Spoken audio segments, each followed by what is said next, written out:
November 29th, 2023. Please join me in the flag salute. I pledge allegiance to the flag of the United States of America and to the republic for which it stands, one nation, under God, indivisible, with liberty and justice for all.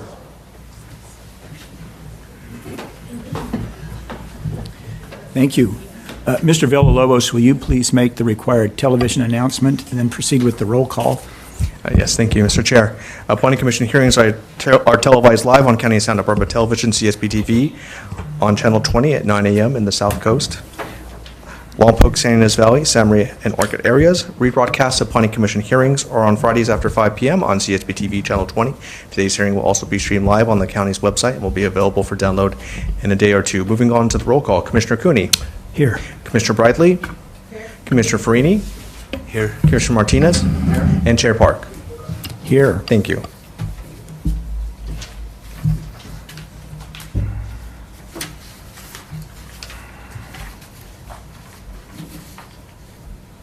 So we have a very important matter to deal with today, and we have several illustrious attendees. And of course, what I'm talking about is the retirement of Commissioner Farini from the Planning Commission.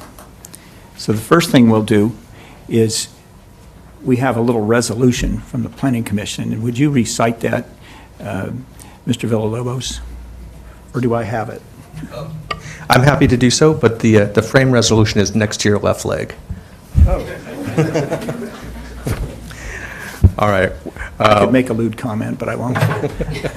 Whereas Larry Farini has served the County of Santa Barbara as Planning Commissioner for more than a decade, bringing to each matter not only his extensive business knowledge and experience as a successful farmer and producer, but his qualities as a fair and even-handed gentleman and valued colleague who is well prepared and carefully considers every issue coming before the Commission.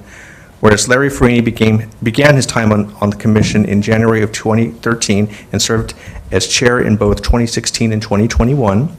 Whereas Larry Farini contributed greatly to the Planning Commission's decision by bringing real-world agricultural and business expertise into the decision-making process.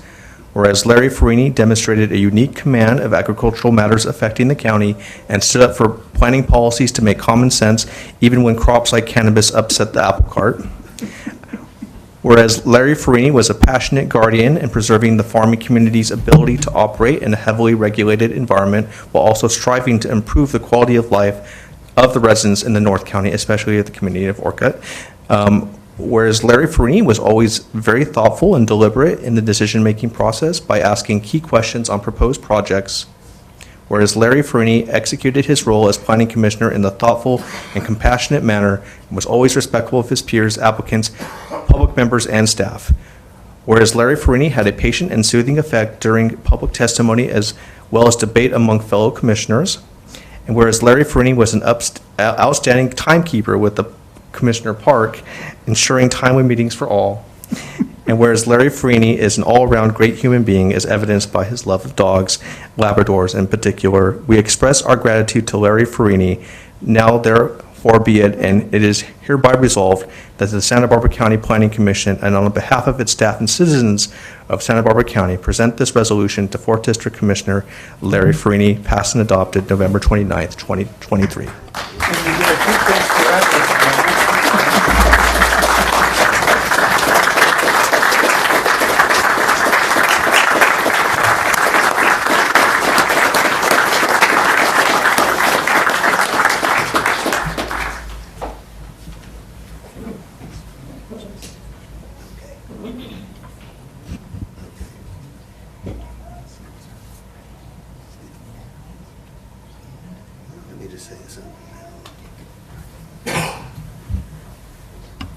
I'm going to call on Commissioner Farini, even though he hasn't poked his light. Or maybe he did. I did. But I never look anyway, so. Thank you, Chair Park. Thank you for the resolution. It means a lot to me. It's been a great time up here working on behalf of my district, and what I learned is working on behalf of the county. Couldn't do any of this without a great staff first. Staff's always been supportive and helped me to learn a lot, truly. The middle desk here with Secretary Wilson kind of always reading my mind and helping me come up with, at least try to present a solution to our commission. Mr. Villalobos is always go-to guy. Appreciate it. My fellow commissioners, you know, I've learned so much from you all, and have the highest respect and regard for you. And thank you for a really good, rewarding time. Thanks. Thank you. Would any of my fellow commissioners like to make a comment or two? Commissioner Cooney. Mr. Chair, thank you for the opportunity. I feel very fortunate to have been a member of the commission during Larry's time, and he talks about learning from his peers. He set examples for his peers to how to carry out the important work of the Planning Commission throughout the time he was on the commission. He was quick to learn. You didn't hear Larry making comments just for the sake of hearing his own voice. He waited and waited and thought and contemplated. So every time he did speak, he had an apt audience from the rest of his commissioners. And if I was a real baseball coach instead of a high school coach, I'd want Larry on my team every time. Commissioner Briley.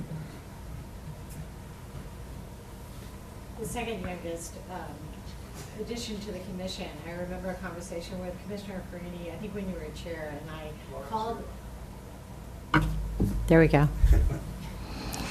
Shortly after I joined the commission, I had a conversation with Commissioner Farini, and I apologized for asking so many questions. And he had the most wise answers. He said, no.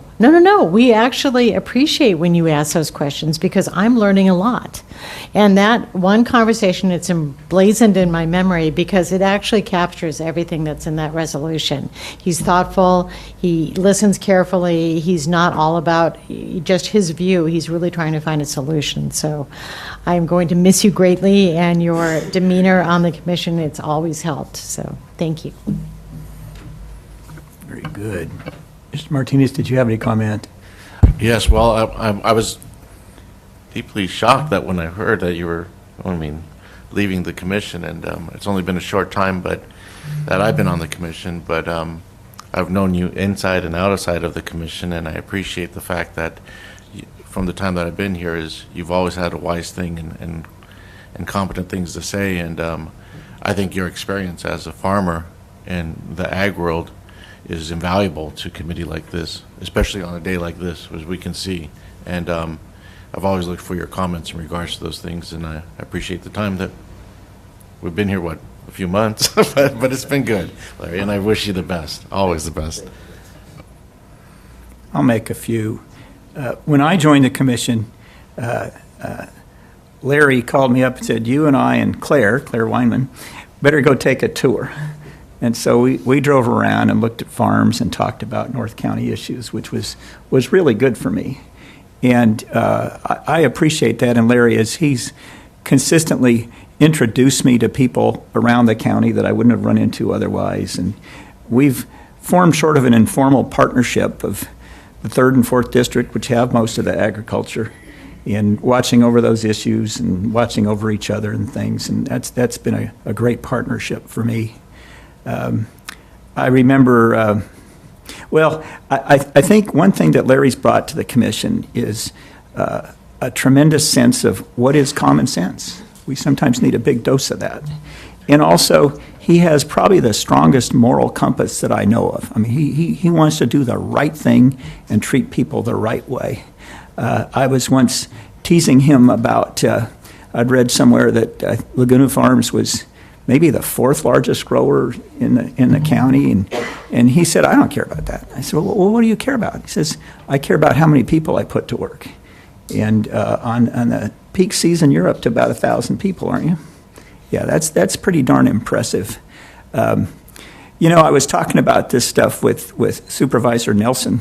We were making a tour of some reason for something, and and he mentioned the Farini wisdom, and because he has a Farini wife, and he better talk about it like that. And I said, yeah, I know he's always been bringing me back to earth, and being careful and doing the right thing and talking about what's right with people, and being reasonable, and it's good for me. And I said, it's just like a really good woman. And Bob said, I don't think you should put it to him that way. So here I'm doing it in public, Larry. I hope you're not upset. But speaking of good woman, there's Larry's wife in the audience, and I love her, and I love their kids, and I think their kids reflect their mom and dad's values, which is a pretty wonderful thing these days. Speaking of women, it's a funny thing. After my wife got to know Larry, and of course my wife's known me for 46 years, whenever I have an important decision, she'll ask me, well, did you talk to Larry about it? What did he think? and one example of that kind of shows Larry is I decided to get a tractor finally, and I realized I needed to get a tractor that was my age so I'd know how to operate it, because I'd operated tractors when I was a kid. And I picked one out. It was a 1951 Ford 8N up in Paso Robles. And I looked at it. It looked beautiful. I asked Larry, what do you think about that thing? And he said, well, I got some guys that work for me that are really pros on this, so I'm going to send them up to look at this tractor for you. And I thought that was pretty cool. And I came home from something, I don't know, I was in court or whatever, and there's the tractor on my front lawn. And I said to my wife, how did that get there? He says, well, Larry's guys looked at it, and he decided that you needed to buy it, and he brought it down for you, And so there we had some home delivery. So, Larry's been one of my very best friends, and I'm going to miss him on the commission, but I'm not going to miss him because I think he'll continue to be one of my very best friends. So thank you very much, Larry. Okay, I think... Mr. Chair? I think we have some people in District 4 that are going to miss Larry too, and we have a resolution as well. Is that correct? Yes, Mr. Chair. Yes. Introducing Supervisor Bob Nelson. Yes, thank you, Chair Park. Before we read our resolution, I have a few words about Larry as well to share with everybody. Thank you. Everybody hears the words thoughtful and wise when we talk about Larry, and that is obvious and seen by the whole entire community, especially his time up here on the dais. But there's a part about Larry that not everybody sees, and another word that goes along with him, and is mentor. Larry is a mentor to many, many people. He's really modeled that after his father-in-law, Chuck Hibbard, who was a mentor to many people in our community. And in Chuck's footsteps, Larry has been a mentor to so many, including myself. My wife, I was dating her. We were 19 years old. I came home for the summer and got introduced to her uncle, Larry Farini. And he asked what I did. And I said, I deliver pizzas. And he said, not anymore. Get a pair of boots, see you out on the farm on Monday. And so that was one of my first jobs, and my first introduction to agriculture was working for Larry at Rancho Laguna Farms. I think I was one of the early employees when he broke off onto his own and got a chance to work under Larry. When I left and got a degree and married his niece, came back to our community, and Larry's mentorship of me did not end there. He's continued to be my go-to person. He's the person that introduced me to Peter Adam, and there's probably nobody more responsible for my career path than Larry Farini, and I really want to thank Larry for his devotion to me and investment in me. He's generous with his time, with his talents, with his resources. And again, it's just not me. It's just not Bob. There's so many young men and women in our community. And I've tried to model that in my own office. If you've followed the 4th District, we have a lot of interns. And it really is the modeling, the example that Larry has set. You don't know what that investment's going to do until the future, and so you just keep investing in people. And there's a lot that ends up coming in return when you invest in people instead of things. And so I just really appreciate you, Larry, for everything you've done for me, and you will continue to do. I love you. And we have a resolution from the county. We adopted this yesterday unanimously among the Board of Supervisors. I thought it was much more appropriate for us to present it here today instead of from the board. I think Larry would much rather do this with his colleagues and with county staff and the public than a bunch of stuffy supervisors. So if Clerk Villalobos, if you could read the resolution. Happy to do so. Thank you. Whereas Larry Farini, a dedicated lifelong resident of Santa Maria Valley, alumnus of Santa Maria High School and Cal Poly University, esteemed businessman, farmer, loving husband, father, uncle, and grandfather, has made incredible contributions to our community. Whereas Larry Farini has been a pillar in the agricultural sector, enhancing employer-employee relations and upholding the highest standards of integrity and success in his business endeavors. Whereas his wide-ranging services, including leadership roles such as past chairman of the Grower Shipper Association in San Luis Obispo and Santa Barbara counties, board member of the Santa Barbara County Farm Bureau, Santa Maria Boys and Girls Club, and the Santa Barbara County Fair, significantly benefiting the region. Whereas from January 2013 to December 2023, Mr. Farini, under the appointments of Supervisors Peter Adam and Bob Nelson, brought his wealth of experience to the Santa Barbara County Planning Commission, including terms as chair in 2016 and 2021. His tenure was marked by a balanced approach to property rights and community needs and strong advocacy for agricultural issues as a farmer. Whereas following in his footsteps of leadership, his daughter Renee Farini and son Jake Farini, along with daughter-in-law Sarah Casa Farini, have served in the office of the 4th District Board of Supervisors, and his son, Brett Farini, has emerged as a leading voice in agricultural issues, serving on the county's Agricultural Advisory Committee representing the 4th District. Whereas thoughtful throughout his decade on the Planning Commission, Mr. Farini's collaborative spirit fostered strong relationships and earned the deep respect of peers, notably Commissioners John Park and the late Dan Blau. Whereas Mr. Farini is departing the Planning Commission to dedicate himself to mentoring the next generation, particularly his sons Blake and Brett, in managing their family business, Rancho Laguna Farms, and to spend more time with his wife Tracy, their children, and grandchildren Lucas, Levi, Nora, and Enzo. Whereas Mr. Farini's unwavering commitment, compassionate nature, and thoughtful decision-making have garnered the trust and admiration of the entire Santa Barbara County community. Now, therefore, be it resolved that the Board of Supervisors of Santa Barbara County hereby extends its heartfelt commendation to Larry Farini for his exemplary and dedicated service to the county, passed and adopted by the Board of Supervisors of Santa Barbara County, State of California, this 28th day of November 2023 by unanimous vote of all members present.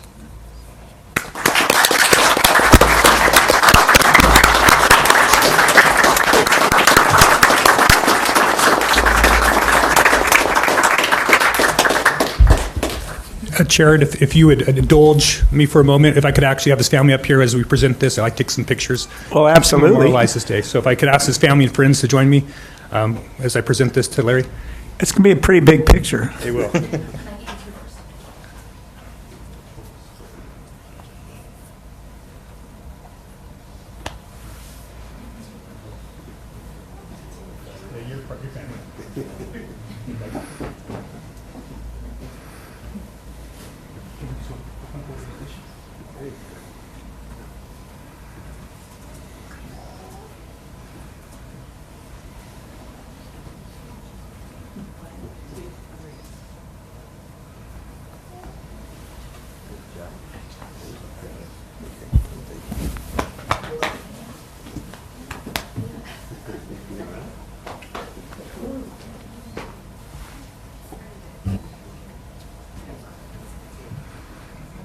And I'd like to invite any of Larry's friends or other members of the public that would like to make a comment to step on up. Peter, I know you're a man of few words, but you got to have something to say.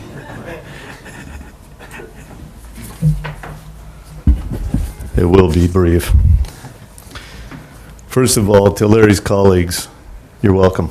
I have often said that Larry is one of the smartest people I know. His wise, patient, persistent, calm, logical, and analytic mind are the perfect fit for the Planning Commission. He is rigorously intellectually honest and competent. Larry's appointment was one of the best things I was able to do for this county as supervisor. Larry and I have been working closely together since the early 90s on a variety of concerns. We seldom meaningfully disagree and have never had to really try to coordinate our thinking, although he usually comes at our agreement from a unique and valuable angle, different in some significant way from mine. Larry has a way of improving the thinking of everyone around him, which I guess you guys experienced. Early in his tenure on the commission, there was an issue on which we disagreed. In retrospect, perhaps more strongly than I had understood.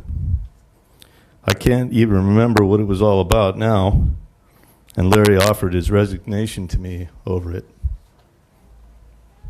I have never required 100% fealty of a friend or an appointee. In fact, I always encouraged my immediate staff to argue with me and take contrary positions in order to be certain of fully understanding the issues in my own mind. There's an old saying that if everyone agrees, someone isn't thinking. And that is all to say that we're all really glad you stayed. Being a planning commissioner is one of the most difficult and intense jobs at the county.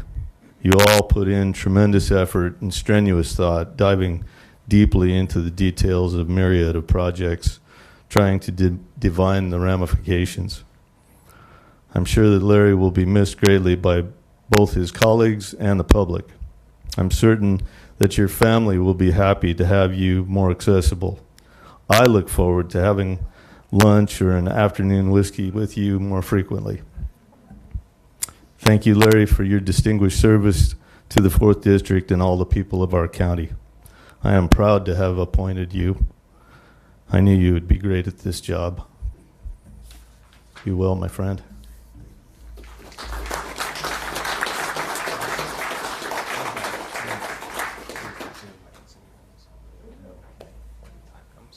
Peter, I appreciate your comment about having lunch with Larry, but I still have dibs on the 4th Wednesday at Pappy's. Okay? You got that. All right. Ms. Petrovich. Thank you. I just want to briefly say that I've known Larry for quite a few years now. I think we were both kind of pups when I first started out and he first started on the commission. And I want to thank him for his service and just observe that the entire time that he was on this commission, he was always and consistently wise and kind. And that's something you don't often see in a political world. Thank you.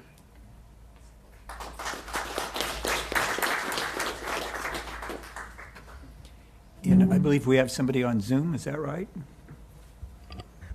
Yes, Mr. Chair. Jay Higgins has his hand raised. Mr. Chair, can you hear me? Yes, we can. As a bit of a frequent flyer with this commission over the decades, I just wanted to say without question, this particular commission has had the most challenging projects and ordinances and has worked through these, all of these with the highest level of discernment and thoughtfulness, and all with the highest level of service and civility. And all of that is because of all of you, and in particular, Commissioner Farini. So thank you, Larry, for all your hard work and service, and I wish you the best and echo absolutely everything everybody else has just said. Good luck. Thank you. Any other comments, or should we move on to other business? On to work. On to work. Okay.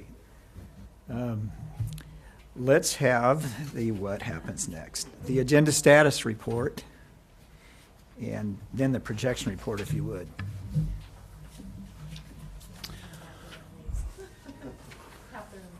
Mr. Chair and Commissioners, in looking at the status of the agenda today, we have one item on the standard agenda, which is the Agriculture Enterprise Ordinance Amendments presented by the Long Range Planning Division, and staff is ready and able to present on that today.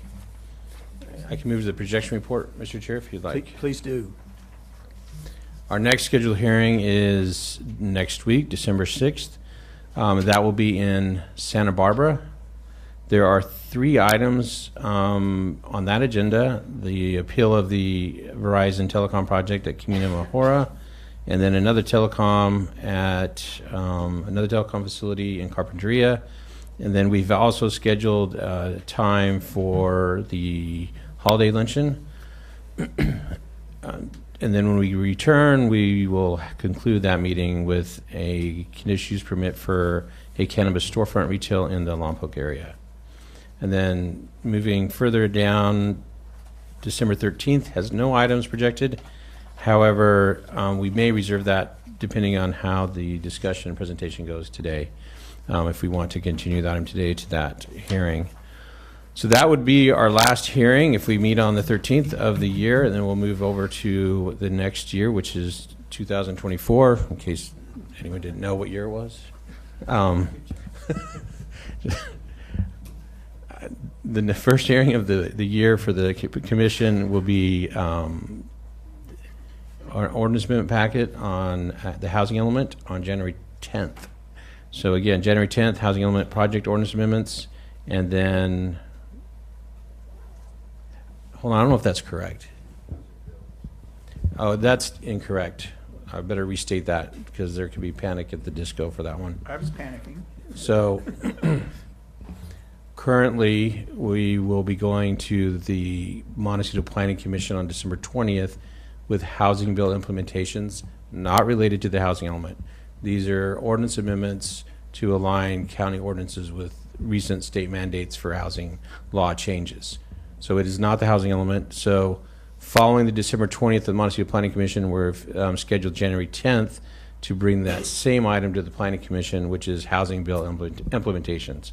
So basically, state housing bill ordinances that will, we're amending our ordinances to be aligned with those. And then we don't have anything else projected for the next year. So our next hearing after that would be January 31st. So there are no items projected for the 31st. So that concludes the projection report. And could you reiterate where these meetings are? Oh. The next one. Thank you, Chair and Commissioner. So December 6th, Santa Barbara. Got it. December 13th, I believe, will be in Santa Barbara. So after today, our hearings will be in Santa Barbara until during construction of this hearing room, and that's currently projected to be until the end of February, beginning of March. So we'll be in Santa Barbara for a while. So basically, after today, all of our hearings will be in Santa Barbara. So it'll be our turn to drive. So January 10th, so December 13th, Santa Barbara, and January 10th will be in Santa Barbara. And we'll have the same kind of audio-visual enhancements. Is that the idea for this hearing room? I just want to make sure we don't lose our swiveling podium that we just discovered 6 months ago. All right. Okay, now we'll go on to public comment for items that are not on the agenda today. And this is limited to 15 minutes overall. I ask that each speaker, if there are any, try to limit their comments to 3 minutes. Do we have anyone who wants to speak today on an item that is not on today's agenda? Okay, we're done with public comment. Planning Commissioner informational reports. Do we have any? I want to make one, but anybody else? Okay, just because this is a little bit relevant to what we're doing today, which is ag tourism, among other things, I want to discuss some events I was involved in District 3. I hold a 3-day endurance ride, horseback endurance ride, every November. We held it this year. I had about 2.5 times our usual turnout. I don't know why, but it was great. It was a lot of riders from all around the state, some as far as Canada, and they had a great time seeing what we offer here in Santa Barbara County on our big ranches. They're just spectacular sights. We kind of take them for granted, but we should not. Interesting thing involving the county, we had a horse get loosed. I searched for the darn thing for 2 days. Couldn't find it. We enlisted the sheriff's department. They went up with a helicopter and found it in a few minutes using a FLIR 380. Does everybody know what a FLIR 380 is? Well, you should, because FLIR, Teledyne FLIR, is based here also in District 3 in Goleta, and it's a remote sensing unit using infrared and digital optics. And they're often used in the military, but here it's used by the sheriff's department. They found a horse that was hiding in a box canyon, and we got the darn thing out, and everybody was happy. and I could stop looking for it. And then a week later, we put on a kind of an experimental gravel bike ride, the same location because we'd already worked out the trail. Very different crowd, local crowd that we invited. Many were in their 20s, and it illustrates something about Santa Barbara County, I think, that we should bear in mind. This is an awfully hard place to live in for people that are in the youngest generation starting a family. Affording housing, running back and forth everywhere to get your kids to this place and that place and so forth. And for a lot of young people and young families, the thing that really makes it worth living here is the recreation. And a lot of that's got to be free recreation, and it's got to be meaningful recreation. So watching these young people going over my horse trails and saying it was the nicest ride they'd ever been on was really a pleasure to me. And it's just something I think we all got to think about when we ask, why are we doing this? Why do we care about recreation? We want to keep a younger generation here, and we want them to think it's a great place and it's worth all the things they go through to stay here. Okay, that's my report. Let's get on to the director's report. Is that remote or through you, Mr. Wilson, or how are we going to do that? Mr. Chair, Director Plowman's available via Zoom. Okay. I'm here. Hi, Mr. Chair. I couldn't get a word in edgewise when everybody was talking about Commissioner Perini because he's so beloved. So I saved it for the director's report. Just to say how much I have appreciated working with him, almost 5 years now.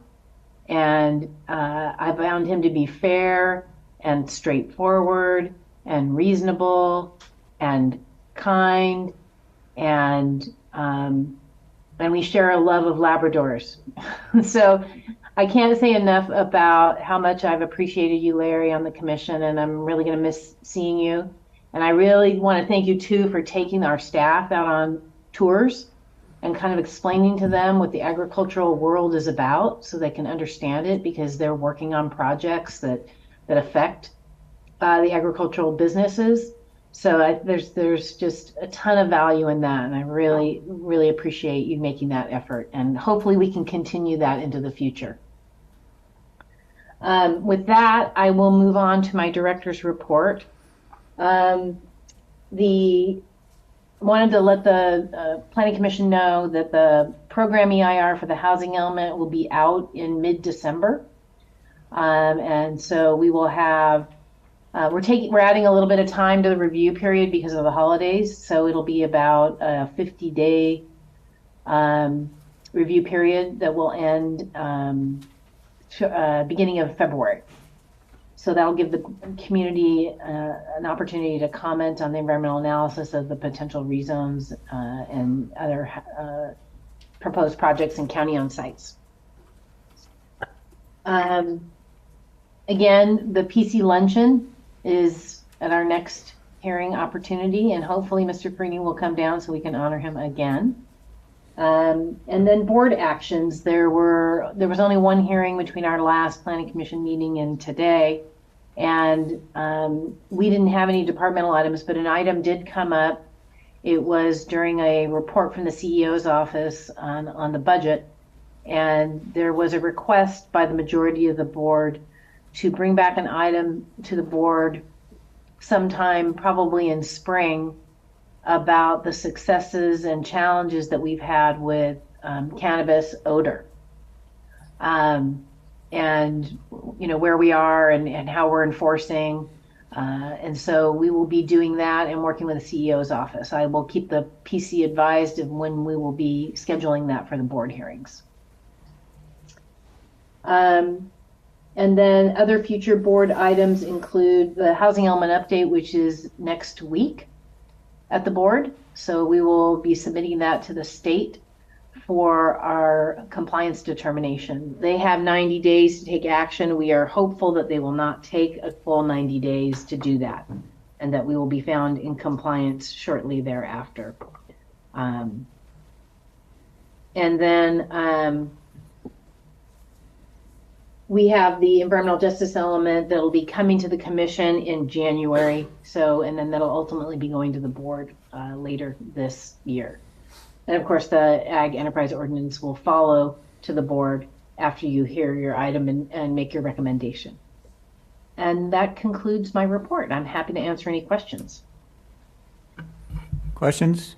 Yeah, Mr. Chair. I Commissioner just Bradley? have one. Director Plowman, so on the housing element update, the environmental impact report will be out December 15th? Is that the date you said? I don't have the specific date. It's mid-December. Okay. Okay, and then it's going to the hearing for the board in February? So we don't... It'll probably be later than February, Commissioner Bradley. So where is that with our deadline? I mean, but the element itself is going to HCD beforehand. You're hoping they won't take all of 90 days. So, Correct. But Correct. the rezone actions have to be part of the whole package for them to consider us complete? No. So Commissioner Bradley, through the chair, they'll consider us in compliance with the adopted housing element. And then we are supposed to take action by February 15th on the rezones, but we won't have time to be able to squeeze that in between now and then. And so we will be a little bit behind on that. And we have we've let the state know, and there didn't seem to be a tremendous amount of concern about it if we were just a few weeks late on that. Great. Okay, thanks for clarifying. Yeah. When are we likely to see rezone hearings here at the Planning Commission? Probably, Mr. Chair, in March. March, okay. Mid-March, yeah. And I did want to acknowledge that we will be having public hearings or workshops, if you will, or comment meetings on the draft programmatic EIR, both one in North and one in South County, and that will happen in January. So we will keep you apprised of those. That's the opportunity for the public to come and provide comments on the adequacy of the document. And you also mentioned a request by the board for a report in consideration of the successes and challenges of dealing with cannabis odor. And I think the challenges part would take a lot longer to talk about than the successes part. Maybe other people disagree with me. Is that, I presume you brought that up because the Planning Commission will have some role in that, or am I being presumptuous? Will we have some role in that? Will we have hearing on that? So, Mr. Chair, not scheduled at this point in time. I don't know what will come of the board's item when we go back to, they may give us direction to do something to the ordinance or make some changes to Chapter 50. We don't know yet. So they want to have the discussion first before they provide any direction. But if they do provide direction to change our land use code in any way, the Planning Commission will be involved in that and make a recommendation to the board. Okay. All right. Are we done with your report? Yes, thank you. Mr. Chair, Yes. I believe we skipped over review of the minutes of November 8th. You're right. All right. Does anyone have comments on the minutes for November 8?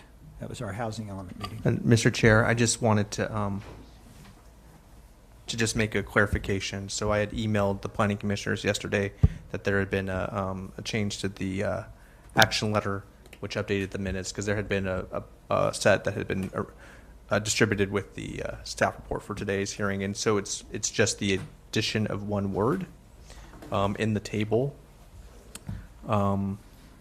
Where it reads, it says, and the creation of incentives for the inclusion of on-site recreation facilities. It's the addition of the word further to say, and the creation of further incentives for the inclusion of on-site recreational facilities. So it was very minor.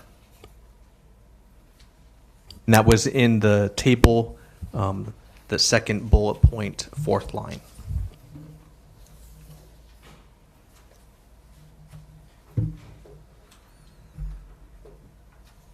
Comments? Motion? So moved. I assume Commissioner Bridley's motion was for approval of minutes as amended, and I'll second that. Very good. Any further comments? All in favor, please say aye. Aye. Aye, the motion's carried. Okay, next we're on to our standard agenda. Will you read that item in for us, Mr. Villalobos? Yes, thank you, Chair Park. The following is a hearing on the request of the Planning and Development Department that the County Planning Commission consider the proposed agricultural enterprise ordinance project and recommend amendments to the County Land Use Development Code and Article 2 Coastal Zoning Ordinance. All right. Now, as I recall, Mr. Pettit, we don't need to make ex parte contact reports, okay? And that would be a lengthy process, so that's just as well. I do want to take a moment to describe how these hearings will go, and that's not an accident when I say hearings, because this will take more than one hearing. Staff has been working on this for years, literally. I think the board acted in, I think it was December 17th or something, 2020, if I recall it right, to give direction on how to do this. And staff's been working on it, came up with these tables that you've seen about 2 years ago. They've been available for people to see. You've got a lot of new information with development standards, which is just great. So staff's very well prepared. I've been working on it for years, and other folks have, and a lot of you out in the audience have. So we want to be careful about what we adopt and do it right. We also are in a situation where the board is not waiting for this right away. They want to get it done so people can take benefit from it, but it's nothing that they have to have adopted by some state deadline or something. They do have things to adopt by state deadline, housing element, so I think that the board's going to be busy with plenty of things in early 2024, but that gives us time to do this right. Why do I keep saying that? Because it impacts what we'll do today. So what we're going to have today is a careful exposition of the ordinance by staff Julie Harris. And I've encouraged her to take as much time as she needs, okay? Because it's important we understand what these things are and what the development standards are. I want to have, after that presentation, a somewhat constrained period of time for planning commissioners' questions, asking for clarification and whatnot, knowing that we'll have plenty of time to mull it over and give comment later. Because I want to get into public comment, and we will get into public comment this morning. There's a lot of people here that are ready to go. One thing I thought was of interest is the number of letters that are lengthy and have specific recommendations. I'm pleased about that. I met with a number of those groups ahead of time and encouraged that. I'm a little concerned about how one can take an 8-page letter with specific recommendations and present it in 3 minutes. Okay, I've thought about how we're going to deal with this, and I have some leeway as chair, unless they arrest me and haul me out, which they may want to do. But what I intend to do is allow certain organizations that have submitted letters with specific recommendations to take the time to go over those recommendations. So if I want you to think you have 3 minutes, because I don't want 5 minutes of philosophizing, but if you're getting into the recommendations and you need more time, I'm going to give it to you, okay? And in particular, I'm thinking of the AAC, because the Ag Advisory Committee is a county organization. It's staffed by county people. It's had a couple of meetings on this. I attended one. I was with Jeff Wilson and Jeff Lindgren. The whole commission was interested in this, and we encouraged them to submit something in writing with specific recommendations. They formed a subcommittee, had several meetings, and in fact came up with specific recommendations, which is just what we need. So I'm not going to ask somebody to do something and then tell them they've got 3 minutes, okay? And that's just an example. So that's the kind of hearing we're going to have today. Today, we're not going to make a decision, okay? I don't want you to panic and think, oh my God, I got to address this right now and force some resolution of some issue. It's not going to happen today. It couldn't happen today. We won't have enough information. So what we will do is I'll ask for a continuance when we're at the appropriate time to continue it to the 13th, okay? So you can all come back after thinking about what you heard today. And it's not just what you hear from staff, but what you hear from each other in the public that matters a lot. And we'll come back on the 13th. Today, we'll have asked any questions we have of staff, and staff can take 2 weeks to answer those. And we'll have answers to those questions. We'll have further public comment, okay? So you'll have a second round of public comment. And when you'll come back with more specific recommendations, we'll try to refine the thing. And the aim is, by the end of our meeting on the 13th, we'll be able to give directions to staff on any requested revisions. Then staff can give us feedback on how long it'll take to do that. And we'll schedule still a third hearing. And I think that's the orderly way to do it. And that's what I've discussed with staff. So there you go. Commissioner Martinez? A quick point, in regards to January 13th, I know we're not going to be here in this room itself, but will people who cannot travel to Santa Barbara have the opportunity to use the room next door to appear? I don't know. December 13th. December 13th. Yeah, December 13th. Mr. Chair and Commissioners, we don't know the answer to that because we don't know the full scope of the construction that's occurring here. They might not even be able to get in, but if they do, I'd actually recommend that they would just participate via Zoom. If they wanted to participate, it's actually easier than being in the conference room. So those that can't drive or unable to, we'd recommend them requesting a link from Mr. Villalobos to participate remotely. One last thing, because I've encouraged Ms. Harris to take as long as she needs, okay, we're going to take a break now instead of waiting for you to be done. And so take a 10-minute break, and we'll see you in a few minutes.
Okay, let's go back on. We are back on. Welcome back to our morning session of the Santa Barbara Planning Commission hearing for November 29th. And I think we'll turn it over to staff for your staff report. Ms. Harris, good to see you. Go for it. Good morning, Mr. Chair and members of the Commission. I'm Julie Harris. I've been the project manager for the Agricultural Enterprise Ordinance for some time now.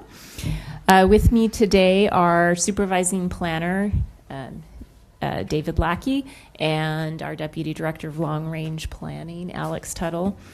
We also have with us today a couple of other county staff. We have Fred Tan from County Fire, and we have Jason Johnston from the Environmental Health Services Division of Public Health. They are available today if you have specific questions that may relate to certain aspects under their regulatory authority with regards to fire and other environmental health issues, which are relevant to the various uses that are being proposed under the Ag Enterprise Ordinance. Also with us today is Nick Meisinger. He is the EIR project manager with WSP, which is the consultant that prepared the draft EIR. And he will also be presenting the findings of the environmental impact report today.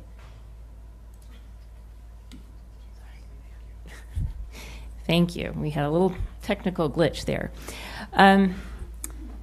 So today we're going to be presenting an overview of the proposed project. We're going to be looking at the various permit tiers and the options that are under consideration for the different uses in the different permit tiers. We're also going to provide an overview of the proposed development standards as well as the findings of the draft EIR. I think, Mr. Chair, you described very well the intent for today's hearing as well as for the next hearings. And I appreciate your introductions there because it has been our intent that today really be focused on gaining an understanding of this complex project and to hear from the public. So to get started, we're going to start with the project overview. So the roots of the Agricultural Enterprise Ordinance actually lie in the Gaviota Coast Plan and a set of ordinance regulations that were adopted into that plan zoning overlay. These regulations allow for a variety of uses at a small scale or low intensity level of use without a permit or with a low level permit.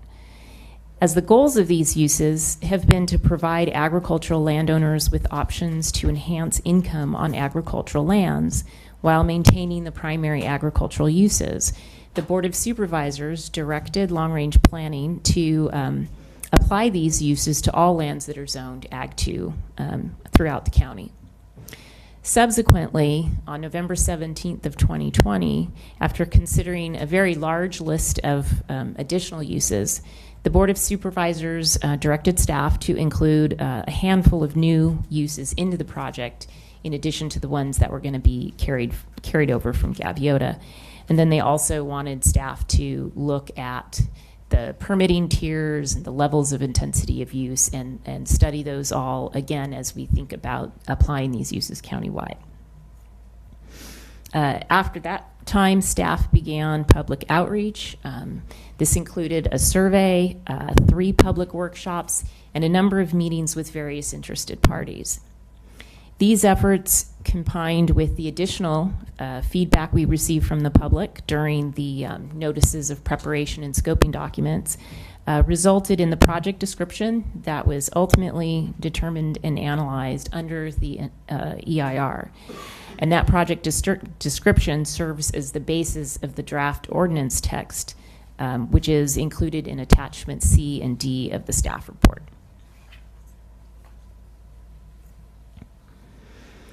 The project consists of amendments to 2 documents, well, actually 3, but the first 2 is for the Land Use and Development Code, or LUDC, for the inland areas, and then amendments to Article 2, the Coastal Zoning Ordinance for the coastal zone.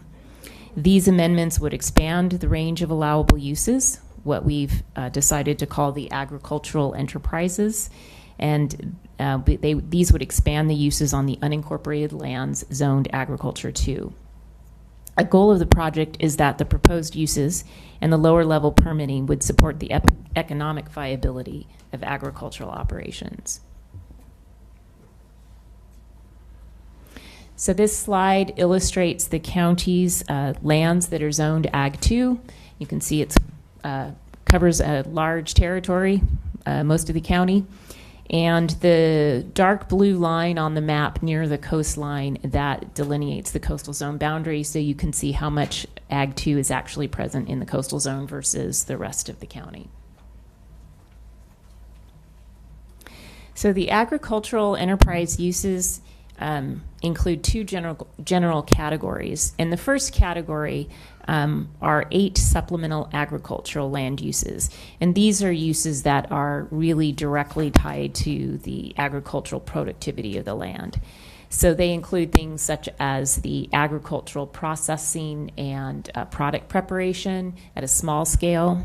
A large scale is currently allowed, well, any scale is currently allowed with the CUP, so this is for the small scale processing.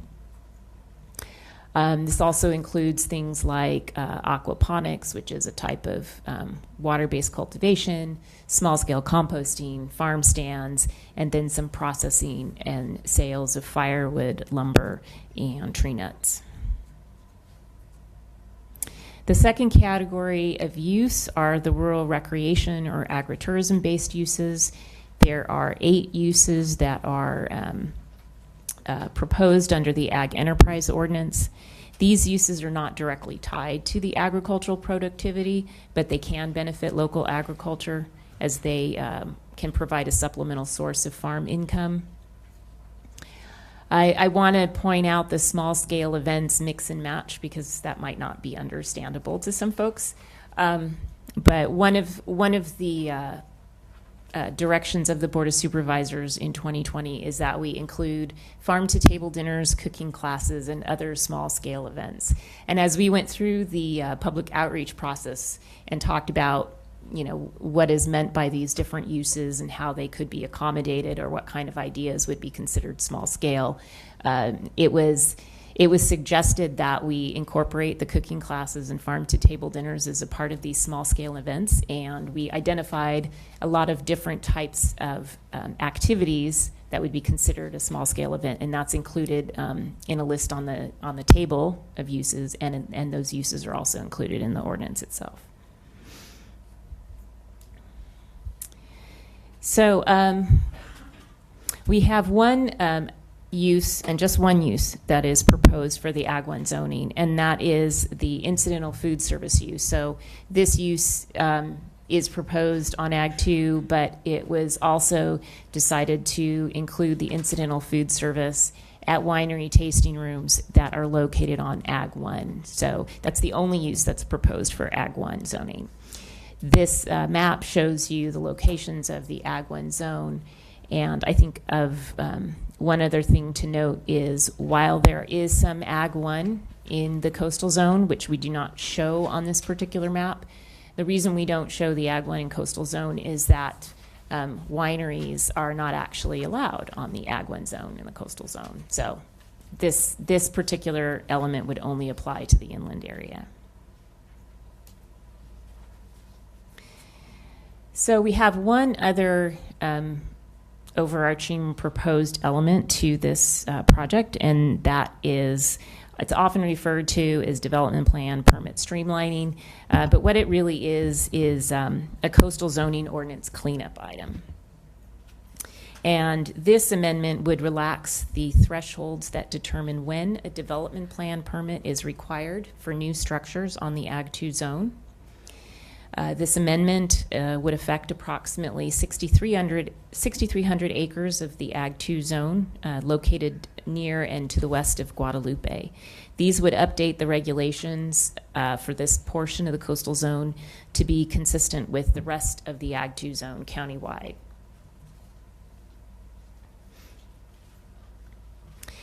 And then approximately 64% of the lands that are zoned Ag 2 are also under agricultural preserve contracts.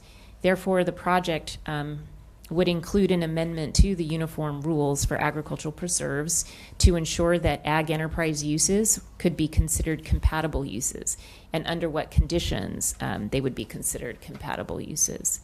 The Agricultural Preserve Advisory Committee has been reviewing the project, and they will make recommendations to the Board of Supervisors regarding the uniform rule amendments.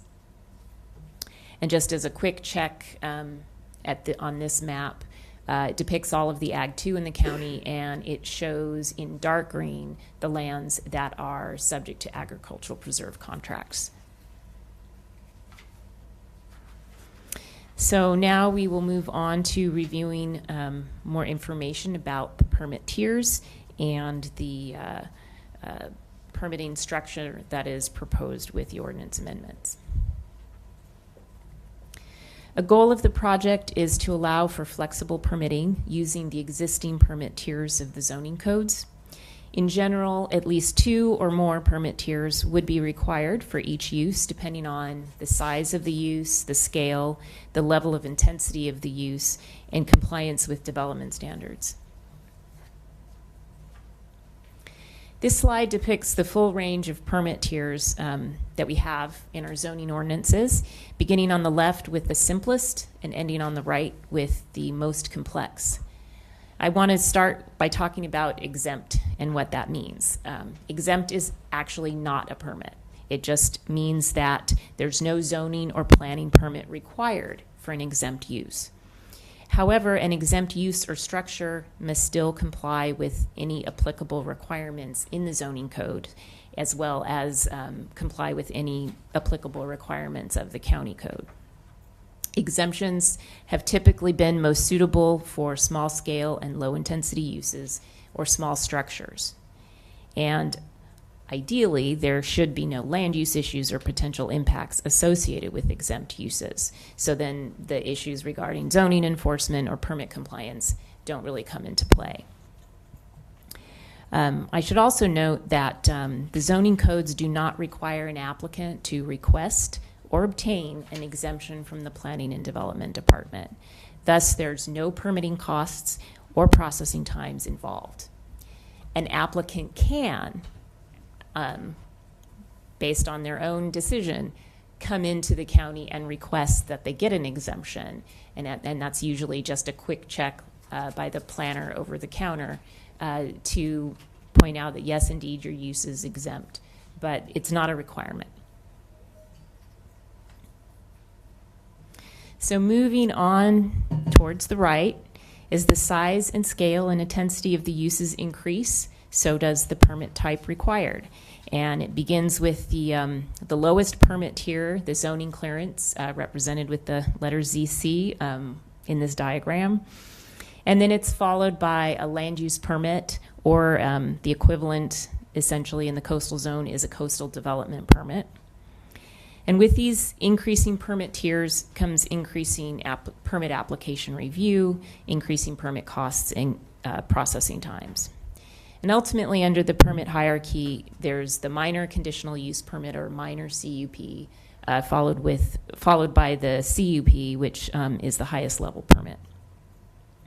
These permits on the right-hand side, they're the full discretionary permits. They're usually required for uses of greater complexity or size and scale, or they're required for uses that are typically not allowed by right in a zone district.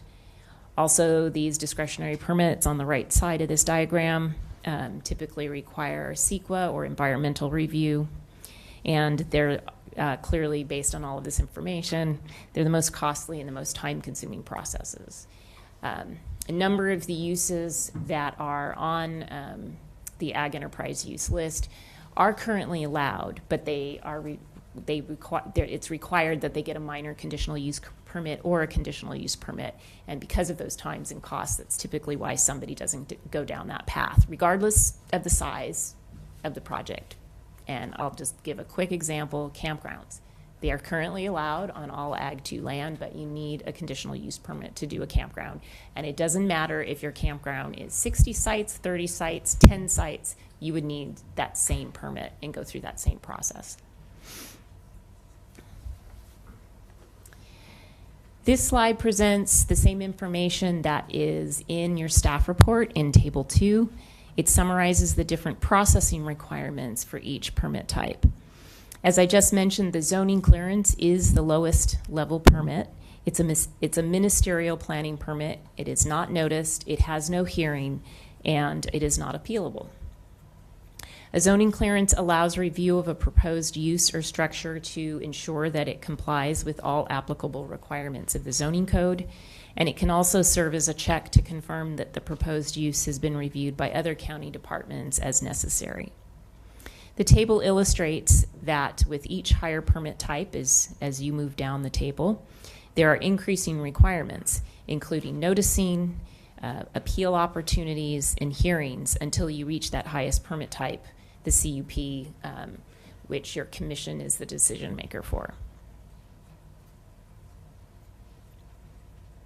So now that we've had our overview on the permit tiers, we're going to talk about the development standards. This is a high-level review, and we can get into more details later at your discretion. Attachment B of your staff report provides a summary of the commonly applied development standards, and the development standards that we have included in the ordinance text are derived from two basic sources: the EIR's mitigation measures and policy and county code consistency requirements.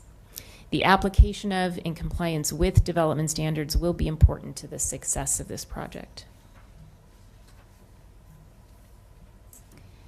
So first are the key standards for agriculture to ensure consistency with the agricultural zoning. And these are that agriculture is ongoing in the primary use, that the agricultural enterprise uses are allowed only on active working farms or ranches that produce agricultural products, and that the agricultural enterprise use is incidental, supportive, and supplemental to the ongoing agricultural use.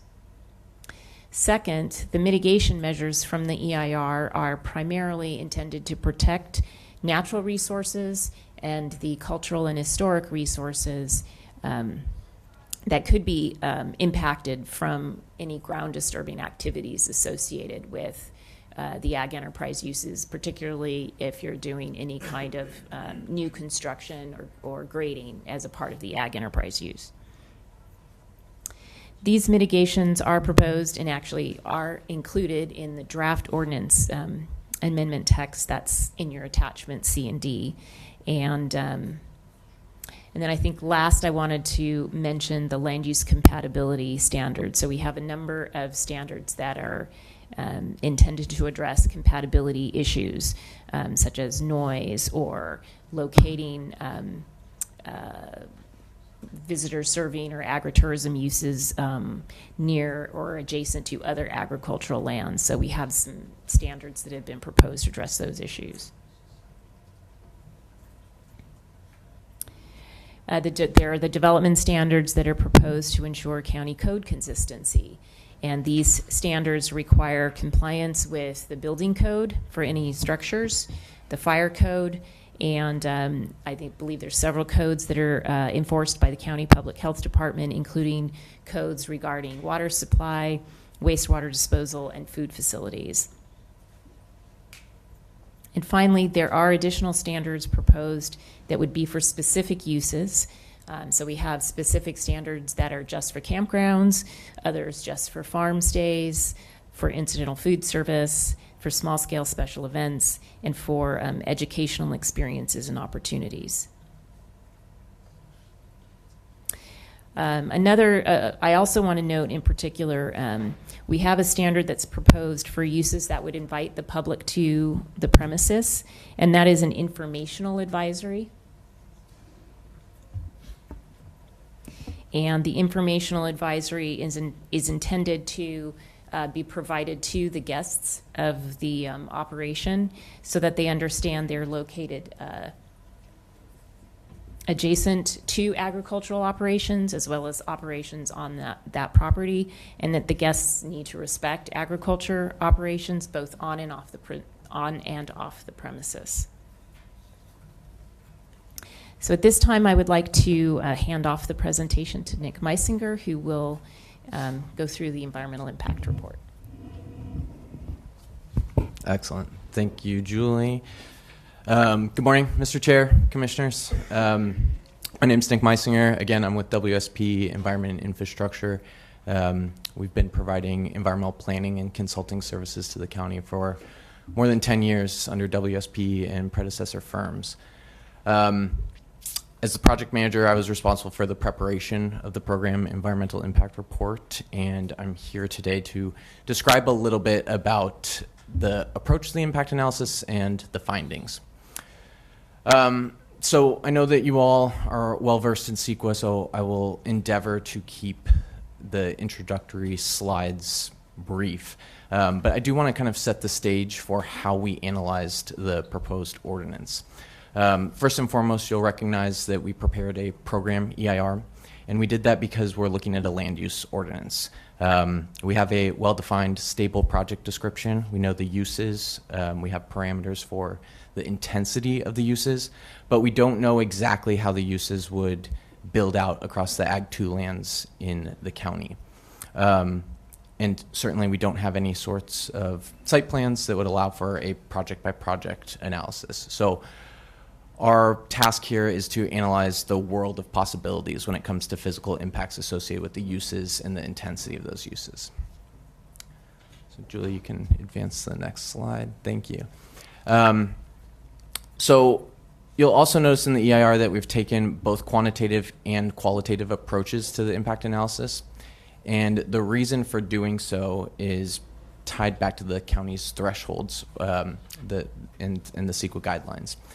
For certain resource areas like transportation, air quality, greenhouse gas, there are specific quantitative thresholds that we need to compare against.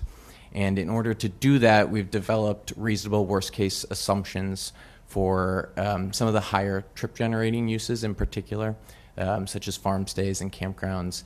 And we've took information through the public workshops and through potential property owners and applicants that may propose these sorts of uses. And we've developed reasonable worst case assumptions that allow for a quantitative impact analysis.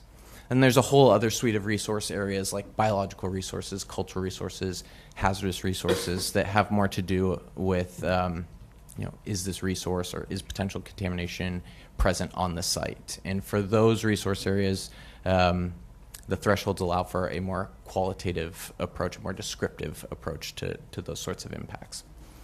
And then lastly, I'd just like to touch upon the fact that the program EIR allows us to find broad CEQA findings that are applicable to projects on a project-by-project basis as they come through. So by looking at the world of possible physical impacts and tying those to the range of uses and the intensity of those uses as described in the project description, when future projects come through, they should fit with under the impact analysis that was described in the program EIR.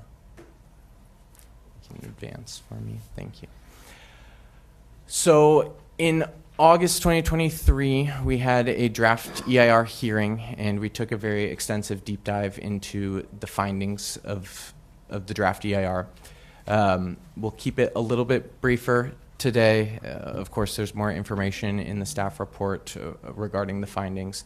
But here you have an overview of the environmental impact findings provided in the draft EIR. We have 3 significant unavoidable impacts that I will touch on in more detail. We have a suite of significant but mitigable impacts where we found that there was a potential for impact, but there was programmatic mitigation that could be applied to reduce those impacts to a less than significant level. And then we do have 2 beneficial impacts identified in the EIR for agricultural resources and land use and planning. And those tie back to the purpose and need for the proposed project and some of those project objectives that get at agricultural viability. Next slide. So in terms of our significant and unavoidable impacts, as I mentioned, we have a significant unavoidable impact to transportation, and this is related to the increase in total vehicle miles traveled. That's a measure of the number of trips that are generated and the length of those trips. I do want to point out for this impact in particular, though, that the county's thresholds are very restrictive when it comes to VNT for this type of project. Given that this is a land use ordinance, we we needed to look at the land use plan threshold for VMT, and that threshold is a net zero increase in VMT. So any project that generates an increase in VMT under this ordinance would, it bounds us to find a significant and unavoidable impact. So that's a really tough hurdle to clear, and there's no mitigations that can really get at that. The air quality and greenhouse gas emissions impacts, those are also related to mobile source emissions that are related to some of the higher trip generating uses, such as, that could draw trips that are originating from outside of the county. So uses such as farm stays or campgrounds. That's what's driving these air quality and greenhouse gas emissions. Most of the source emissions themselves are minimal and negligible, when you're thinking about things like farm stands, for example. Next slide. So again, we do have a suite of significant but mitigable impacts. These impacts generally relate to resources that could be on these Ag 2 properties, and impacts resulting from ground disturbance. Taking biological resources, for example, you may have a use that's proposed on a parcel that has environmentally sensitive habitat or riparian corridor. So there's a potential for direct impact in terms of removal of habitat and or indirect habitat from additional human activity in the area. There's also a potential for some operational impacts when it comes to noise and wildfire, with regard to operational noise from small-scale events, for example, or potential new ignition sources when it comes to wildfire. And we'll talk a little bit about the mitigations on the next slide. So given the programmatic nature of the EIR, we've identified broad programmatic mitigation that can apply on a project-by-project basis. So taking the biological resources example, there is a potential that projects could be developed on parcels that have environmentally sensitive habitat, riparian corridors. So our programmatic mitigation sets out setbacks so that when these projects are proposed, they are clearly set back from sensitive areas in a way that protects them from direct impact and indirect impact from noise and light.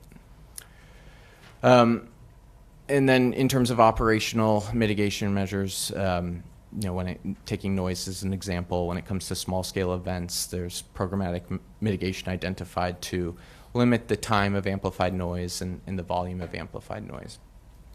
So these programmatic mitigation measures would be incorporated into the LUDC and the coastal zoning ordinance as development standards. And I believe that those are laid out in attachment B of the staff report. And they'd be applied on a project-by-project basis as projects come through under the ordinance. Lastly, I just wanted to point out mitigation measure Ag 1. It's a little bit unique in that it's a recommended mitigation.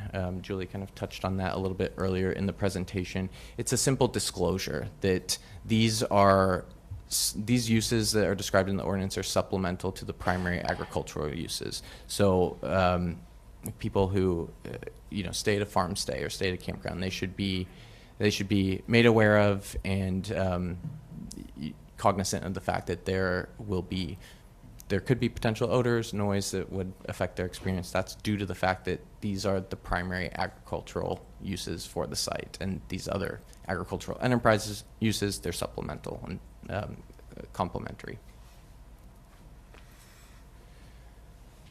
Again, the EIR identified 2 beneficial impacts, and these tie back to the purpose and need for the proposed project and the project objectives. In essence, the proposed ordinance provides the opportunity for supplementary income that encourage agricultural lands to stay in active agriculture. So essentially these provide consistency with the county's policies that seek to protect agricultural lands. The EIR analyzed 3 alternatives. CEQA requires the evaluation of a no project alternative. So under the no project alternative, it's a status quo. There's no ordinance amendments, no new uses allowed, no downshift in permits. In addition to that, the EIR evaluated two action alternatives, the reduced VMT alternative and then a reduced project alternative. The reduced VMT alternative, it eliminates the largest trip generating uses. So importantly, it eliminates those uses. It removes farm stays, it eliminates low level permit options for campgrounds, small scale events, and educational experiences. And the reason being is that it's trying to get at the source of the vehicle trips and the majority of the mobile source emissions. It also retains the existing ordinance standards for agricultural processing, which are listed here. So in removing these largest trip generating uses, there is a substantial reduction in air emissions and greenhouse gas emissions. We can't get away from the transportation impacts because, as I mentioned previously, any uses that generate any trips are going to result in increases in VMT that are going to trigger a transportation impact. So while there would be a reduction, that transportation impact is still going to be significant and unavoidable. There is, though, a substantial reduction in air quality and greenhouse gas, as we mentioned. So this alternative was found to be the environmentally superior alternative. Now, a note of caution is that there's a bit of trade-off in this alternative in that some of those accommodations, such as a farm stay or a campground, it allows for an out-of-town guest, a trip originating from outside the county. It allows for those folks to come, stay, and maybe take advantage of 1 to a half dozen uses over a weekend. When you take out those accommodations, it may reduce the utility of the ordinance in that it could limit the out-of-town guests who are coming and taking advantage. Next slide. The last alternative was the reduced project alternative. This alternative kind of falls between the no project and the proposed project in that it retains all uses, but it revises downward the levels of intensity for each permit level on those higher trip generating uses. So it allows only one farm stay or campground per premises, not both, for example. It does still retain those existing ordinance standards for agricultural processing. And this alternative has the effect of, again, similar to alternative 1, reducing vehicle trips, reducing air emissions and greenhouse gas emissions, but not to the point that they'd be less than significant in terms of air quality and greenhouse gas. Next slide. The preparation of the EIR involved an extensive public review and input process, beginning with the scoping. There were 3 notices of preparation, which is a little bit unique for an environmental impact report. The reason being is that there were some changes to the uses and the intensity of those uses that form the project description. So each time a change was made to the proposed project, the EIR, or the preparation of the EIR, was re-noticed to afford the public an opportunity to comment on the scope of the environmental impact analysis. We went through a 45-day public review period for the draft EIR that lasted from August to mid-September. And during that period, we hosted a virtual environmental hearing that was well attended. That was in August 2023.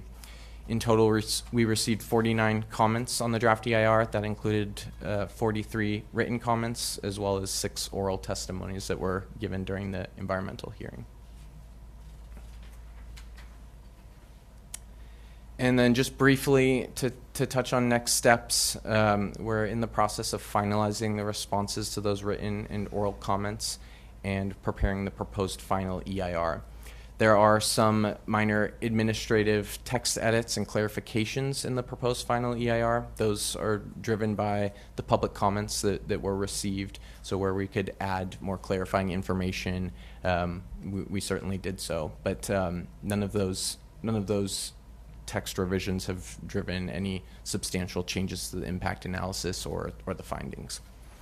And then lastly, I just wanted to mention that as we prepare the proposed final EIR, that will be available to the commission prior to the final planning commission hearing.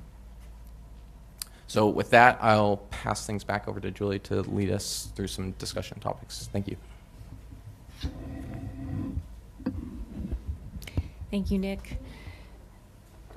So before we wrap up the hearing, there are a few issues that we would like to bring to the Commission's attention, things that they should be considering as they review the details of the project.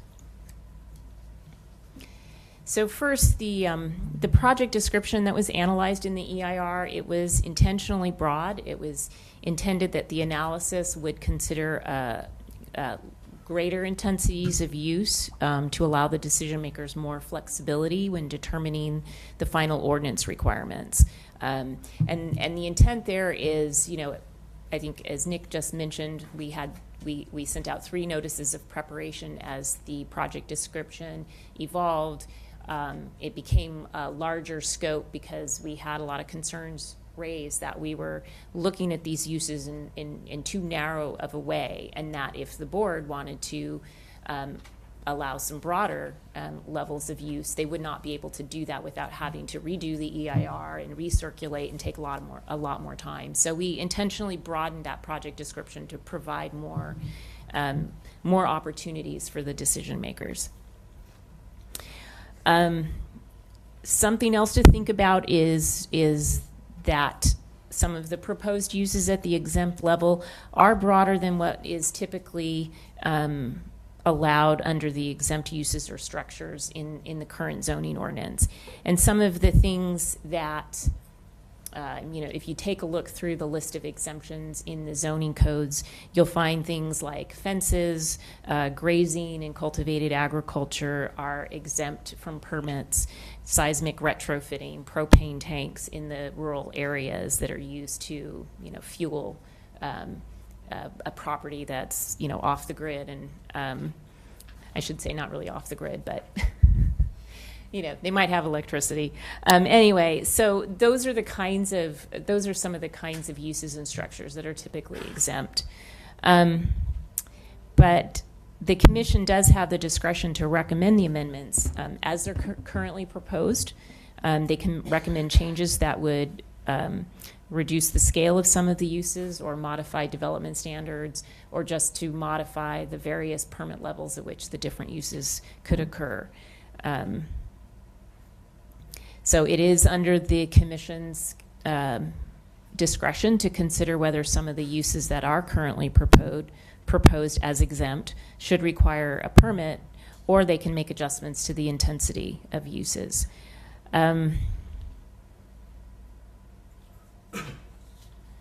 One of the things to think about as well in terms of considering the uses is the zoning enforcement. Enforcement can be an issue for some of the uses. Some of the uses today are already of concern to enforcement staff because if people are not following the permit requirements or zoning ordinance requirements or not getting permits, that can be an issue. On the other hand, if some uses are exempted, then what's at play isn't that they don't have a permit, but that they're complying with the development standards that they need to comply with in order to take advantage of that exemption. Another thing to consider with regards to exemptions is whether there could be a way to check and ensure that a property owner is complying with other department requirements, and to ensure that they've checked in with those departments. So, for example, some of these uses do require consideration by the county fire department, that county fire has seen it. One of the mitigation measures is for a fire protection plan to be prepared and okayed by the county fire department, or if there's environmental health services needs for either water, on-site wastewater treatment, or food facility situations under the incidental food use. One of the ways that can be addressed is, with an exemption, we can state very clearly in the ordinance that you're exempt from county zoning permits, but you still have to comply with other county departments. But there's no way for us to check on that. It is an honor system that they will go to these other departments and get the permits that require. On the other hand, it's been brought up that if you have a zoning clearance, there's an opportunity for that check, basically a checkoff to be made that confirms that they have contacted another department and are complying with whatever requirements, if any, that department would require. Other considerations are related to the differences between the Land Use and Development Code and the Coastal Zoning Ordinance. And this is something I'm bringing up for the Commission to keep in mind as you're reviewing the draft ordinance text, because there are differences and there's reasons for the differences between the proposed permit levels or exemptions in the Coastal Zoning Ordinance that are different from in the Land Use and Development Code. So first of all, a zoning clearance is not a permit that's allowed in the Coastal Zoning Ordinance. It's never been approved by the Coastal Commission, so we don't have that proposed as an option in this ordinance. Second, there is the definition of development in the Coastal Act. It's very broad and includes just about everything, including an increase in the intensity of a use.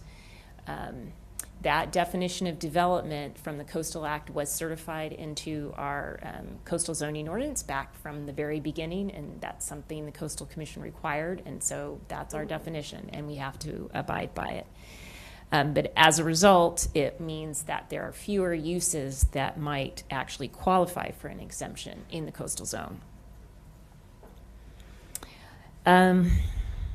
I think finally, there's this concept of the principal permitted use. I think it was touched upon in your staff report, but it's something that can still be, and it has been used in other parts of the Coastal Zoning Ordinance, including the Gaviota Coast Plan, including the agricultural employee dwellings.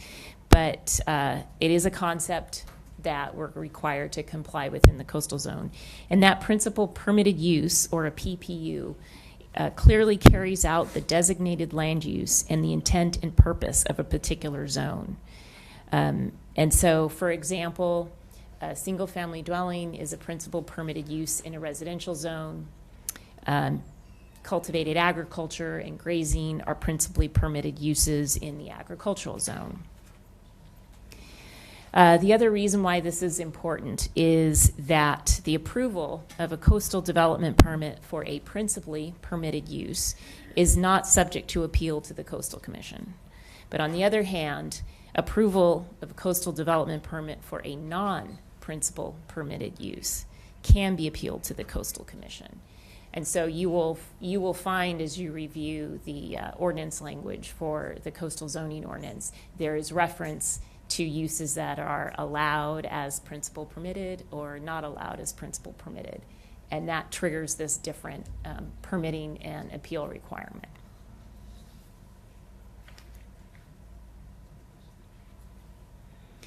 So as we're coming full circle into the end of our presentation, the staff, we are looking for the Commission's recommendation on pretty much the whole of the project, the appropriate permit tiers, the intensity of use at each permit tier for each use, the appropriate development standards to address land use compatibility issues and resource protection, and then how to address multiple agricultural enterprise uses on a single agricultural premises, what we sometimes refer to as a stacking of uses. The stacking of uses is an important consideration for the exemption and low-level permits, and it's a policy consideration for your commission and for the Board of Supervisors, because what you're really going to look at is at what point are the stacking of uses or applying more and more multiple uses on an agricultural zoned property, at what point might that combination of uses require some kind of permit if otherwise exempt, or if you've got a bunch of uses that require a low-level permit like a zoning clearance or a land use permit, is there some threshold that might trigger a need to have a greater look at the combination of uses on the agricultural premises. And that reason is really looking at that compatibility with agriculture and ensuring that these are still supportive and supplemental to the agricultural operation, and that agriculture is not going to be affected negatively by having too many uses. And then I think, Mr. Chair, as you mentioned at the beginning, based on the direction that your commission gives to us at the next hearing, we'll return to your commission with revised ordinance language and final ordinances that are ready to be recommended to the Board of Supervisors. We'll also have the proposed final EIR available for your consideration, and we'll also be intending to include in that final package for your recommendation proposed statement of overriding considerations, our findings, and then if your commission does recommend changes to the project description so that it's somewhat different from the EIRs, then we'll also have an EIR revision letter for your review, and that'll all be part of your package to recommend to the Board of Supervisors. So that concludes our presentation, and I wanted to thank you for your time and your consideration. As we move forward with Q&A and discussions into ordinance amendment details, also wanted to point out that we created a table. Let me see if I can find it here. If I can get this mouse to work. There we go. So we have attachment A in your staff report, which is essentially the same as the table that was in the EIR that identifies each of the uses. And we put it together in a format in the Word document that's still not big enough on your screen. And the intent with this is if you want to start making any changes, if you start having some ideas on some of these uses of where you want to go, we can just actively edit on site, and it's still not big enough on your screens. We'll cross that bridge when we come to it. Thank you. All right.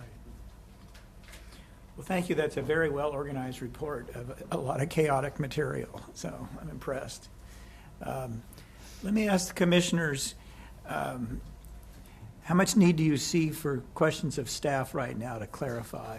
If I possibly could, I'd love to jump into public comment and get an hour of it or so done before we break for lunch.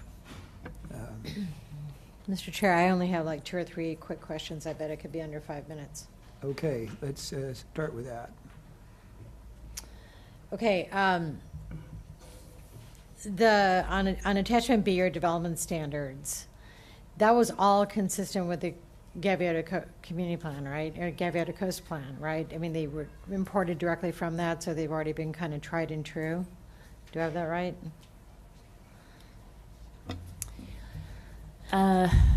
Commissioner Bridley, through the chair. Actually, the development standards in many ways are different from the Gaviota Coast Plan. Those development standards in attachment B are derived from multiple sources, including the EIR mitigation measures, other standards that are typical ordinance requirements, such as if you're going to have a sign, you have to comply with the sign regulations or the lighting regulations of the zoning ordinance. And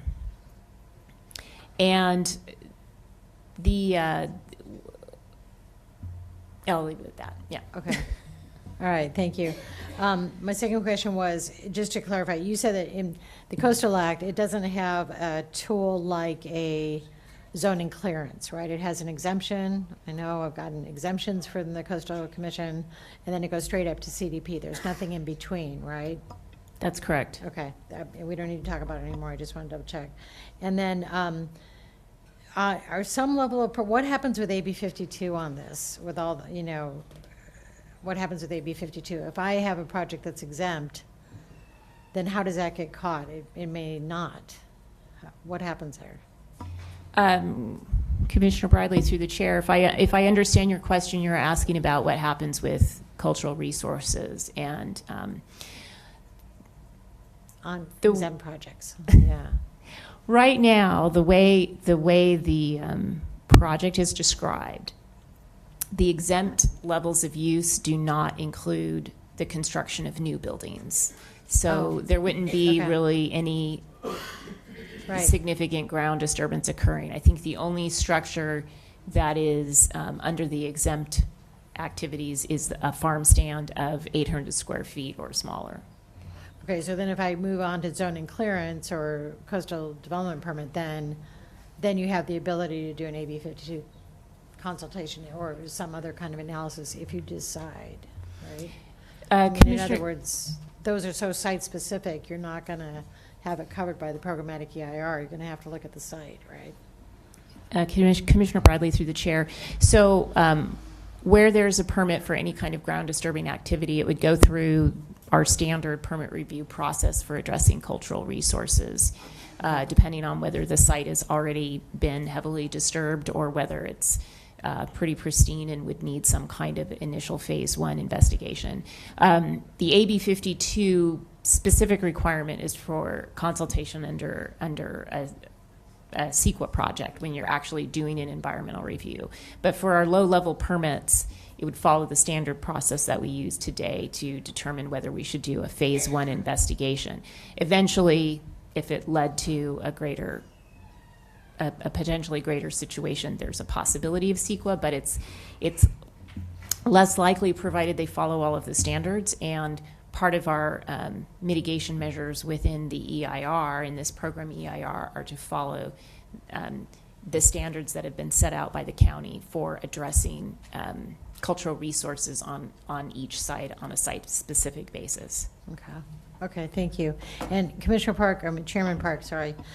So we'll have a chance to talk about how the programmatic EIR can function later after we do public comment. Is that what you want to do? Absolutely. We'll have all afternoon to do that stuff. Okay, thank you. Okay. Any other commissioners need questions answered before we go to public comment? Okay, public comment, I've been thinking about how to do this. I want to start with those that have submitted letters with specific recommendations. And I have an order in mind. I'm going to start with the Cattlemen's Association. It's Ms. Petrovich, you represent them. And then I'm going to follow with Mary Hayden, who has similar things and is involved in Cattlemen's Association. And Mary has been involved working with me on a Farm Stay Advisory Committee and AEO Advisory Committee I formed years ago, and has been consistently working on this stuff. So I wanted to have their impact first, because this is something that I think they perceive as being favorable, but we'll hear from you. Then I want to follow that with Vintners. And Ms. Laslett, I'd like you to go first, followed by Mr. Woolbrandt. Okay. Then I want to move to We Watch, Ms. Rosenthal and Ms. Emerson. And then I'd have AAC, just because AAC kind of covers all those types of agriculture, and that would be you, Ms. Weinman, is that right? And might modify things, because you need to be done by noon today, is that right? Or when do you need to be done? I have some flexibility, but I do have I think it's supposed to start at 12:30, but I will get there when I get there. Okay. And then finally, we have, shall we say, a media representative that has on air at 3 o'clock, and I want to get that person finished by the time we break. So we're going to kind of make that work, and we'll see how it works. So let's start with you, Ms. Petrovich. Mr. Chair? Yes. I apologize. Could I clarify one item for the record before you go to public comment? Yes. Thank you. Staff referenced the potential need for an EIR revision letter based on potential changes to the project from the commission. I just wanted to clarify for the record that the exact scope or need for additional environmental review would be based on the scope of the changes to the project, and it's not set in stone what that would look like at this point. I think that's a very good point that you brought up, and I want to explore that further this afternoon. What can we do by way of changes that would lead to a revision letter as opposed to recirculating an EIR altogether and things like that? So thanks for bringing it up, and we'll address it more. Ms. Petrovich. Thank you, Mr. Chair. You have our letter, I presume, that we submitted. And Mary will cover things that I'm not going to cover. But first of all, I think it's fair to say that this program could be excellent for ranchers, because trying to make ends meet in the ranching business is a very difficult task, especially in Santa Barbara, where prices for everything seem to be more than in most other in rural areas. In any event, the concept, I think, is wonderful. It'll be a boon to all agricultural operations if applied carefully. One of the things that, sorry, my eyes are bothering me and I have a hard time reading my notes. We do need to have more exempt uses. Zoning clearance, I suppose, could satisfy that, but not having to go down and talk to people at the county would be a real plus for farmers and ranchers. I think we would have had more farmers and ranchers here today, but they're out working, and it is really hard to get dressed, get out of your range clothes and into a nicer clothes and come down to talk to the planning commission. So, but I think that legitimate farmers and ranchers don't have the time or the money to undergo any county permitting that they can avoid.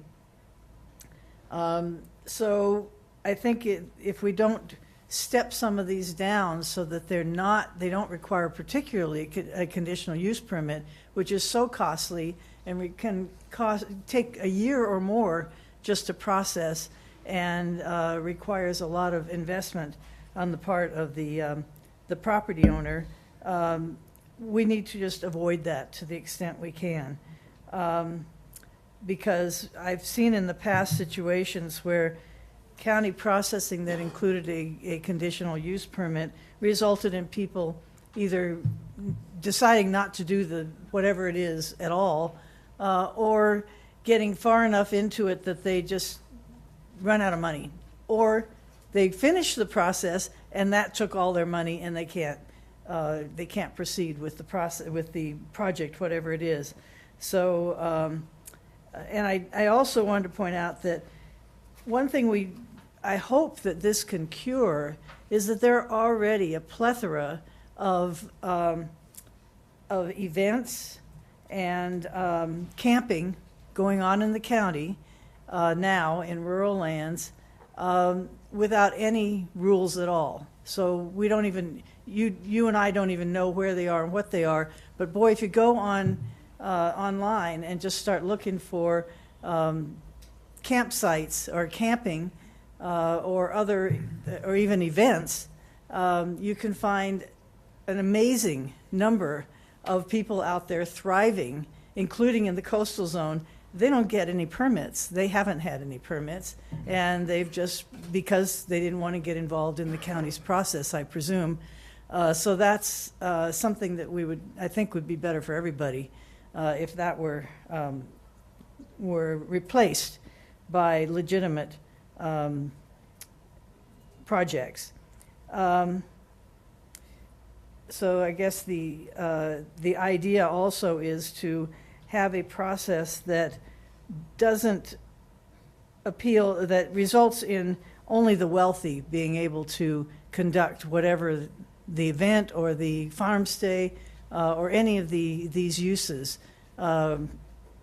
because they're the only ones who have the money to pursue it. For instance, at one time we had an ag. This is just an example of how things go when we make things too hard. We used to have an ag a second residential unit ordinance that was very carefully crafted so that the parents could stay on a property and have a home, and their kids, their grown-up kids, can have a house on the property and don't have to commute. One of them doesn't have to commute from the urban areas to the rural area. We had that ordinance, and I believe there was only one person who took advantage of it because, and he said that he regretted that he even went through the process because it cost him so much.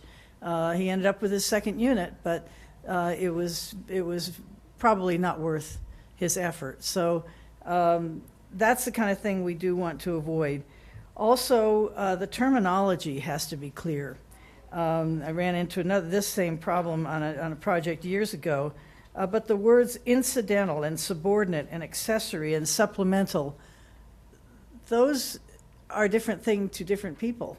And there's no way that those are defined. And I'm not even saying I can give you a definition, and because this has been worrying me for quite some time.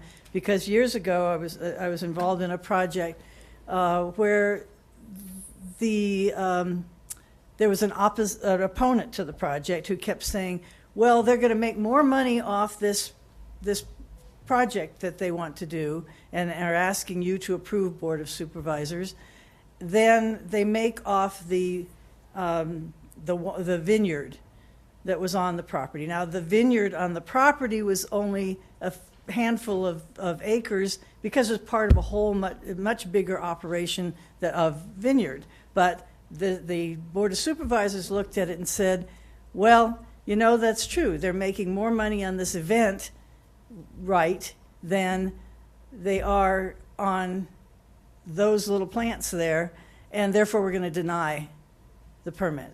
So that's the kind of thing that we want to get away from by having they were saying this is not incidental. So we need to have a very clear definition of those terms. I also think that there should be a little bit more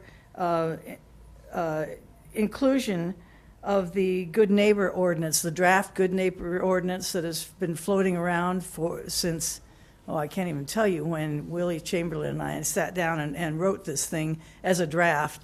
But it addresses all the things that make events and some of these other uses abominable to their neighbors. Traffic, night lighting, fire hazards, poaching, all the things that can go wrong with any program. And I think that draft ordinance, and if anybody would like me to provide it to you, I could have it on my computer. But we need specifications that make sure that people don't make this a negative for their rural neighborhood. One of the things that I guess I wonder is why is the ordinance suggesting bright lights and noise, especially amplified noise, after sundown for campgrounds and even for some of the other uses? Again, the idea is to not bother your neighbors while you conduct something that basically is is on your property and isn't affecting anyone else. And having all those things, one of the things in the Good Neighbor Ordinance, for instance, regulates the headlights that would be shining onto a neighbor's property. Those things are only necessary if you let people pretty much mind their own business. But if they stop minding their own business, and start annoying everyone around them, then we've made a mistake and we don't have a good project here.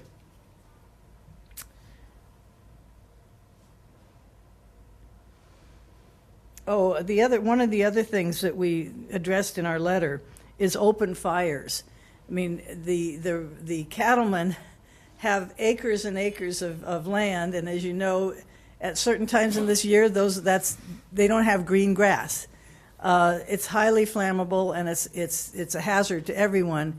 If you have, to my mind, and to most people's mind, if you have people who aren't necessarily familiar with rural areas, having campsites with open flames.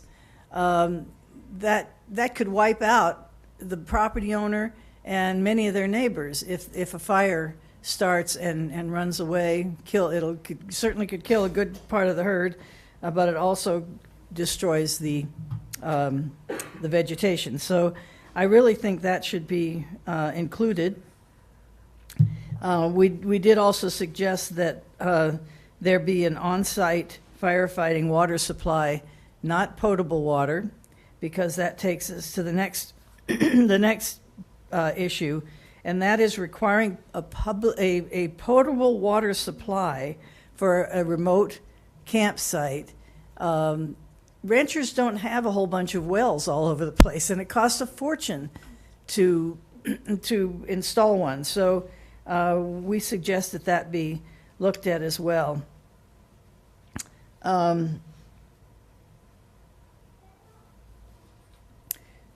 So another thing that we found was important was that the ordinance must be clear regarding horseback riding.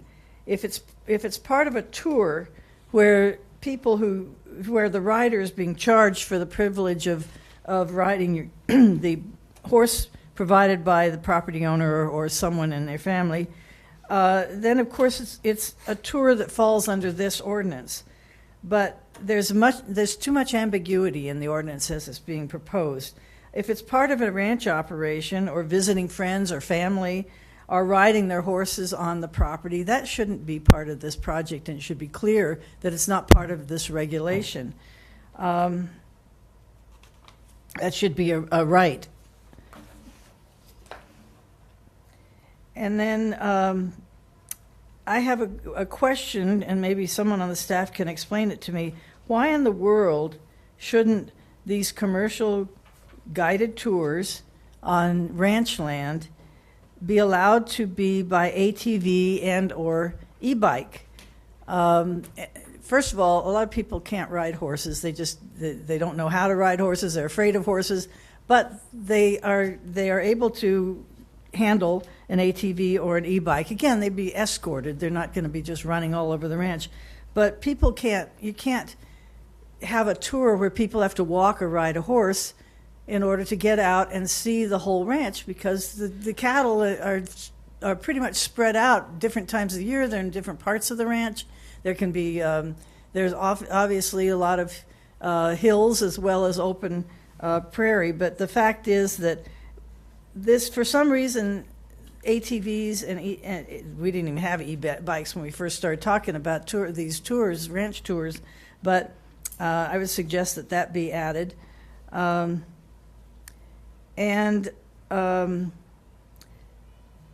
We suggest that the following uses be added to the ordinance, and maybe that's not feasible, but I think it's worth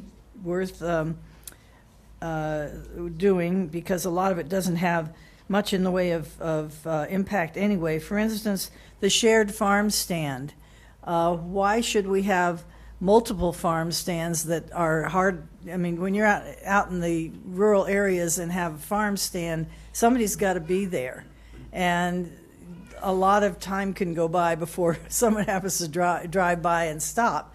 So having a shared farm stand would make much easier for neighbors to get together and have one facility. We also have lost most of our slaughter, in fact, virtually all of the small-scale slaughter facilities, which used to be pretty common. We used to have, I guess about 20 years ago, we used to have slaughter facilities. Those are gone in this county, and it makes it very difficult for people. And I'm not just talking about cattle slaughter. There, rabbits, chickens, other smaller animals. We should have a facility, or have someone at least be able to do such a facility without going through a conditional use permit. And incidentally, those are pretty heavily regulated anyway, because it's part of the food safety program. But and then I mentioned the equestrian facilities, so that we would like to get more of those available to people to use. And then now this could be included under the events, I suppose, but a branding event, and I just kind of described it in the letter that cattlemen have brandings once or more a year, and it's traditional to have family members in there helping out and neighbors, and it becomes a big party. Nobody's thinking about it as an event, but I suppose it is an event. But it would be good to have it under this ordinance, so it's clear that it's allowed. It does involve the food when all the work is done. They sit around and drink and have a good time. And so I would suggest that that be looked at as being included as well as permitted and exempt. Does anybody have any questions? Well, thank you. Thank you. And you'll get another opportunity in a couple of weeks. So be ready. Okay, Ms. Hayden. This feels really unfair, kind of unbalanced, to be honest, this approach. To have 20 minutes and then multiple people from the same organizations representing one view, and it's a war of attrition at this point in terms of your attention. So I would just ask multiple rounds of public comment, if they want to do that, but I'm just raising a concern. I really put what the intention of the commission is, and your intention is good. I get it, but it just seems a little unfair. Well, thank you. We're doing the best we can. We have had a sort of an informal tradition here at the Planning Commission, which you'd see if you came every month, that many organizations will have 6 or 7 speakers go for 3 minutes at a time. So we're kind of balancing that. And we have people like Ms. Hayden who have individual points of view. And I'd hope everybody can take a little less time than Ms. Petrovich just said. And you'll certainly have an opportunity to speak when it's your turn. Okay, Ms. Hayden?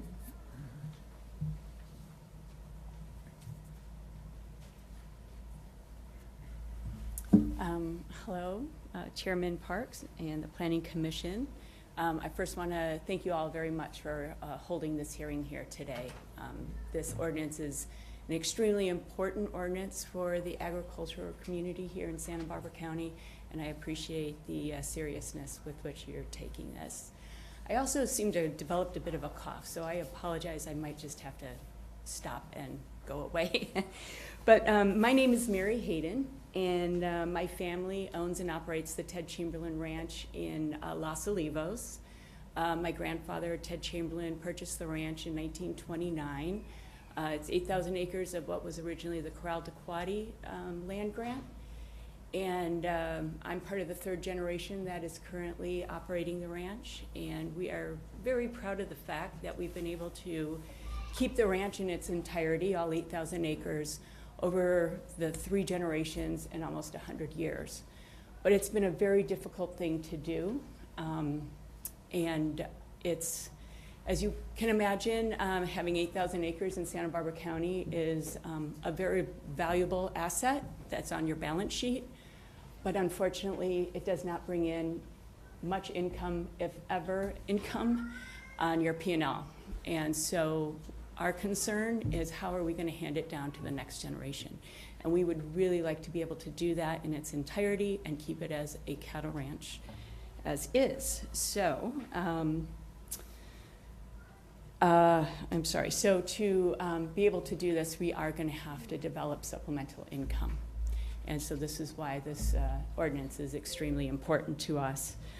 And if Santa Barbara County is truly serious about creating an ag enterprise ordinance that will truly support the Santa Barbara agricultural community, then this ordinance must be accessible, and economically feasible for the Santa Barbara agricultural community to put into action.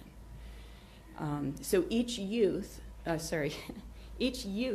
both in the rural recreation and the supplemental agricultural use, must have an exempt category that will allow farmers and ranchers to make true supplemental income without excessive startup costs. Chairman Park, I know that you've been working diligently over these past 4 years to create an ordinance and have recently asked the various agricultural sectors in Santa Barbara County to very clearly state what would work for us in such an ordinance, and then to submit these letters to the Planning Commission. And so I did so. I think it's on the Ted Chamberlain Ranch letterhead. And to make it easy and more clear, what I did was take what was originally the, I'm calling it a spreadsheet, and to kind of just make it clearer. And also, on the original spreadsheet, it seemed like zoning clearance and LUP was grouped as one. And it's my understanding that those are two very different processes. And so I split those up, and then I also made sure that every use had an exempt category. I'm going to talk just very briefly about some of the rural recreation uses, because I believe that, in my experience as a cattle rancher, is where it's really going to affect us greatest to be able to make some extra supplemental income. And I'll try and do this very quickly.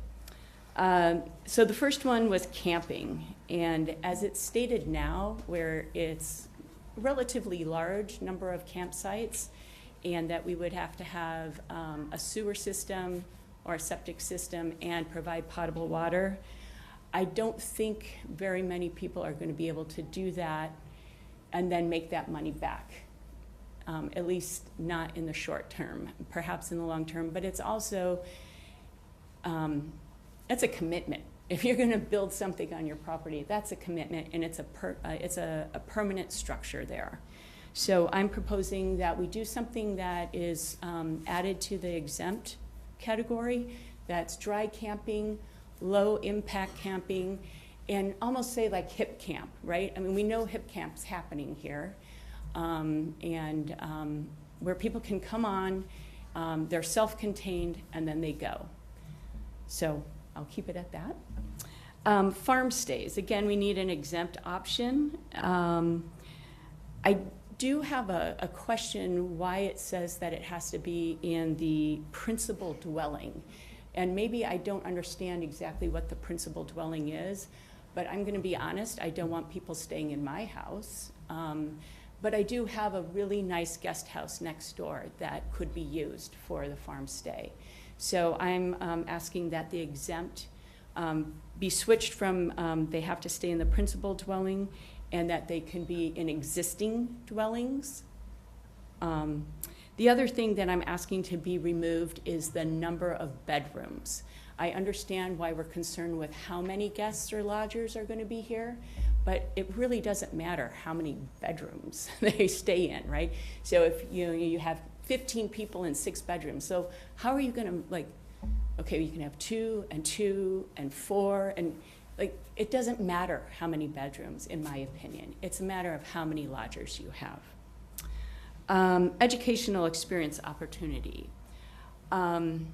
What's really big right now is trying to bring kids, especially from the urban area, so Lompoc, Santa Maria, Santa Barbara, into the rural area. And oftentimes those classrooms are 30 kids.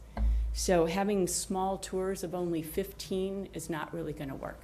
So it would be nice if we can expand that. Sometimes they bring 2 of their 3rd grade classes, so that's 60 kids. So I've expanded the exempt to include 60 people.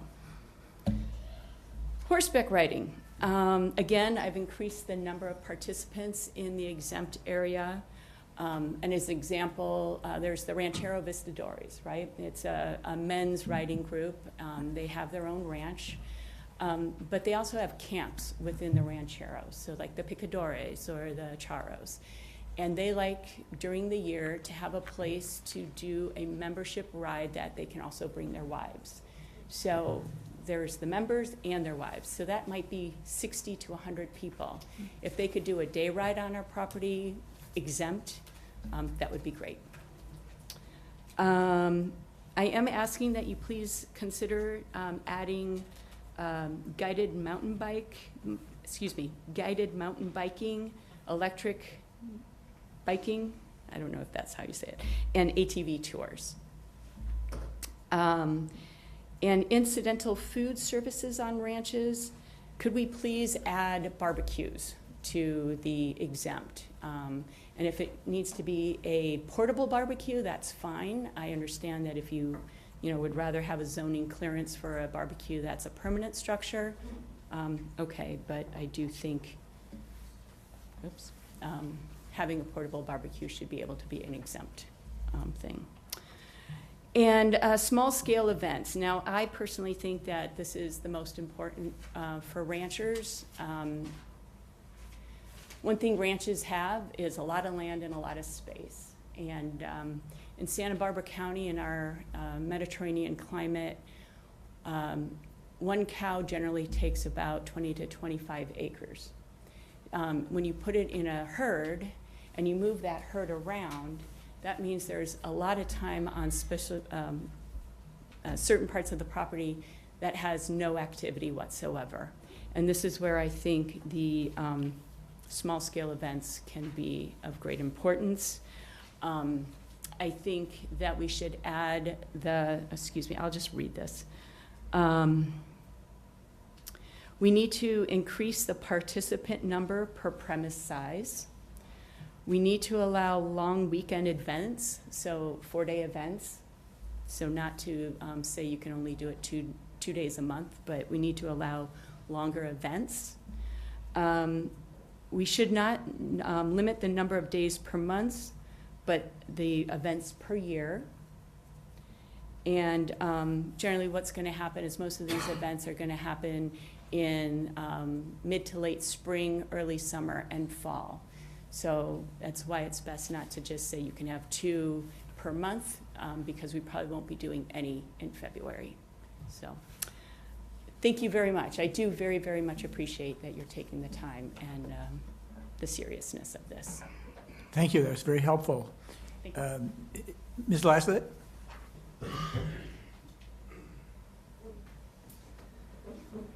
Thank you, Chair Park and Commissioners. It's nice to see you. I'm Allison Laslett. I'm the CEO of the Santa Barbara Vintners, which is the trade association for the wine industry in Santa Barbara County. We submitted a letter that has specific details, and I'm going to let Chip talk to you about the specific details, but there are 3 issues that I would like to highlight and provide you with some context that impact the wine industry. One is the setbacks, and I have a graphic. One is incidental food service, and then I also want to provide you some context for traffic. So if you will go up to the top of that document. So this is an acre. The setback that's proposed is 100 feet, and it's hard to put that in context of acreage. So I took the smallest acreage that is referred to here, which is 100 acres. So if you go to the next page down, this is 100 acres. So 100 acres is 2,087 feet if you have a perfect square. So for our argument, since this is the most generous shape we can work with, if we were to set back 1,000 feet on this 100-acre perfect square property, it would leave, if you go to the next slide, this amount of usable space in the very center, right?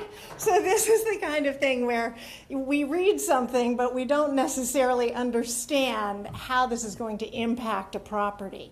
So if there's one more slide, if you don't mind, below this, which is if you change the shape at all, if you change it by an acre, if you change it by 87 feet to be exact, you will have no usable space with a 1,000-foot setback on any 100-acre property.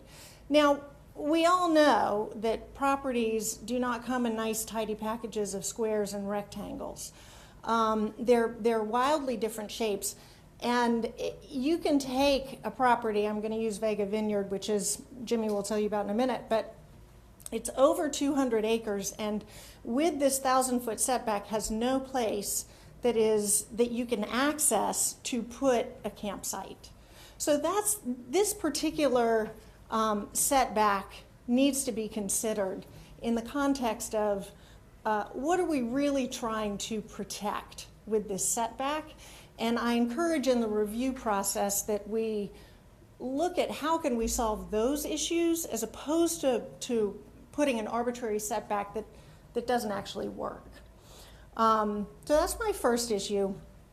The second issue I commented on in a letter when the EIR was under review, and it's about the incidental food service. So in COVID, an extraordinary thing happened for the wine industry, which was after years and years of not being allowed to serve food on the wineries, it was suddenly mandated that in order to serve wine, we had to serve food. And those regulations were written into the Economic Recovery Ordinance. For 3 years now, Santa Barbara County has been serving food under the guidance of EHS and the fire department. But there have been no other requirements for this incidental food service. You have to meet food safety standards. The Ag Enterprise Ordinance, as it's written now, does not allow for the food service that we're currently providing. It's more limited. And I don't think it needs to be. There have been no complaints in these 3 years of providing food. Food is integral to the wine industry, and it's also safer if you eat while you are tasting wine. And I think that's a very important result of allowing food at the wineries. It's better for our community, and it's better for the wine culture, and it's better for the relationship people can build with a vineyard. So the third issue that I want to address and just provide context is that of traffic that came up in the EIR. So Santa Barbara County is the first wine region north of Los Angeles. And Los Angeles, greater metropolitan area, has about 22 million people in it. That is our largest target market for visitors to Santa Barbara County's wine region. If you start north of us in San Francisco, you have multiple wine regions that you can stop and stay at before you get to us. If you leave Los Angeles, what happens is people will stop and taste wine in Santa Barbara County, but because there are not enough places to stay here, they move on to Paso Robles, north of us, and they drive there. So they still come to Santa Barbara, they stop, and they continue to drive so that they can stay overnight. The other thing that happens is they will drive up to wine country, and then they will book a hotel in Santa Barbara. They will drive back down to stay in their hotel, they'll drive back up the next day, and they'll drive back down to stay in their hotel. So I understand it's difficult to measure, but I wanted to share that the majority of our visitors to the wine region are from the South, and that if we provide them with places to stay, it will actually reduce traffic in some instances. I will let Chip give you the details of my letter, as I said, but I wanted to give you that context for those 3 issues. Thank you. Thank you, Ms. Leslett. Mr. Wilbrand. Thank you, Mr. Chair, members of the commission. I am excited that you are going to have a second hearing on December the 13th. I'm looking forward to the opportunity to work through some of these issues between now and then, and in particular, the specific comments I've made about language. I think we had a fabulous process that occurred over the last 4-ish years that came out of some stuff that has gone back, I think, probably decades. And that process included having WeWatch participated, the Vintners Association participated, the cattlemen participated, growers shippers participated. We had a whole group, and I want to thank John for having pulled that together. And I'll thank Larry and all of you for letting us then work through this in that way. I'd point out Larry because his son and daughter were both on that committee and participated and brought just great information to us about what actually happens on berry farms and on other kinds of agriculture that we from the vintners may not be as familiar with. And I think that we worked on and created a good basis. I want to take us back to the why are we doing that? And I'd note that way back in 2009, the San Ynez Community Plan has a provision that says the county shall create additional opportunities for agricultural tourism. Shall. Hasn't happened, though. Commissioner Cooney, I remember being at the hearings when you all were talking about having short-term rentals on various types of properties. And Commissioner Cooney, I believe you had just come back from a fabulous vacation in Italy where you had stayed at an agriturismo place and described it wonderfully. It sounded like what we should have here in Santa Barbara. You were told, though, that that would come back to the commission as part of an Ag 2 second round of looking at what could happen on Ag 2 parcels. I think that was perhaps 8 years ago. It was certainly a long time ago. So this has taken a long time coming. I really would urge that we take the little bit of extra time and let's get it right. I'd like to thank staff for their efforts, but I think we've got kind of a disconnect between what the agricultural community wants and needs and would implement and what comes out of perhaps environmental review and a more urban approach to things. And so again, I'm looking forward to, I hope we can also work with your staff on that. There was a discussion about the fact that this sort of emanated from the Gaviota community plan and provisions that were provided on the Gaviota coast to downshift permitting from the general requirement for a conditional use permit for rural recreation to what was then allowed as an incentive-based and simpler program for the Gaviota coast. Sadly, I believe, as far as I understand, since that time there has not been a single project application submitted under those provisions on the Gaviota coast and nothing put in that falls under the exemptions. And again, I think it's because there was this process, well-meaning landowners came forward and said, here's what we would do and what we would like to do. And what they ended up with is stuff that was so restrictive that no one does it. I think Allison gave you one of the wonderful examples out of what's before you right now. There's a general belief that one-size-fits-all buffers then will take care of one-size set of concerns.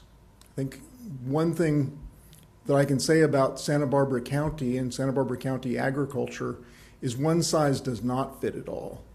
In fact, just in the different kinds of agriculture, you're probably going to have different solutions to any particular problem. And I think we need to provide that flexibility.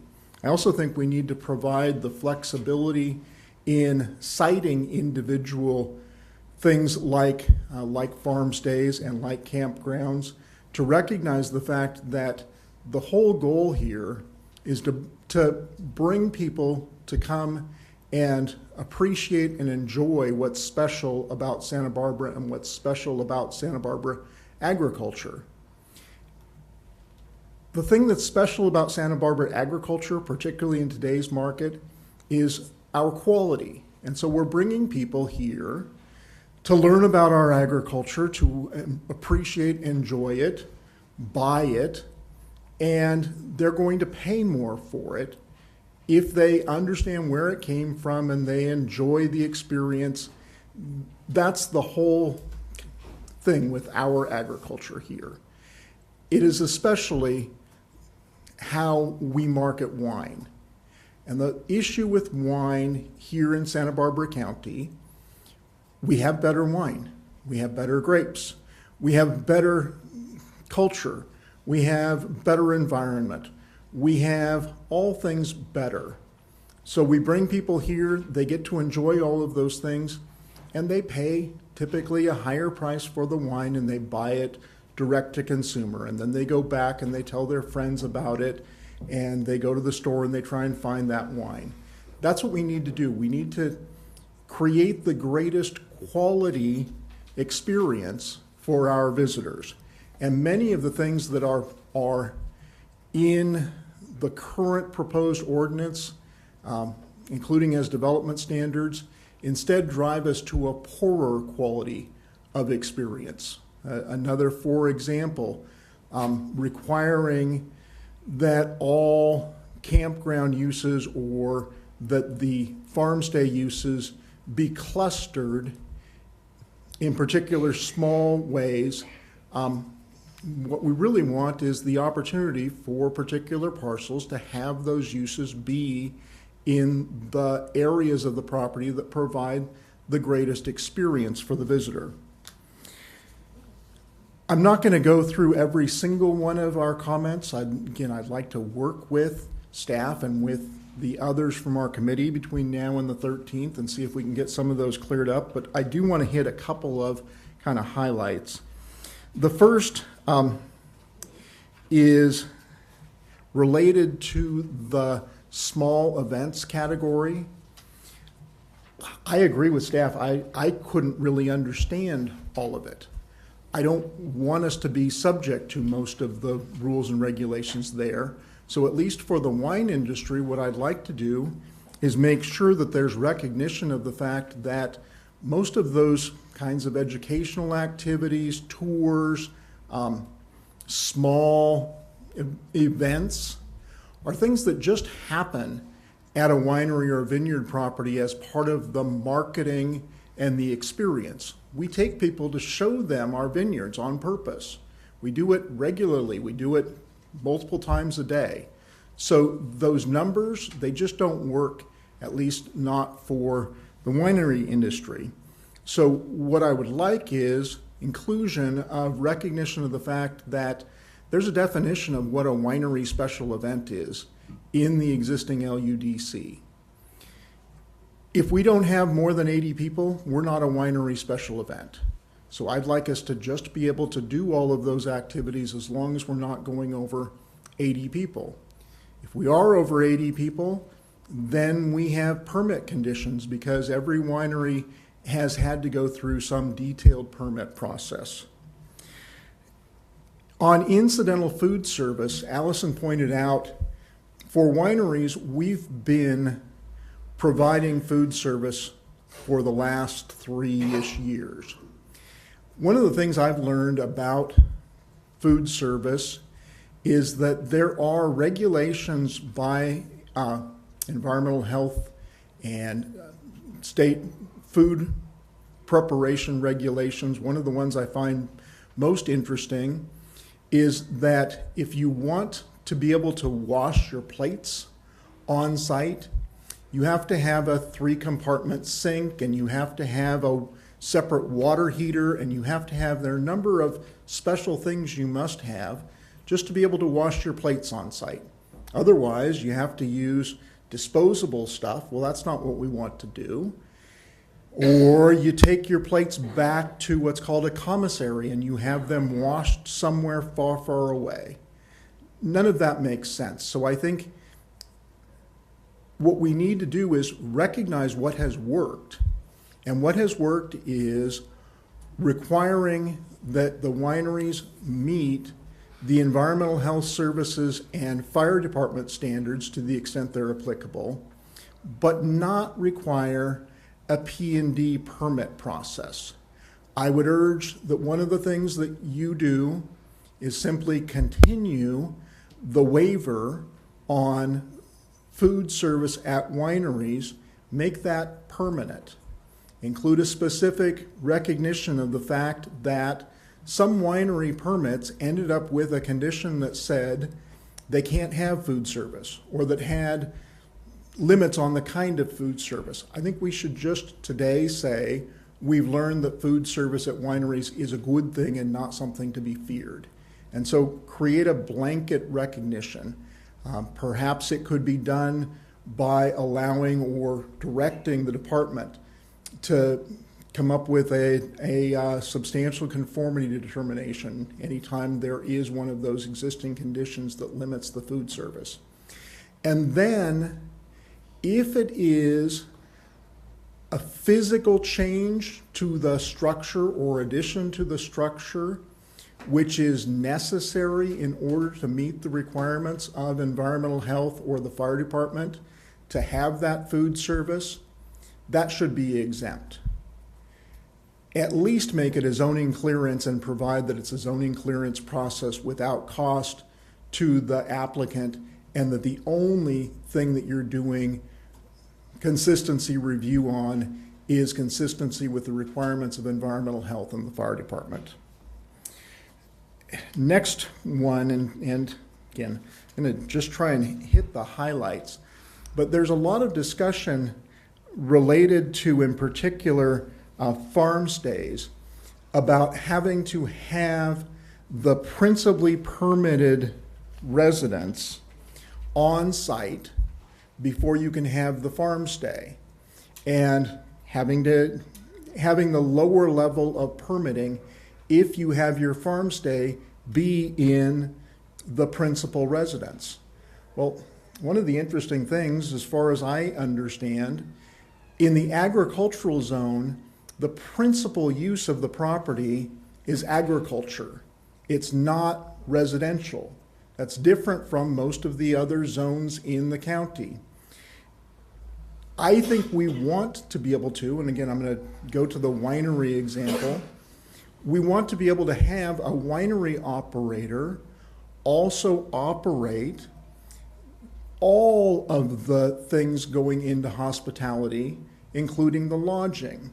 So to me, it makes no sense that you require that somebody has a principal residence and has an operator who must live in the principal residence, and that you make it easier if you have the guests stay in that principal residence.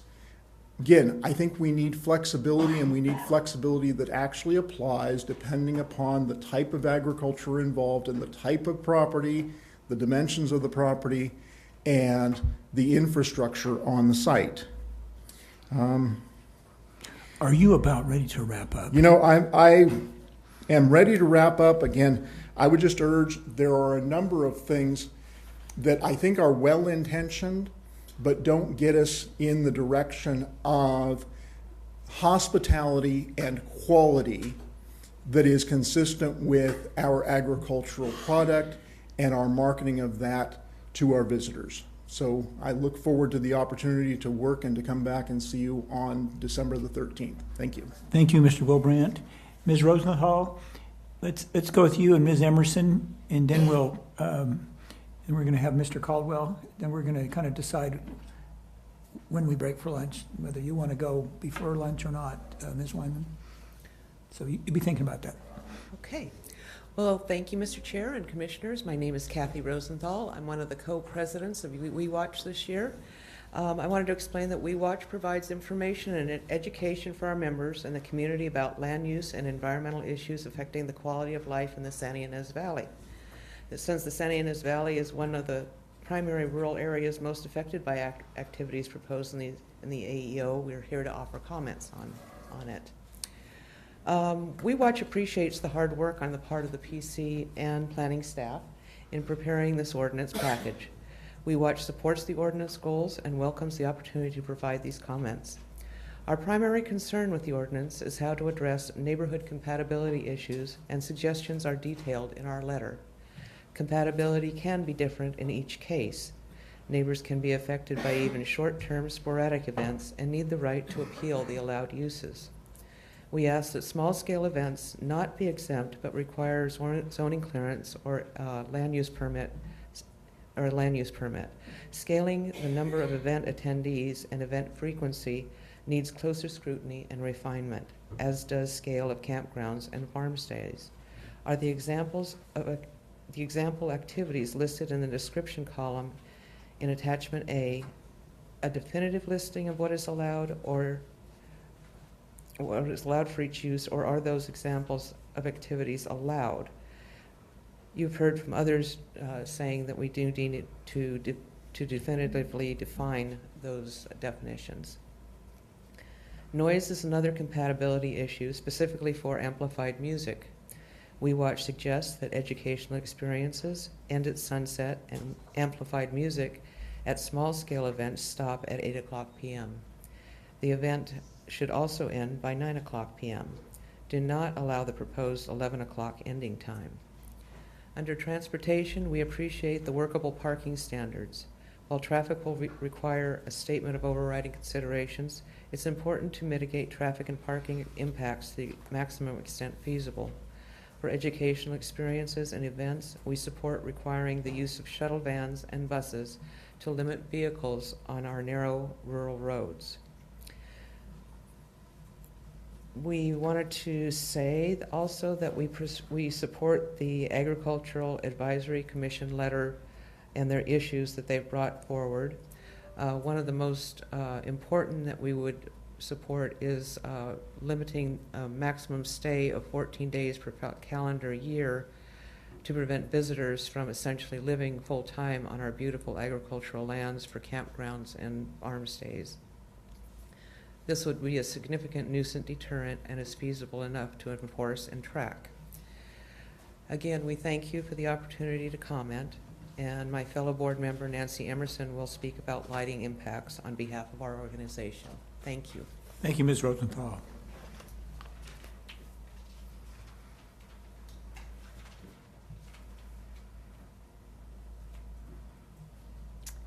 Chair Parks and Planning Commission. As chairperson for We Watch's Save Our Stars Committee, we began advocating for a countywide outdoor lighting ordinance in 2011. But for 10+ years, emergencies bumped it off the long-range planning annual work plan. I contacted Dan Clayman again in early 2022. He encouraged us to draft a county-wide outdoor lighting ordinance, which we completed in early 2023. We held a Zoom meeting with Alex Tuttle in long-range planning, plus Buellton and Solvang planners. A revised ordinance with separate county and city's version was delivered the end of March. Due to family circumstances, I did not contact them again until this month. The good news is that both Buellton and the county were ready to begin work on ordinance updates. And today I talked with Alex, and he's almost done. So this brings us to the AEO. We Watch realized when studying the AEO EIR that much of the Ag 2 land was outside the Sandy Nez Valley Community Plan. So its outdoor lighting ordinance did not apply. Though the EIR estimated 75% of land affected by the AEO was in the Sandy Nez Valley. We submitted objective outdoor lighting development standards Monday, and I contacted Alex Tuttle. And he hopes that all of this will be completed at about the same time, making it unnecessary to place these standards in the AEO. We hope so too, but we ask that you insert some kind of a placeholder in case it should be needed.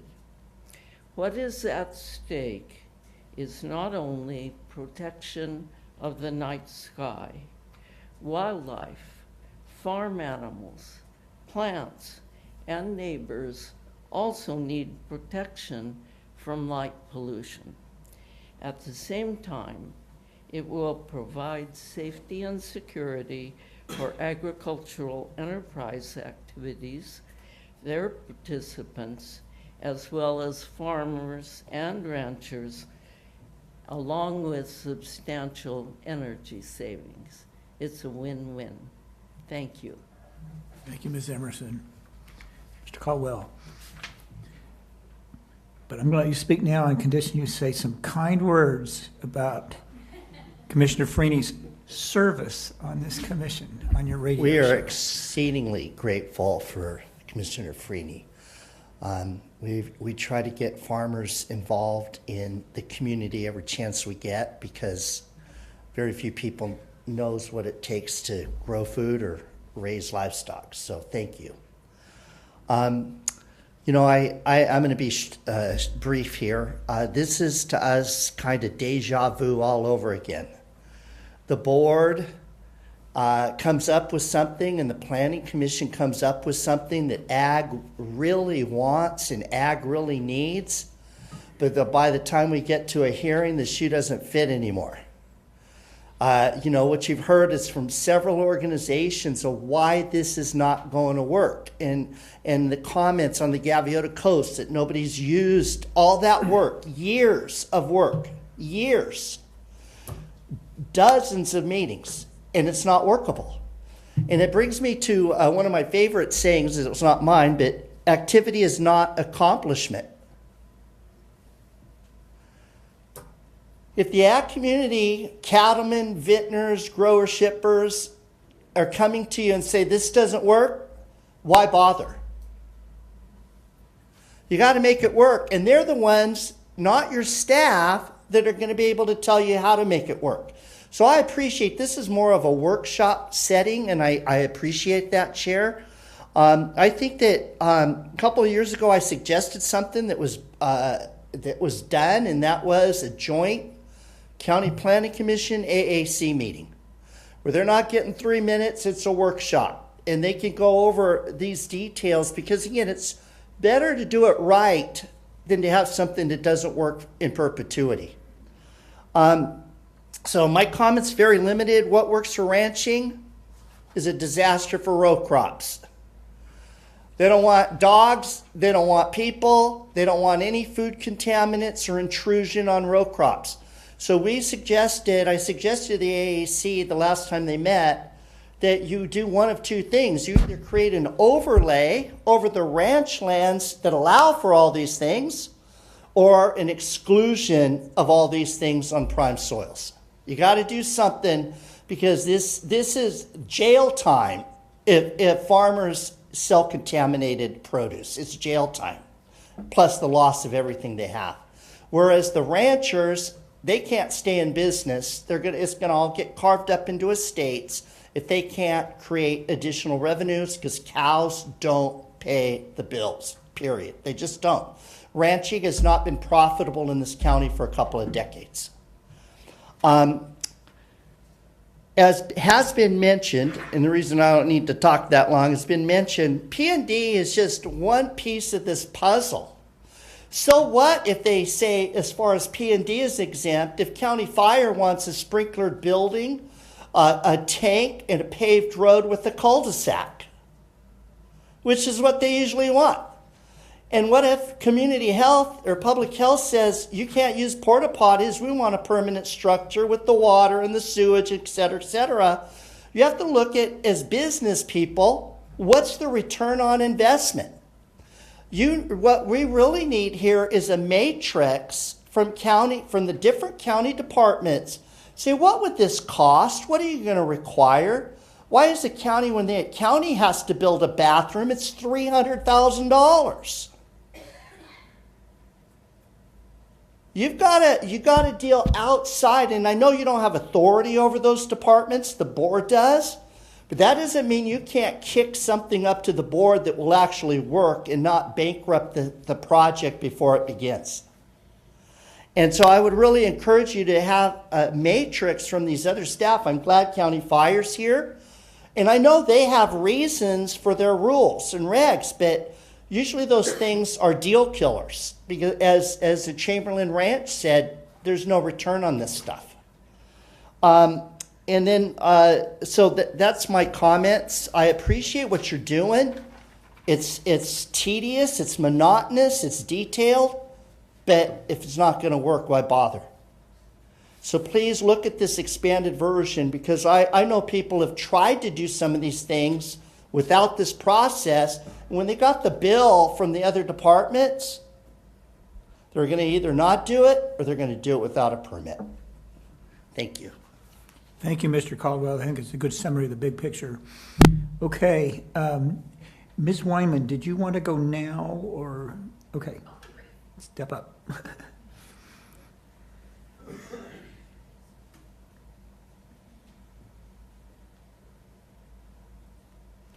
Thank you. And without being prompted, I would like to thank Commissioner Farini for your service to the community and to the county and the commission. We'll definitely miss you very much in this role, but wish you all the best in the next chapter and look forward to continuing your leadership in the community in your other capacities. So definitely going to miss you and thank you and appreciate everything that you've done.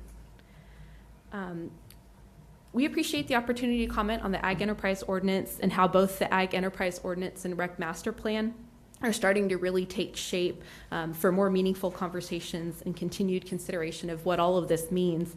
And as mentioned, kind of looking at it on the ground countywide and what that means for different crop types, different geographies. And really want to thank staff and the commissioners and our public and partners in doing all of this due diligence and continuing this dialogue and building consensus. I'll be wearing two hats today, one for grower shipper, with a focus especially on some of the implications for fresh produce in our valleys like Santa Maria Valley and Lompoc Valley, and then also comment in the context of the county's Ag Advisory Committee. For those who might not be familiar, it is a county entity with representatives from all 5 of the supervisors and then also key agricultural organizations in the county that reflects the geographic and commodity diversity in the county. AAC did form an ad hoc subcommittee to draft the letter that was submitted to you today. It met several times to discuss and draft the concepts. We know it's a huge issue, and we look forward to continued dialogue and refinement as we all try to get this right to promote and protect agriculture without inadvertently causing harm to neighboring agricultural operations. I'll also mention that we've all learned a lot from the cannabis ordinance and some of the concepts that you'll see come together from some of the potentially really serious conflicts that can arise from differing uses. So with that, I'd like to just highlight a few issues of the letter that was submitted by the County Agricultural Advisory Committee.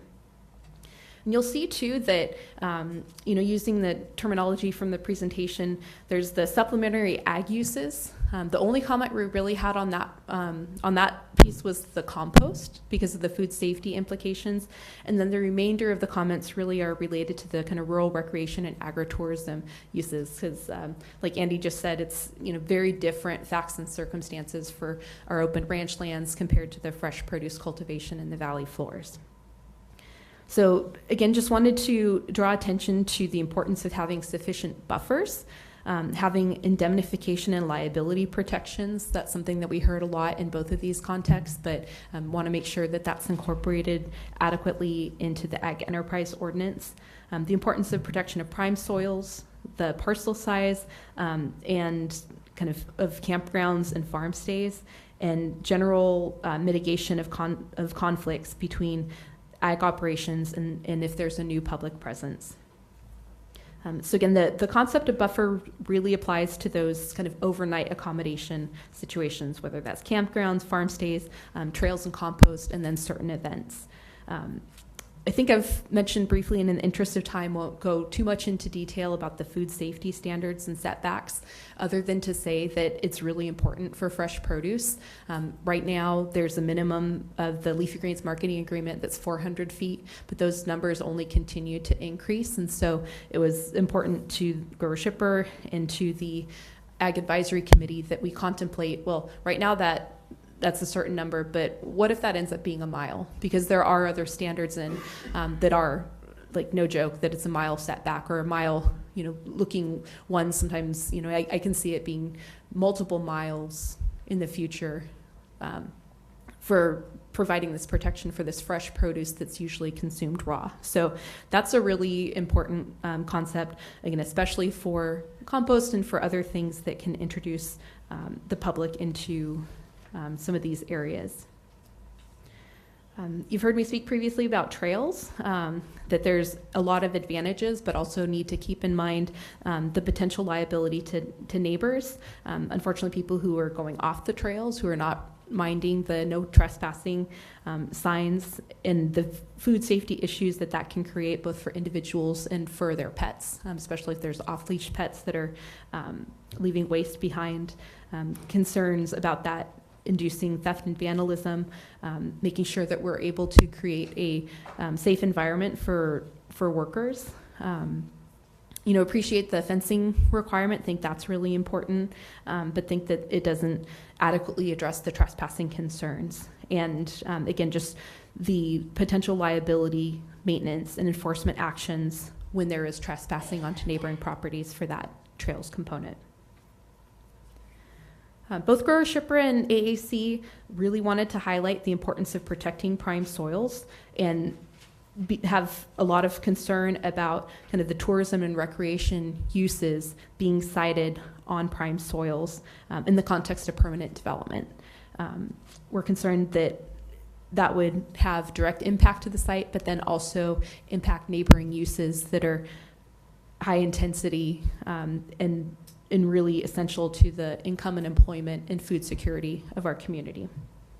So we thought it's important to kind of create that buffer, that separation of uses that correspond with prime soils. And that's especially important for trails, campgrounds, composting, and then the events and tourism activities. The next couple comments are reflect more the consensus of AAC and again the diversity of uses.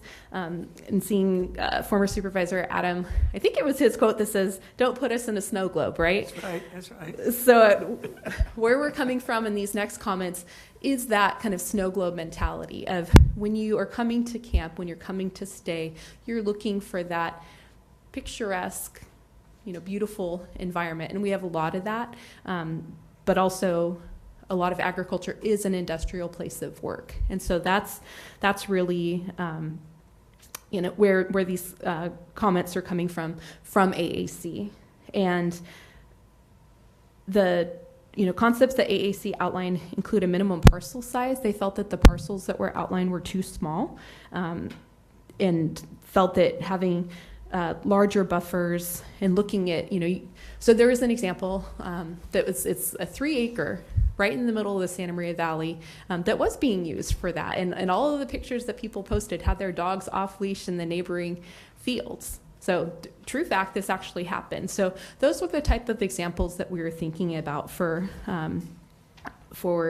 kind of the campgrounds. AAC thought that there should be a different process for the legal wineries that are established on ag lands.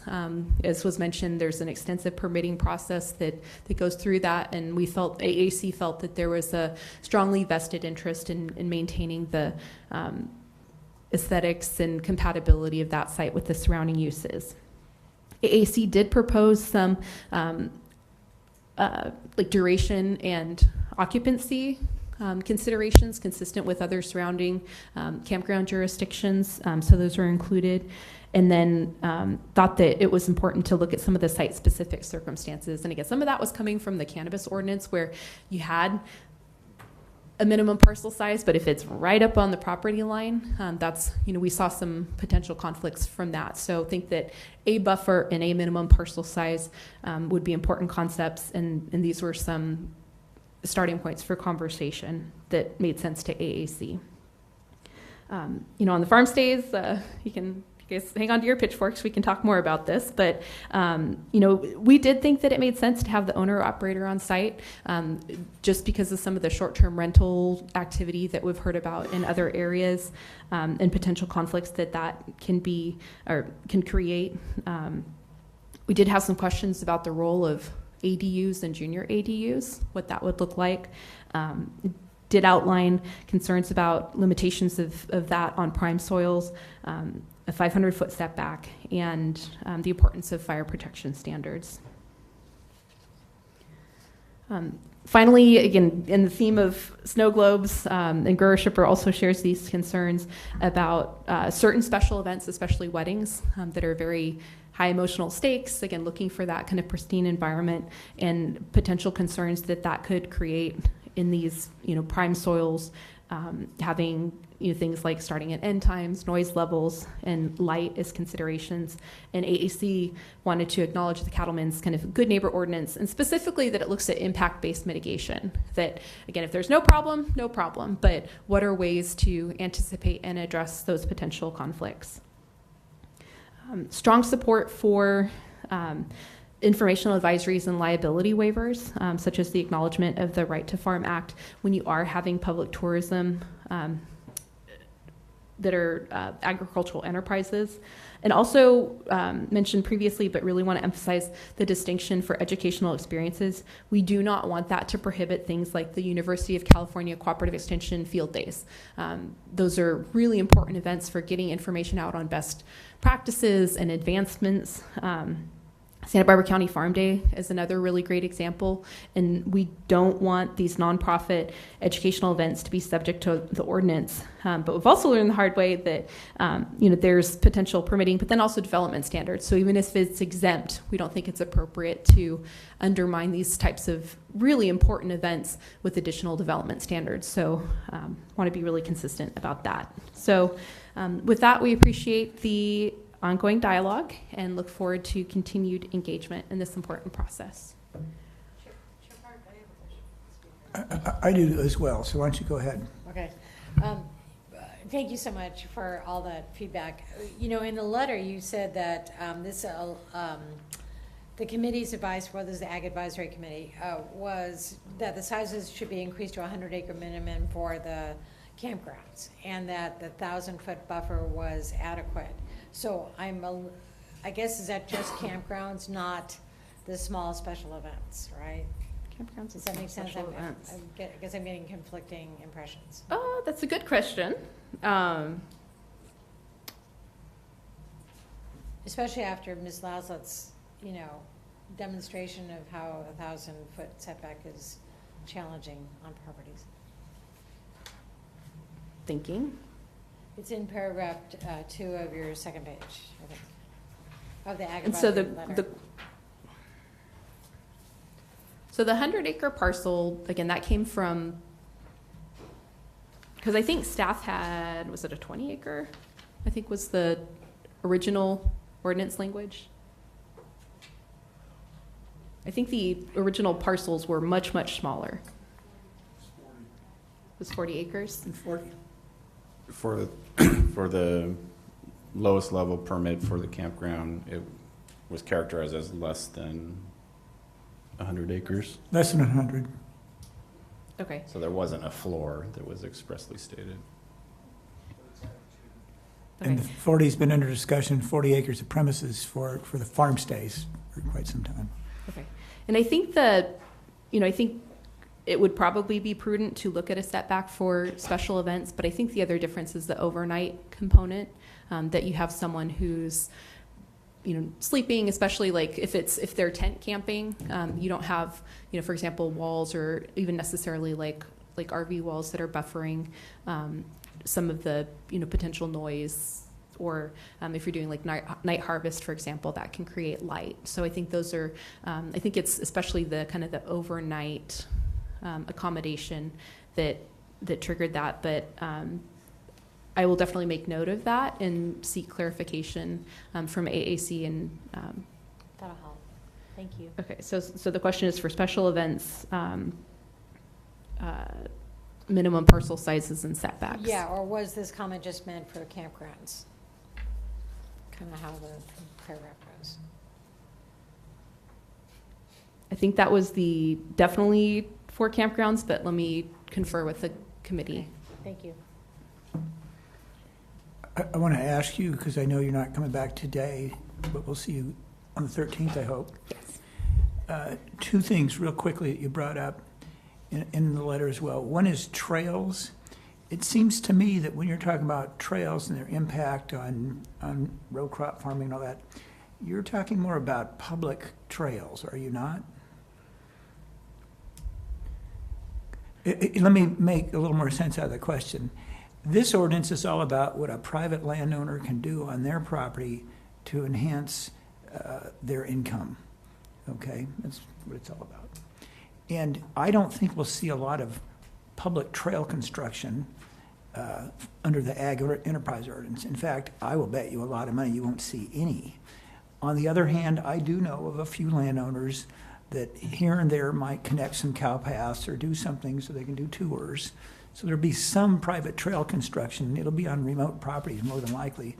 I'm trying to visualize what it is you might be concerned about. I'm not arguing with you, I'm just trying to understand so I can address it. Yeah, well, I think the kind of most vivid example would be like the Levee Trail, like the Santa Maria River Levee Trail. Which is a proposed public trail. Yes, yeah. Yeah, But I think okay. kind of, again, looking to the Cattleman's Good Neighbor, if it's impact-based, so the neighboring property owner won't necessarily know, or if the concerns about dogs being off-leash going into neighboring properties or people not sticking to the trail, they're not going to say, well, did you pay to trespass, or are you just trespassing? Okay, I get it then. That's all right. I think those are very important concerns on the public trails. When I look at the likelihood of issues, it's a little different on the private, but we'll be getting into that more later. The second thing is avoidance of prime soils, any prime soils anywhere for any of the kind of improvements that might occur, like farm stays and campgrounds. This may display my ignorance. I go on these large ranches. I was just off a 38,000 acre ranch. I presume there's some prime soils out there, okay? And a lot of times on these old ranches, there was property that was cultivated, but they kind of gave up on it for that because of water concerns, transportation concerns. You know, we don't have dry farming of wheat anymore, but we did a lot of it 150 years ago. And so there probably are some prime soils on some of these large ranches. They might be an acre of it here and there, but are we serious? You're going to say the kind of property where you typically put your corrals in your house and this and that, we won't let you have a farm stay? So where that came from is we went on, the county has their interactive GIS, like land use mapper, and so we pulled up those layers. What we saw tended to be most in the valley floors. And again, we're happy to continue this kind of public discourse, but it is important to mentally differentiate, like the California Department of Conservation has like their important farmland mapper. That is different from the prime soils. And so I think what we had been looking at was more the interactive GIS mapping layer for prime soils, which did seem to be more limited to the valley floors. Okay, so part of this is definitional. You know, Yes. And I think, okay, that's fine. Okay, thanks a lot. We'll have plenty more questions for you later. Okay, thank you. And I'll definitely be watching. And we're happy, so Grower Shipper's happy to continue to serve as a resource, and AAC as well, because this is a very important issue. Okay, one thing I want to, you're done for today. Okay. One thing else I want to do before we break for lunch, Roy Reed, do you mind coming to the podium? If you don't know who Roy Reed is, you better learn, because he is the new 4th District Planning Commissioner. And he was approved by the board yesterday. Is that right, Roy? Yes. Okay. I've known Roy for a number of years. He was one of those persons that when I came on the Planning Commission, offered to take me on tours of the country and show me certain things. It was very useful for me. Roy's related to just about every family in Santa Maria of any fame or street name. Roy, that I know, is a history buff. He's a natural history buff. He's got very even-handed politics and awareness of local issues.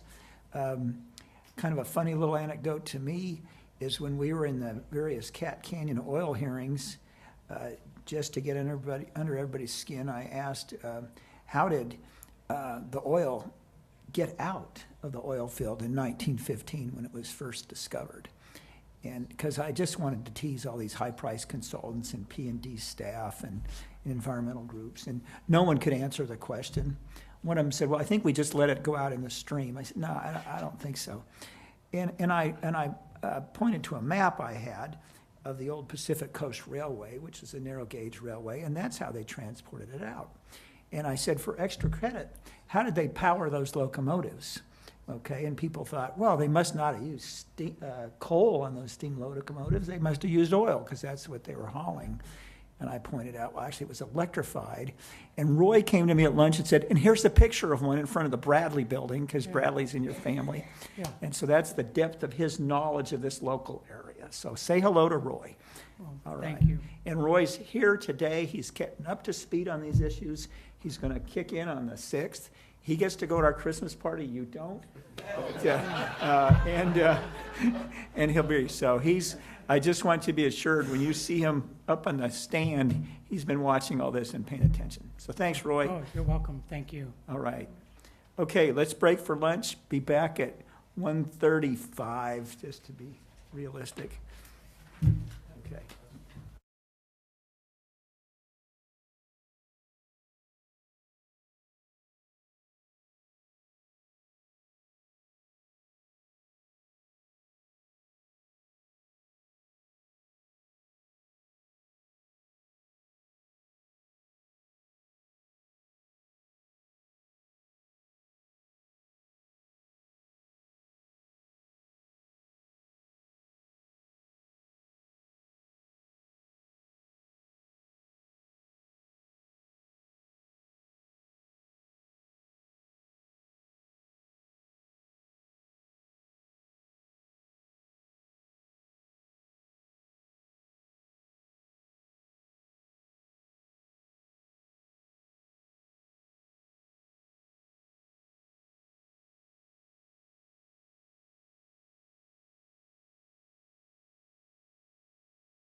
Good afternoon. Welcome to our afternoon session of the Planning Commission hearing for November 22, 2023.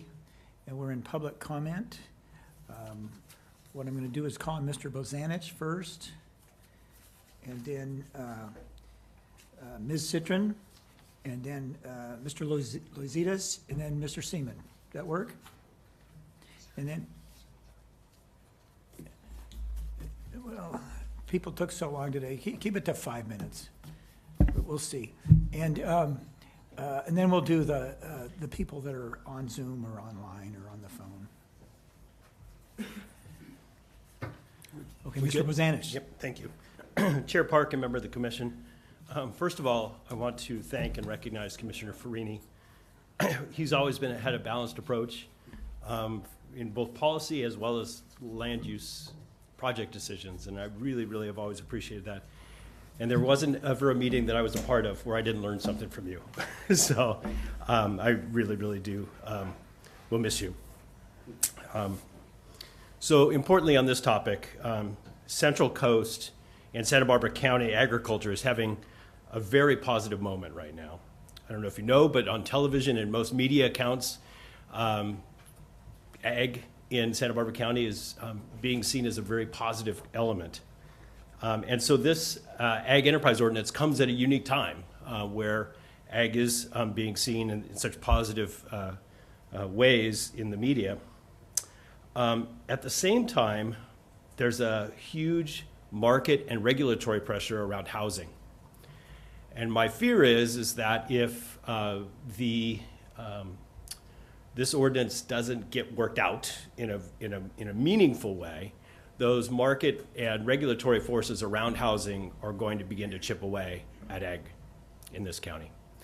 And so to get this right, and get this right once and for all, after all of this effort and all the time that was described earlier, I think is absolutely critical right now.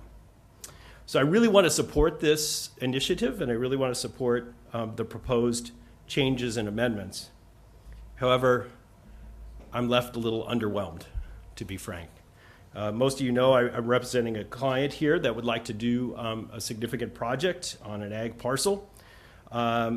But here's kind of our analysis.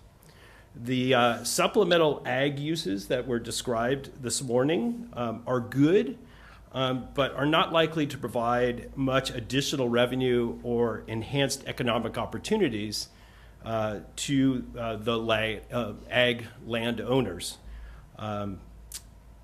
The proposed limits and scale on the frequency of the rural recreation uses are insufficient to motivate owners to engage in the permit process or even take advantage of the exemptions because of the additional regulatory requirements. Put simply, the proposed size and frequency of these small events in particular wouldn't pencil out as any kind of an economic benefit, I fear, as currently constructed. I'll give you one example of that. In the matrix that was provided in the staff packet, one of the small-scale events listed is non-motorized trail runs, bike races, equestrian endurance rides.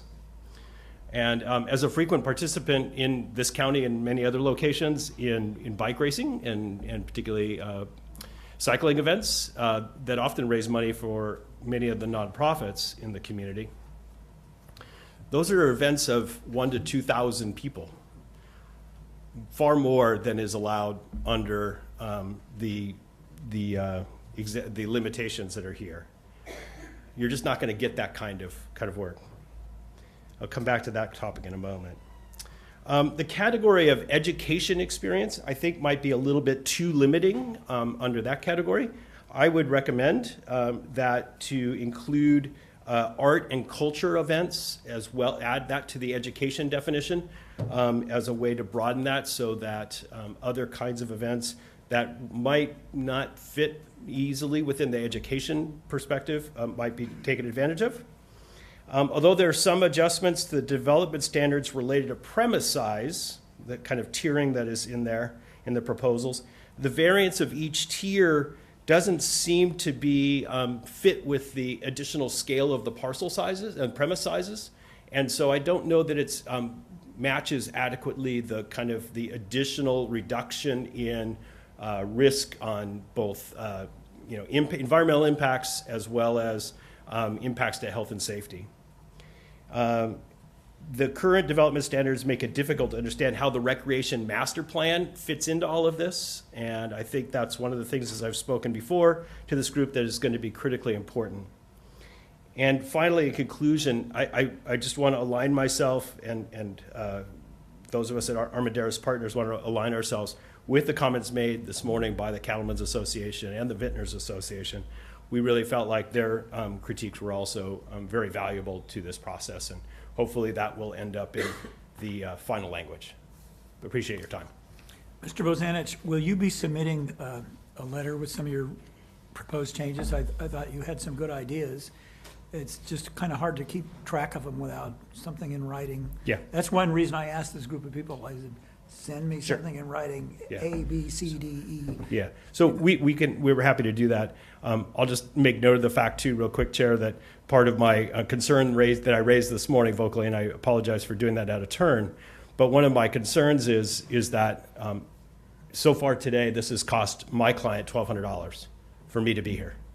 And if we had had regular order with 3-minute public comments, even if we did multiple rounds, as you did quite well with the Recreation Master Plan, the cost to my client would have been significantly less than $1,200. But you also might have been called at 3 o'clock. And it might have been $1,800. Correct.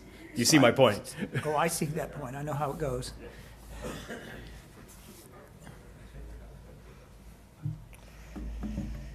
Some of us who are lawyers know that game. True. Citron is one of them. So thank you for waiting. And what do you got to say? Good afternoon, Chair Park and Commissioners. Anna Citron. And to your point about being a lawyer, yes, I am a lawyer. I am now at a new position, in-house, on staff of Gaviota Coast Conservancy. I am the Legal and Policy Director.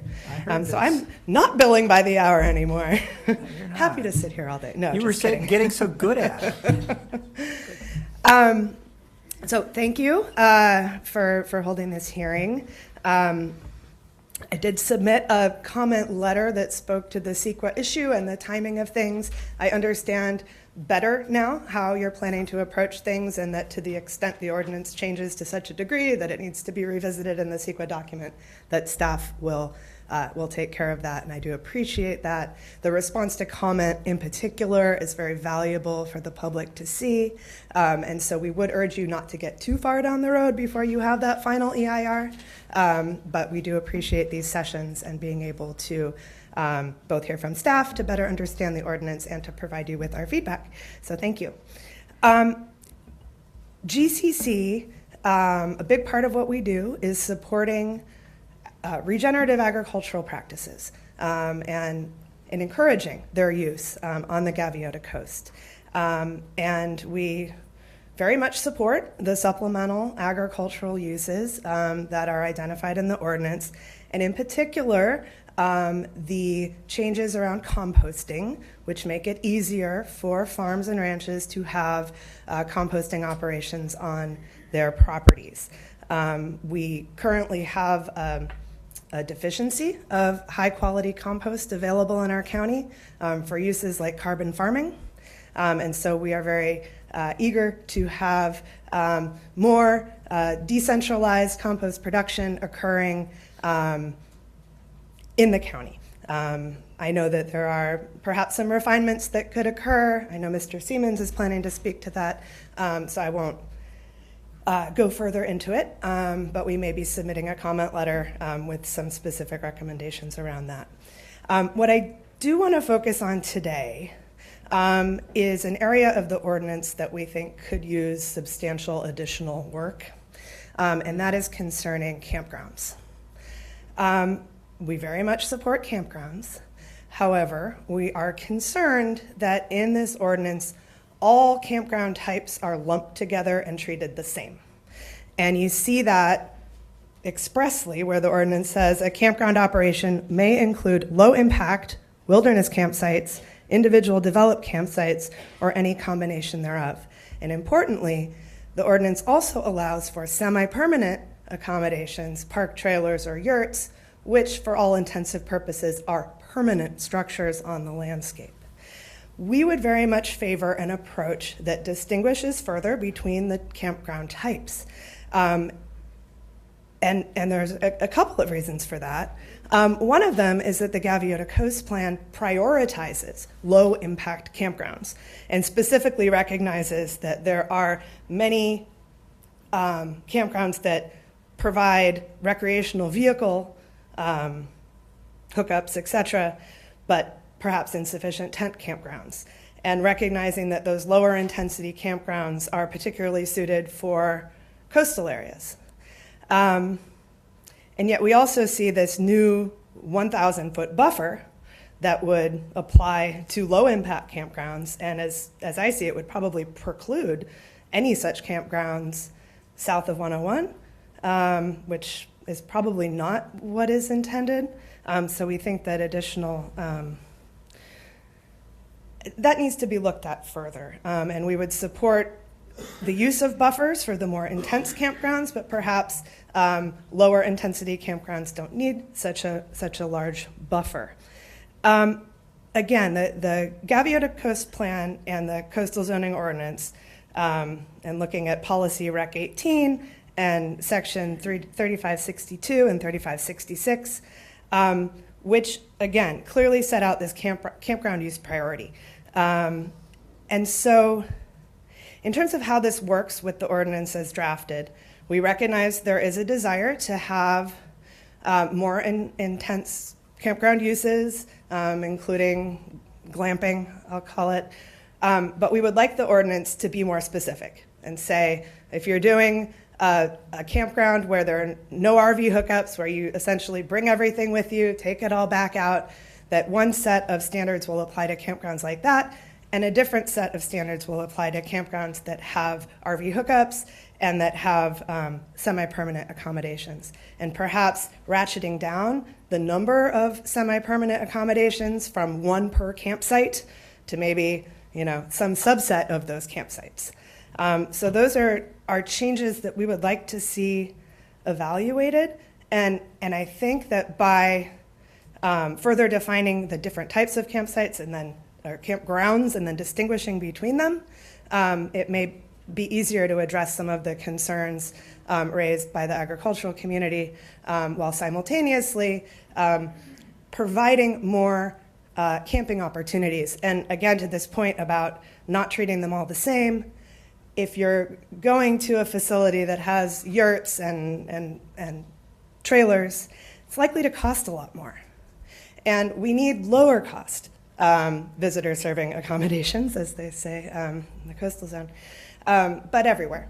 So having a mechanism whereby tent camping, low impact camping is truly incentivized, and whether that's an exemption, I'm not sure, but having that differentiation is something that we would very much favor, so that having a campground doesn't automatically mean that you can have a semi-permanent accommodation for each campsite. We're also concerned that there's no floor in terms of the parcel size. And again, for a low-intensity campground without many facilities, it might make sense for a small parcel, but if we're talking about 15, each with a trailer, then having a floor in terms of the smallest parcel size that you could have such campground facilities on would be helpful. And I don't know what that number is. We will be working on refining these ideas further, but it would be very helpful if staff could give some thought to the campground section specifically and how that might be better harmonized with the provisions that currently are in the Gaviota Coast Plan, and also provide more flexibility and a greater range of options for landowners. So, thank you.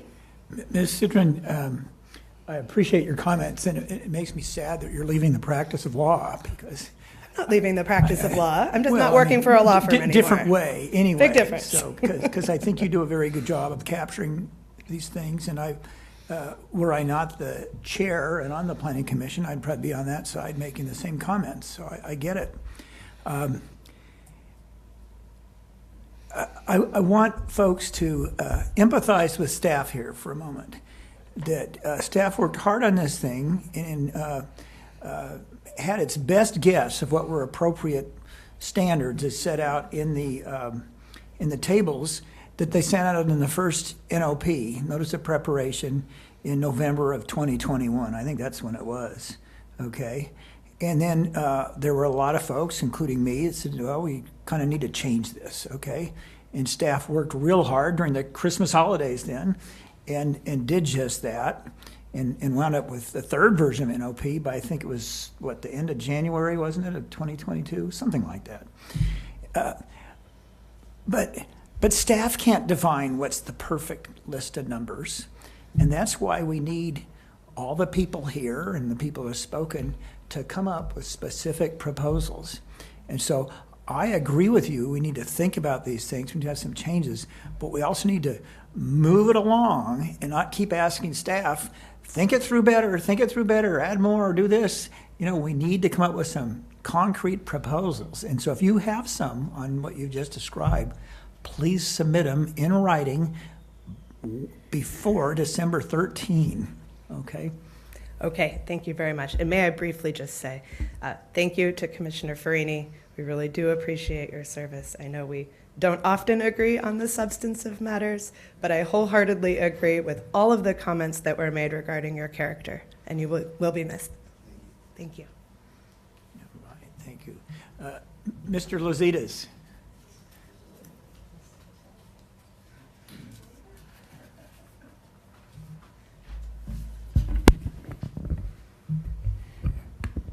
Good afternoon, Chair Park, Commissioners. Let me get my glasses on here. I'm going to do what I don't normally ever do, being that I'm a fiery Greek guy. I prepared some notes that I'm going to read from, and I've never done that before in this kind of forum. So I promised John I would give my ideas on paper. So my name is Jimmy Lozitas. My wife and I own Vega Vineyard and Farm and the Maverick Saloon in Santa Ynez, and also 2 Greek restaurants which are in escrow to close here over the next 2 or 3 weeks in Southern California that my family and I have owned over the last 25 years, meaning my parents, my brother, my sister, and I. My family and I moved to the Valley 12 years ago when my wife was pregnant to start a better life for our family. We have 2 young boys, 11 and 9. Is he 12 yet? No, Saturday. Okay. We are restaurateurs who bought a wine vineyard. Why do you ask? Because maybe I'm a little crazy, and for those that really know me, I'm a lot crazy. And I'm going to go off script here a little bit. I'm an immigrant from Zimbabwe. My parents are Greek from the island of Cyprus, and I moved here in 1980 at 16 years old. I've lived the American dream and done very well in this country, and very appreciative of everything that this country had to offer and all the hard work that my family and my wife and I have put into this. And everything that I've worked for my whole life is culminated to this project. We sold everything we have. We have all our eggs in this basket because of a dream that I had for something like this would be more like an agro-turismo, a European experience, and it's been my dream, my lifelong dream to do this. And God bless my family for putting up with me because it's been challenging for us now financially and time-wise. I'm never home. I'm working 6-7 days a week, 80, 90, 100 hours a week for this thing. So this is really personal for me. Buying a winery this day and age in Santa Barbara County, you can't make it if it's just a winery. And just to be clear, we don't own the winery. The bank owns most of my property. So we have a large debt service, and we need multiple streams of revenue to make this thing really work. And I'm appreciative of all the time that John has put into this and how he's championed this whole thing. So I'm going to go through some points here real quick. I don't have much time. There's 5 things I want to talk about real quick. A more complete food experience, streamlining the permit process, events, farm and ranch days, and employee housing. More complete food experience. Commercial kitchens are imperative and a component of our growing food business and the happiness and hard work for our employees. As it stands, we now have host kitchens, which are limiting and have limited menus, and it's a very hard way to work. And many things can go wrong in that process. And if I can indulge some people later, and I can ask some questions about what that means, I will. Right now, our kitchen is a puzzle. It's hard to work our team and navigate and set up and produce normal food. Allowing a well-designed kitchen allows the staff more comfortable and easier work environment, giving us an opportunity to provide a better workplace for our employees and a better food product for our guests and local visitors alike. Abbreviated permit process. I've opened over a dozen businesses over my tenure, and I've dealt with many different California counties and cities. I have personally seen the easier the permit processing gets, the better quality operators are attracted to that. Whereas counties where permits are cumbersome, expensive, and take a long time to process do not attract these select operators. And if you're a small startup, forget about it. I could never open up my restaurant like I did in Long Beach 25 years ago with the guidelines and everything that we have to this day, and I would not be in the position I am to this day. I'm rushing. I'm sorry. I see I only have a minute. One of the other things we need is events. We need the ability to hold larger events to be able to carry us through the lean months. And when we do have these events and we do some of the things that we do, like this last weekend, we did a Thanksgiving lunch, people actually end up coming for a day or two extra. So they spend a few more extra days in the county, and gives them an opportunity to spend more money, not just at our location, but also at the other restaurants, the other wineries, and places like that. It also allows our employees to make more money and gives them a better situation for them to find better housing. As you all well know, it's very expensive to live in the Santa Ynez Valley, and all these things will help our staff make more money as well. Farm stays and ranch stays, again, it's part of our business plan to be able to get more people in to really enjoy and appreciate the immersive experience that they can get at a farm and a winery.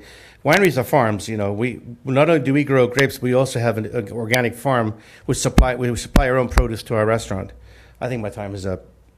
Your time isn't up. Okay. Up when I say it's up. Okay. Keep going. The setbacks, they don't. I think each property should have its own guidelines. I mean, I understand why somebody would want a setback from their grow farms and their fresh grow farms. In my case, though, I have the freeway on one side and a mountain on the other. Based on any guidelines, even 100 feet, I couldn't really do what I needed to do with my property. So I think that's something that needs to be looked at a little more carefully. How, I get it if you're in, further down on Santa Rosa Road where it's all grow crops. Yeah, maybe there should be something set for that. But for us, it doesn't really work.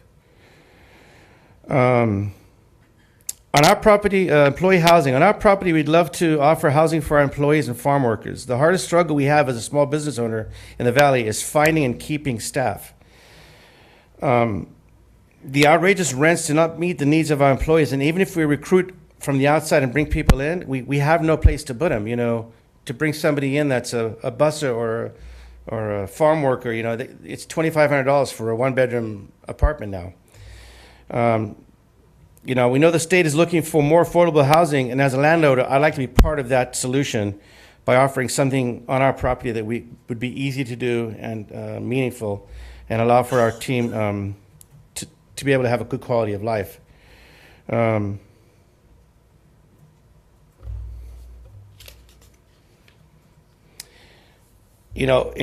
closing, our valley, I can only speak for where we are, has seen a huge drop off in tourism over the last year, and which affects a lot of us. And we're all very close friends with all the restaurant owners and the wineries, and we all talk. And a lot of people drive past us now to go to Paso. We lose a lot of business to Paso and to Temecula and to places that do offer these things. And this is not a made up thing. I talk to my guests. For those that have seen me in my winery, you see that I talk to all my guests, and we hear it a lot. Oh, we're on our way to Temecula. We just heard about you and we stopped because we're right off the freeway. I hear that all the time. It drives me friggin' nuts because I own the Maverick too, so we need them to stay in town. We need to make Santa Barbara County the most appealing area to visit and live. These changes in the ag ordinance will provide us with unique opportunities to capitalize on our close proximity to Los Angeles and Orange counties. These changes will also offer us an advantage over competing markets throughout California and give our county the advantage of enjoying an immersive, one-of-a-kind experience in a beautiful area to explore and enjoy. Thank you for your time. If you have any questions. Go for it. More of a That's conversation. your last one. Might Well, be. can I say, I don't know who you are, but you made my wife cry today. Oh, I'm sorry. Larry, sorry. I know a lot about you, though. So let's have a little conversation here. And remember, I'm not going to be here, so you Sure. can be brutally honest. Yeah. Okay? Yeah. Truthfully. You and I are neighbors, say, and you have your farm stay, wine stay, full kitchen, everything's going on. But I farm these high intensity crops, so I need to be able to apply pesticides, but I can't have people near when we apply because that's against the law. So the county ag commissioner won't let me apply a certain pesticide if people are within 500 feet. Sure. So that's where all this 1,000-foot thing's coming from. What would happen if there were some part of this regulation that said you would agree with certain notice to let me apply? Because you could keep me from applying by keeping your property occupied all the time. So let's say I have 3 times a year I need to apply. Yeah. Is it even possible for you as a entertainment business, if you will, to set that type of calendar? And Well, say, I'm, yeah, a we unique, won't I'm, be I'm, there? a, I'm a unique situation in that a lot of No, these... I know you are, so I'm not saying your property. I get your property. Yeah. You are unique, and there should be a way. That's a different conversation. Yeah. I'm just trying to get at you a little bit, as an entrepreneur and, Sure. and a successful business. I'm first and foremost, I was born in the country, not this country, but I was born in the country, so I have a country mentality, and I work with all my neighbors. So no matter what happens, it's in my DNA to, yes, I would always do that. I would never affect my neighbor's ability to do his work and make money for his or her family. If anything, in my little area where we live, we do have a farm across the street, and it doesn't affect them at all. It's literally right across the street, and he has a grow farm. And we meet and talk once a week, and we work these things out on our own. And as it should be when you live in the country and you have a country mentality, you work with each other all the time. I have no problem, and I would never want to affect somebody else's livelihood. So, I'll get to you in a minute. Yeah, you'll have your turn. Let me try another angle. So we have organic farms, and there's a product called Aleo, and Aleo is made from garlic. Oh, yeah. And it smells. I love it. Okay, yeah. I'm Greek. I didn't want to say that, but you said it. But so here we are. We're spraying this garlic oil on, and then we get turned into the county because people are concerned that a dangerous pesticide is going to affect their health, and we don't want that, right? But You it sprayed shows. under berries? Yeah. Oh. So it just kind of goes to show there's a sensitivity of Sure. people, and that's why it's better if either we don't carry on that business near them, or they're just not there when we apply it. And so what I was trying to get at with you is, hey, I know there's going to be within a certain window of time where this pest pressure is going to require me to apply that. And if it were a condition of your permit, right, would you be able to do that and say you're Sure. going to have to let me spray my crop within a certain warning time? Hey, we put up with the cannabis smell 4 weeks, twice a year, and it comes through, and it is what it is. But yes, it would be okay to be a part of my condition. And we've talked about it with my wife. There's times that we have to do our stuff overnight, and so anybody staying would have to know, and it'd be in our contract with them saying, there are certain times of the year when we have lights on and we're pruning, or we're. So yeah, I would have no problem with that. Thank you. I at all. appreciate it. I'm very easy to work with, unless you make me mad. Yeah. Kidding. I'm going to make a comment as well. And Jimmy, you've heard me say this before. I think if you want to visualize what incidental food service at a wine tasting room looks like, okay, what it should look like, you should go by Vega Vineyard, because it's a unique operation. It's very good food. It's laid out a little differently than a restaurant would be. I think when you have a guest arrive, you'd be glad to have them there for 4 or 5 hours. It's not a turnover thing. And so it works different. And I know that capturing this comprehensive stuff in sort of an abstract way is hard for us. It helps to have examples, and I'd say drop by there. I'm looking at Allison Laslett behind Jimmy, and the Vintners Festival was, about a month ago? And I thought it was a tremendous success, and it was at Vega Vineyards.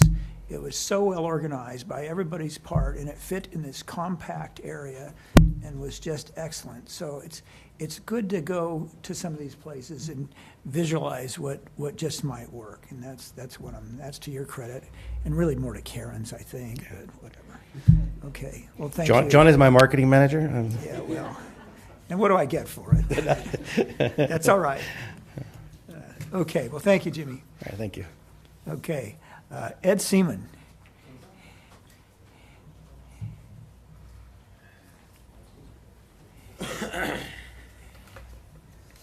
And Ed, I have a specific request to you for Yes. when you speak today. Yes. And it's, would you explain to folks the difference between composting, as you see it, and the worm casting that you have, just so everybody understands that? Because I think that's relevant when we Yeah. talk about buffers and all that. That's probably what you're going to talk about anyway, but I just want to make sure you touch on that. Okay. I will. Actually, that's one of the primary purposes of even speaking. I think people have done a pretty good job of hitting most of the same things that I would have hit.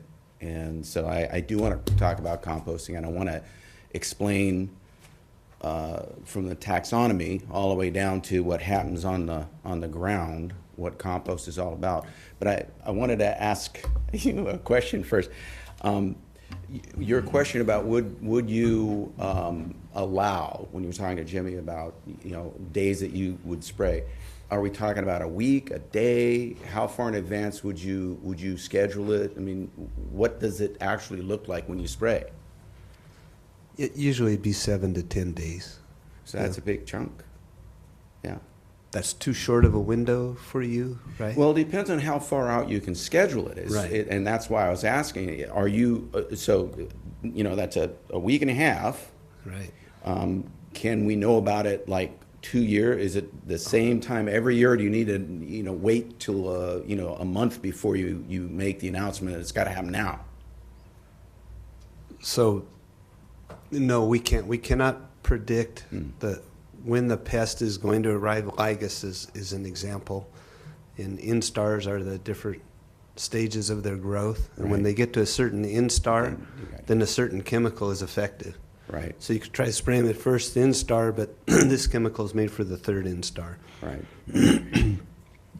And depending on the temperatures, right, the conditions, that's going to determine how quickly that pest grows. And then once it gets to an economic threshold, right, where it's going to cause damage to the crop, then you go blasting. You got to deal with it. Yeah. And so you don't have a lot of time. You have to monitor it. You know you're going to get it, right? It's just, when are they going to hit? This year was much cooler than last year, so they came like 5 weeks later than Sounds they did like last farming. year. It's something like that, yeah. Yeah. Okay. Well, it's a consideration. It sounds like it's important. And it's just how does everybody, how do you put my type of grower at ease about this new neighbor, right? No, And, I understand think why you it's brought going it to up. it's going to be a struggle. Yeah. Well, let me get into compost, because that's what I want to talk about. I also want to talk a little bit about just farms and scales of farms. You said you would be pleased with 1,000 employees. I thought that was a great remark. I think you're the one that said it, John, that employees are important. At the peak of the blueberry season, I'd be pleased to get 10. That'd be good for me. So there's a lot of small scale farms out here, And I think that we tend to think about the bigger farms when we have these kinds of conversations. And I just want to point out that these small farms and the small landowners, even though they may have a big chunk of property, they may not have big operations. And those are the folks that are going to be most affected by this, whether it happens or not. All right. Some general remarks, and then I want to get into what compost is and what fertilizer is. Nick was talking about VMT reduction and reduced project earlier. I think that reducing the scope of the project or trying to reduce the VMT kind of defeats the purpose. I'm just going to let that sit right where it is. I think what I'm talking about right now with organic compost is healthy soil. It's a healthy soil conversation, a nature-based solution conversation. And healthy soils offset transportation, air quality, and GHG emission impacts. So as we talk about compost, I also want to look at it more holistically. This affects a lot of different things, even at the state level. So I put together a couple of tables. David, you think yeah, there you go. And you can't read them, but it doesn't really matter because the first table, I changed the use description to waste stream composting. And then on the second page, which you don't need to flip to just yet, I put organic plant and vermiculture composting category together. The descriptions are important. These are first drafts, so I'm not so sure about acreages and all that kind of fun stuff yet, but I do think it's important that we make a distinction. And if you look at the description of the waste stream composting, a commercial facility that produces compost from the organic material of the waste stream and is permitted, designed, operated in compliance, yada, yada. And then the second one, the organic plant and vermiculture composting, a commercial facility that produces compost from organic material plants and or finished organic feedstocks from naturally occurring materials, including vermicast. Does not include terrestrial animal manure. One of the issues with compost, and I didn't get a chance to talk to Allison earlier, they were concerned about compost, but there was no specific concern stated about compost earlier today. I'd like to know what that concern is, because if you are generating compost from organic plant material and vermicast, there are no vectors for pathogens, and there are no heavy mineral possibilities, and there are no toxin possibilities. So if someone thinks that compost is poop, and they're concerned that the poop is going to get on their fields, that is not the kind of compost that I'm talking about when I talk about organic compost. So if you go all the way back up to the definition of fertilizer, and I'm going through a process with the state of California right now to get organic certification, so I'm studying all this stuff. And right at the very top level, fertilizer, if I had my way, I'd change the definitions from the top down. I don't think that's going to happen. So I'm just trying to make it work with what's already there. Fertilizer is something that the plants at a molecular level uptake nutrients, NPK, all of your micronutrients. They are minerals in the soil, or they are a part of what you apply with fertilizer that go into the plant directly.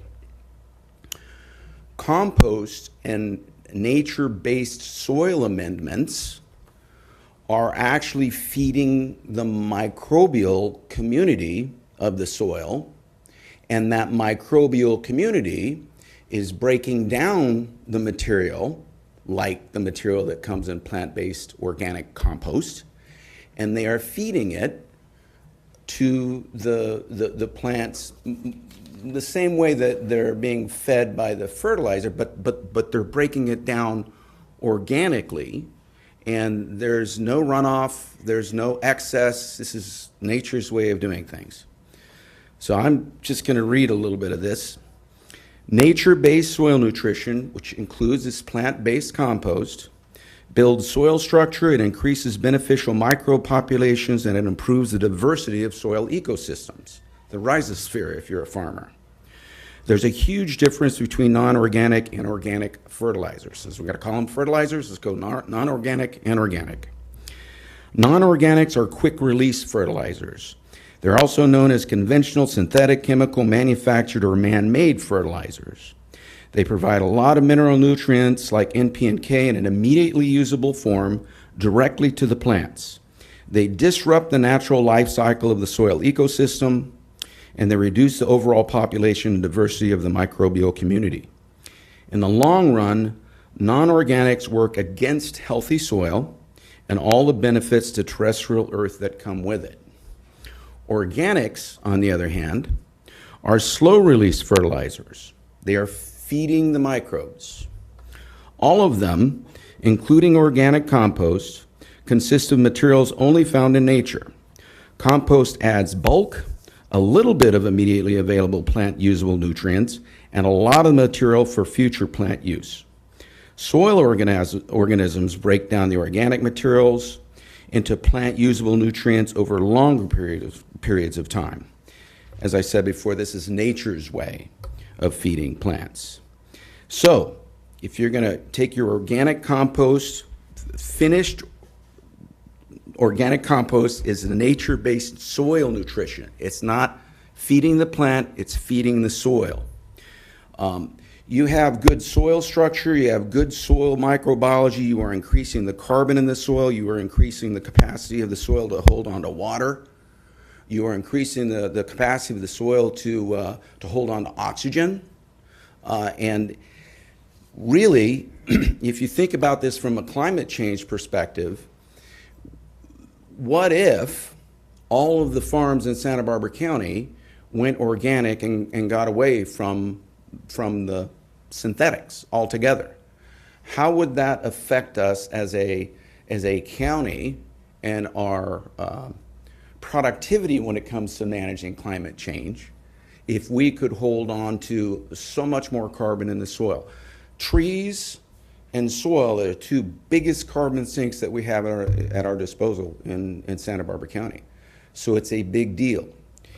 If you look at the concerns that most people have had regarding compost, I read something about air pollution control district being involved. I read something about water districts being aware that you've got compost on site. There's no runoff pollution. It's organic. The management of the nutrients is being done by the biology, and they're not going to let it all go into the watershed. If you have a smell problem, you don't need a protocol particularly.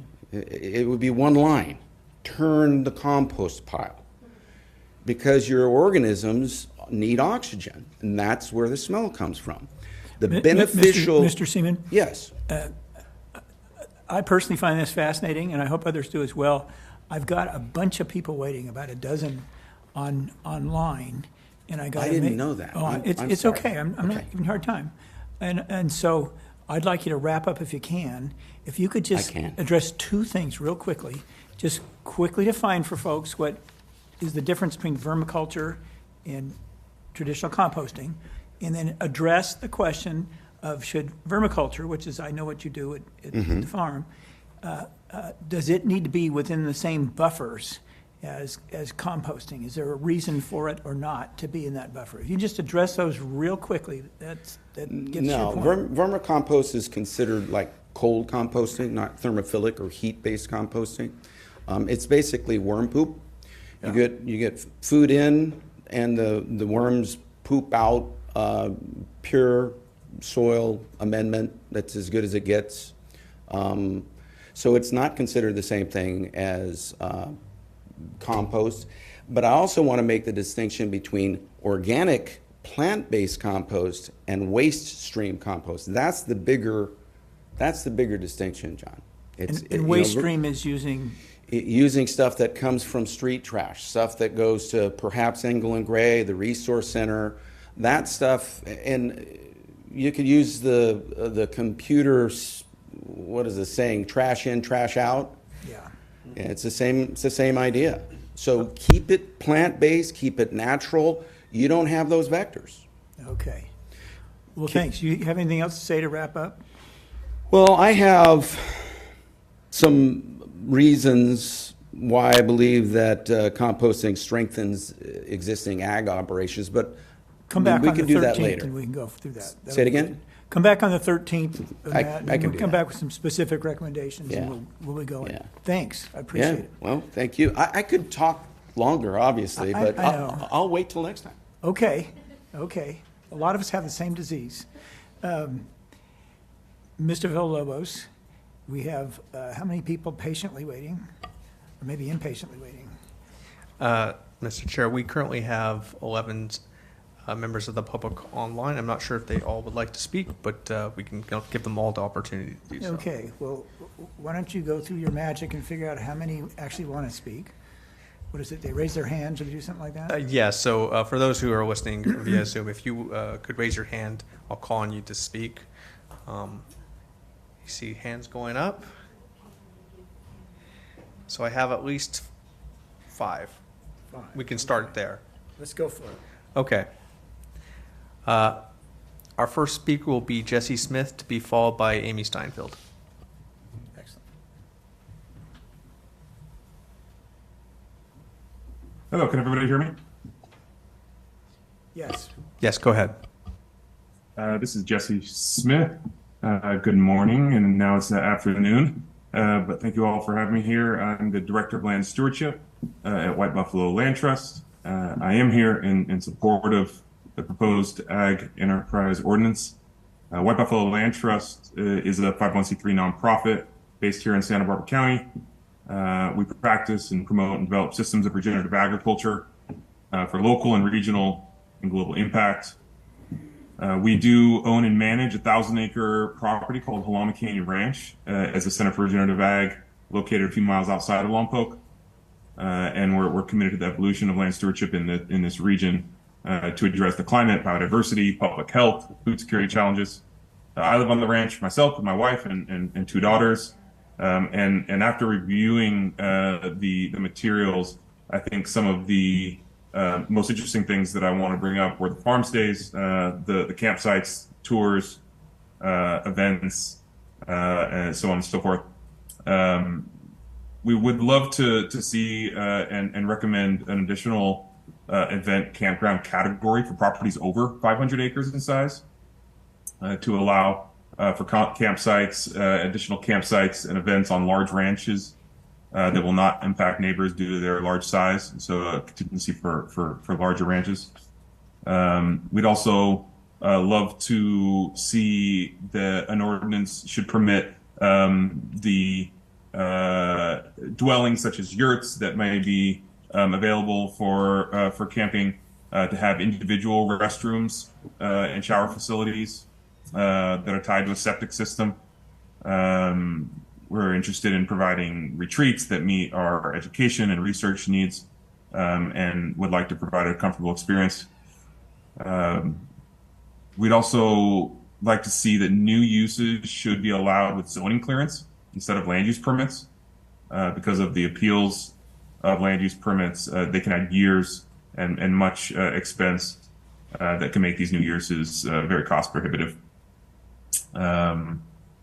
Lastly, I'll ask that in the final ordinance, the county allow farmers and ranchers the maximum flexibility with regards to the number of tours and educational events allowed under the ordinance, noting that there should be available structures for us to be able to bring people out throughout the year and stack, as I believe someone mentioned, stack those tours at high parts of the year, not spread out evenly over the entirety of the year.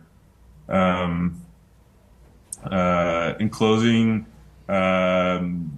we appreciate the efforts that have been put forward thus far to add new revenue streams. We're strongly in support of the inclusion of farm stays and campgrounds and education tours. We want to make sure that we can have individuals stack uses. Having the additional revenue streams across the board is going to be important for us to properly utilize this. This will definitely further our mission as a nonprofit focused on the evolution of agriculture in this region. We really appreciate all of the comments and contributions that have been brought forward today by the different individuals in the room. And I'll end there. Thank you. Thank you, Mr. Smith. I have two questions of you, if you don't mind. And, No. and maybe some of this would be addressed by Ms. Steinfeld later, but let me ask you. An issue has come up of folks suggesting there should be some explicit reference to trails in this ordinance. I personally have a hard time thinking of why somebody would be constructing trails on private property in these, but I mean, there's going to be situations, and then we have to deal with, does that fit within the scope of the environmental analysis and so forth.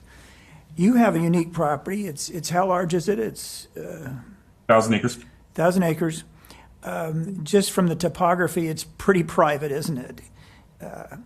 And I know that with all of your restoration efforts, which is the whole point of the Land Trust, you intend to have tours for people to see what those restoration efforts are, that kind of thing. Am I correct? That's correct. Okay. I know you have a number of service roads there. I've ridden on them with you in a side-by-side and so forth. Do you think, for your purposes of having those educational tours, that you would need to construct any trails? I think that it's actually critical not only to the kind of agricultural education as well as the research component to be able to access parts of a highly diverse landscape that is characterized in this Mediterranean region, the patchworks of oak woodlands and sagebrush and riparian corridors and grassland ecologies, to be able to access these in a way that doesn't require motored vehicles or even to ride horseback, but by foot, to be able to pack in and out research equipment and monitoring observations, bringing out organizations like the Audubon Society to do bird counts and bird studies, doing pasture health assessments, as well as bringing students out to do observational day trips out in the landscape. And so from that component, trails are a necessity to fully engage with the property, but also in service of the restoration efforts themselves, as we are in desperate need of tending to these oak woodlands, doing selective thinning and pruning for fire abatement, doing work in riparian corridors. All of these require defined access ways that are designed with ecological water flow, soil erosion in mind. And so I believe that that's critical to include and get right. Okay, I'm going to ask you about another form of improvement that would be on a much smaller scale. But we've had discussions about, gosh, if you have some farm stays, and you do have some there already. There's cabins there, and you have a campground, and you have educational dinners and tours, and you have some small events to educate people and things like that. That there be some central facility for cooking and seating and I don't know, dancing, whatever you're going to do. Could you describe what you have in mind there?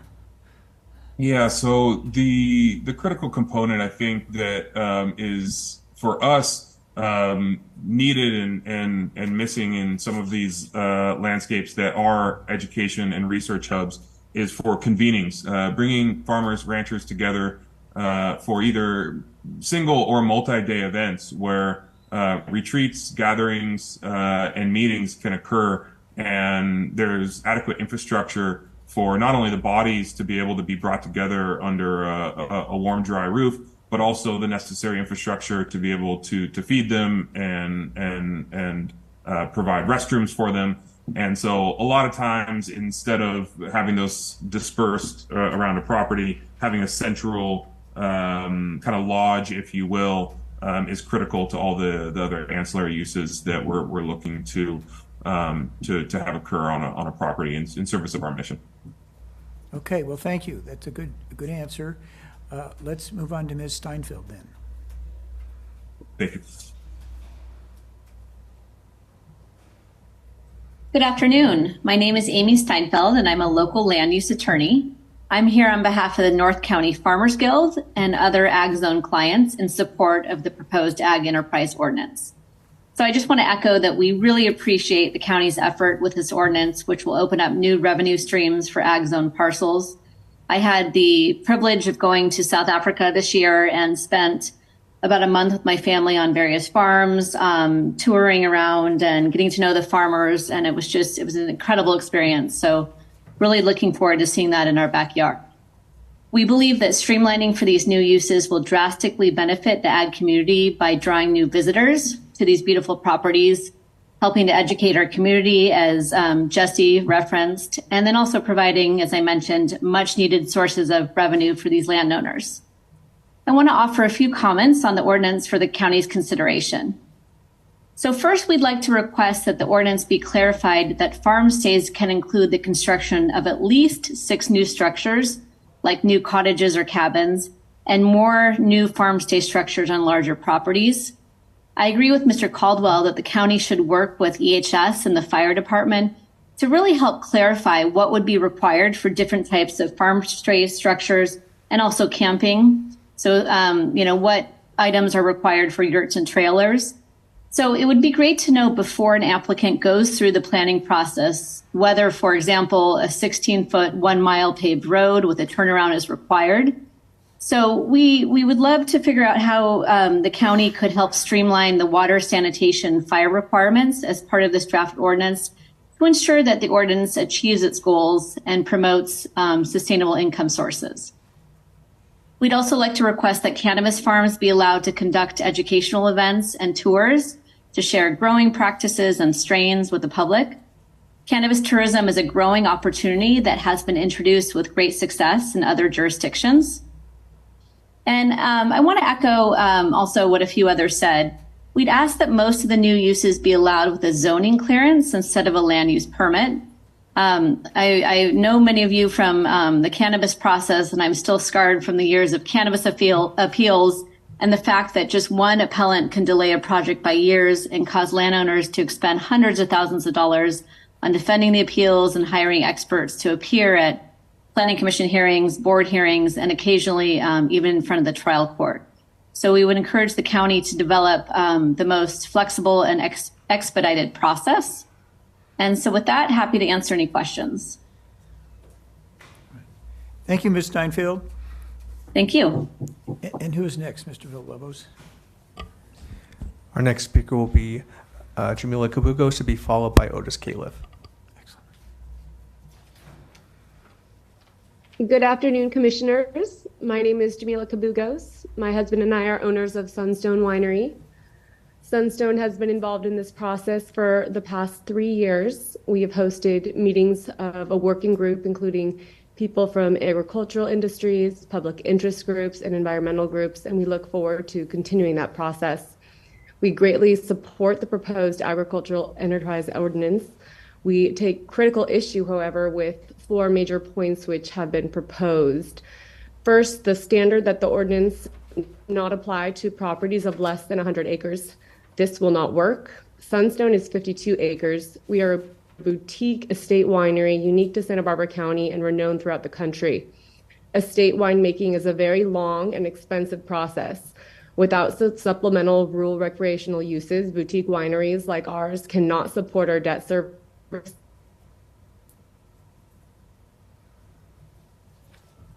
Like many wineries, our pre-existing wine. I'm sorry? I think we lost you for a moment. Can you hear me? Yeah, we can hear you now. Oh, okay. Okay. Estate winemaking is a very long and expensive process. So without supplemental service recreational uses, Boutique wineries like ours can't support our debt service, can't pay our property taxes, can't survive, let alone thrive. Like many wineries, our pre-existing wine tasting infrastructure can accommodate large groups of people. This makes us well suited to pursue these proposed supplemental uses with minimal impact. However, a 100-acre requirement would irrationally exclude us from eligibility, as it would so many other boutique operations, which this initiative is intended to help. The ordinance should apply to all Ag 2 properties. Second, we take issue with the standard which requires a 500 or 1,000-foot setback for the farm stay or small campgrounds. There is not a single space on our 52-acre Sunstone property that could be 1,000 feet from the property line and still make sense for a farm stay or campground. This is particularly true when we want to maintain our current agricultural operations and not remove our existing vineyard to create a qualified space. It's also true when we want to use existing infrastructure, namely the Sunstone Villa, a structure of historical value and of public interest. There's no reason for a 1,000-foot setback, and its effect would be to counter the mitigation development standard. Impacts we can address in different ways, such as great bathrooms, trash collection, ensuring guests don't wander onto neighboring properties, etc. Third, we take issue with the standard which requires a 1,000-foot setback for amplified music. We already have the standard that it can't be more than 65 decibels at the property line, so what's the point of adding an additional setback?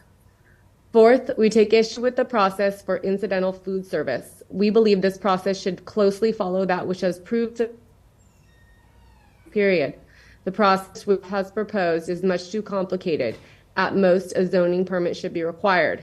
Sunstone currently hosts third-party food trucks, the environmental and safe impact of which is less favorable than an on-site facility would support. The county should want every winery to have an incidental food service. Finally, Sunstone Winery identifies with many of the same issues that Vega Vineyard has raised today, so we appreciate and second their comments. Thank you very much for your time and consideration, and Sunstone would be happy to host another working group meeting between now and the next Planning Commission meeting. Thank you. Mr. Chair, I only have 2 hands up. That would be Otis Califf to be followed by Stephen Peterson, and if anyone else would like to speak after Mr. Peterson, go ahead and raise your hand and I'll call on you. For a moment, Mr. Califf.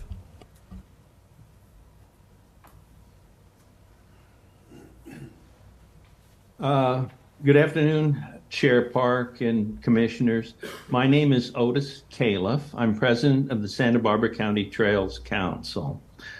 The Trails Council supports the inclusion of hiking trails in the ordinance as an exempt use. We believe that trails are already an implied use as the variety of allowed uses such as tours, horseback riding, and hunting, etc., all imply trail use, and that such uses and possible impacts have been covered in the EIR. Further, it makes no planning sense to have dozens of miles of planned county trails in rural Ag 2 areas without these being an allowed use under the zoning ordinance. We respectfully request that the ordinance be amended to include natural surface trails as an exempt allowed use. Thank you very much. Thank you, Mr. Califf. Was it Mr. Peterson? Mr. Peterson, why don't you go ahead? Thank you, and good afternoon, Chair Park and Commissioners. I'm Stephen Peterson with Flowers and Associates. Thank you for this opportunity to comment on the Ag Enterprise Ordinance. First, I'd like to thank outgoing Commissioner Farini for his service on the Commission. Larry, it's been a pleasure working with you over the past several years. You've been always constructive, thoughtful, reasonable, and accessible. Thank you, and we'll miss you. Also, I'd like to thank the planning staff for their hard work and thoughtful professionalism in developing this Ag Enterprise Ordinance. My comments on it are as follows. I feel that we're off track on our goal of trying to downshift the permit requirements and streamline and abbreviate permit processes to allow agriculturalists to make supplemental income, allowing their agricultural enterprises to survive and thrive. As we all know, the county land use permitting process is already extremely expensive, complicated, uncertain, and daunting. And this discourages ag landowners from pursuing endeavors or encourages them to pursue their endeavors without permitting. And I'm afraid that we may be making the situation worse with the Ag Enterprise Ordinance as currently proposed. I'd like to draw your attention to the development standards, the 19 development standards that were prepared.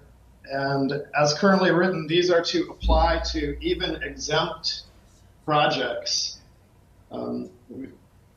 Great care was taken to identify a lot of different kinds of uses and make them planning permit exempt, but then having these 19 development standards apply to all of those exempt projects makes them not very exempt from the difficulties and expenses of the process.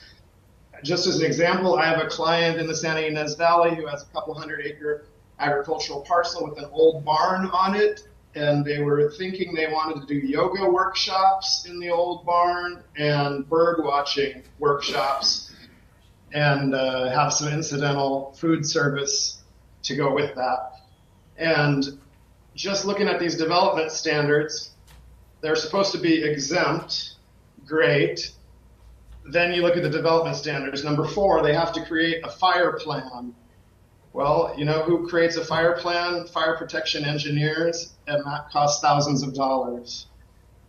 Next, Development Standard 5C, which requires their consultation with the resource agencies.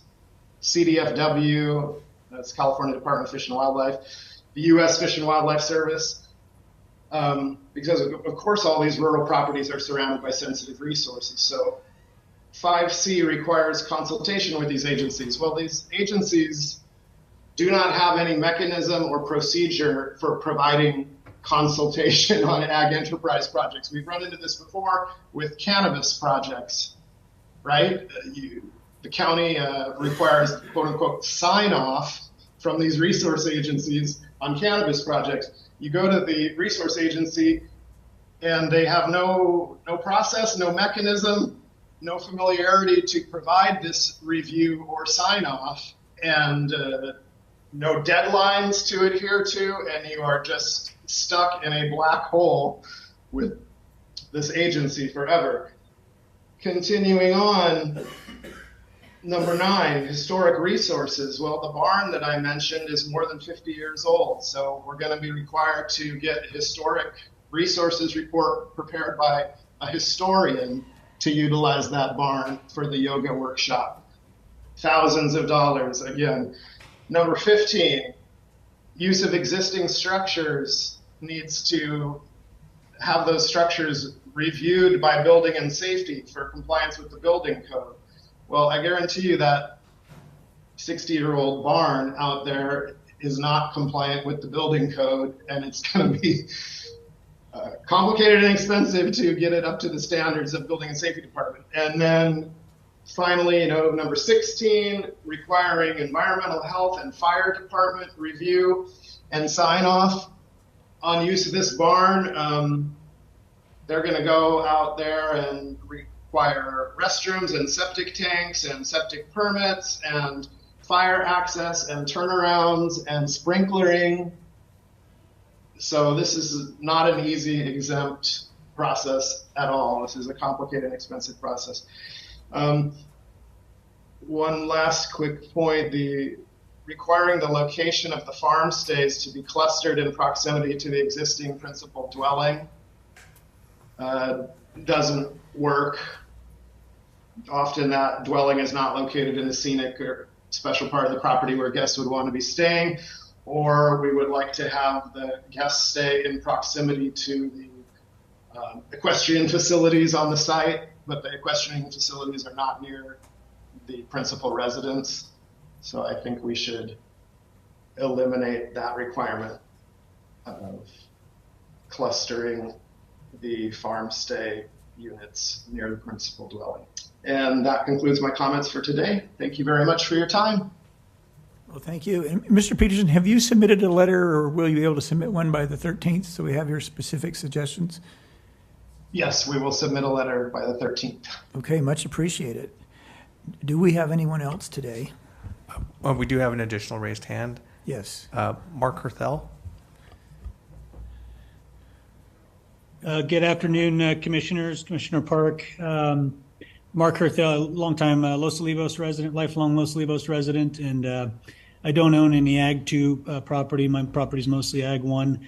But it's been interesting listening today, a lot of thoughtful comments. I missed a little bit of it, but interesting to hear from the agricultural landowners, some of whom have been stewards of that land for multiple generations, which is a lot of work, a lot of responsibility, and we thank them for that, because that's what gives us this beautiful valley and county that we live in. I think a lot of good ideas, a lot of hard work has gone into this, a lot of things that make a lot of sense. The food service options for the wineries and ag parcels, a number of other things, some of the events. The area to me that I think needs to be really, really carefully thought through is when you get into camping and farm stays and so forth, where you're bringing the public onto agricultural lands. I think we've got to, if you think of most campgrounds that, you go to at the beach, there's a ranger. Well, I think you're going to have different levels of stewardship of those depending on who owns the property. And I think a lot of people that spoke this morning would do an amazing job, but I'm a little concerned that we may be opening up the attractive opportunity for out of the area investors who think it's a great idea to own an ag property to get a de facto resort going under one of these, or pushing the boundaries of this well-intended process to end up with de facto resorts in the ag areas, which I know a lot of people like that. I'm friends with a lot of people like that, business folks that like to push the limits. And I just would be concerned that if we're not really careful,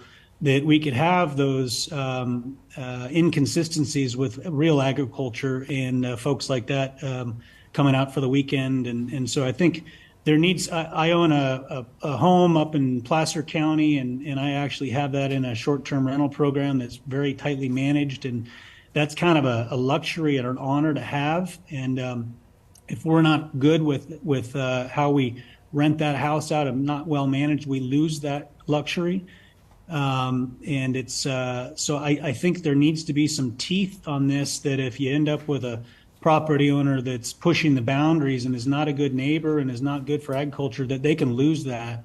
I happen to live next to a property that there's some illegal camping that's been going on, and weird stuff's been happening, and the house recently lit on fire and burned down, and I think it was a meth lab. So you could just see how this could go wrong under the without proper oversight and without good stewards of the land, like the folks that spoke this morning. So that's just some of the thoughts. I think it's this is obviously a big change for the county, and so just careful input and back and forth and consideration with the folks that know the most, who are really the landowners and the business owners. And the different representatives, and then one other thing is perhaps there's phases of implementation of something like this, where you implement the easy things that make perfect good sense, and then you get those implemented, and then you come in with the next level, or potentially something like that, versus it's all at once. And I know the marijuana thing was, something you guys worked on a lot, and I know there's been a lot of, negatives with that as well for neighbors. And so you just, this is kind of has too much positive to get it not quite right, I think, at the beginning. Anyways, thank you for hosting this. Been very informative. And I think we definitely need to support additional income for true ag properties so that they can stay in business, because they're the one paying the bills, paying the property tax, and it is expensive. And also, kind of echo if we're going to open this up to those landowners, it does need to be something that they can realistically do without having to have hundreds of thousands of dollars to sink into it to make it work, because that won't pencil for the people that you're trying to really support. It'll only pencil for the ones that have a lot of money already that are coming in here to try to do something fun with it that may not really support the initial mission of this. So thank you so much. Good luck, and look forward to future workshops.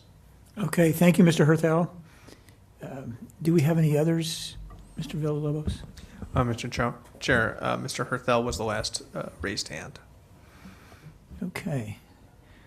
Well, now we're at the stage where we'll finally be a little more liberal about questions of staff.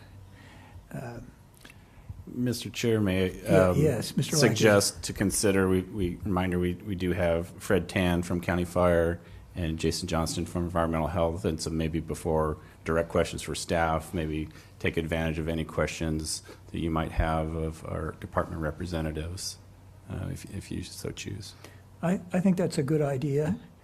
Do any of the commissioners have questions of either of these gentlemen? Commissioner Bridley. From Mr. Tam? Is it Tam or Tan? Okay, thank you. Some time ago when I was doing planning agent work, I had to get fire protection certificates for different things. Sometimes those were things that had a conditional use permit.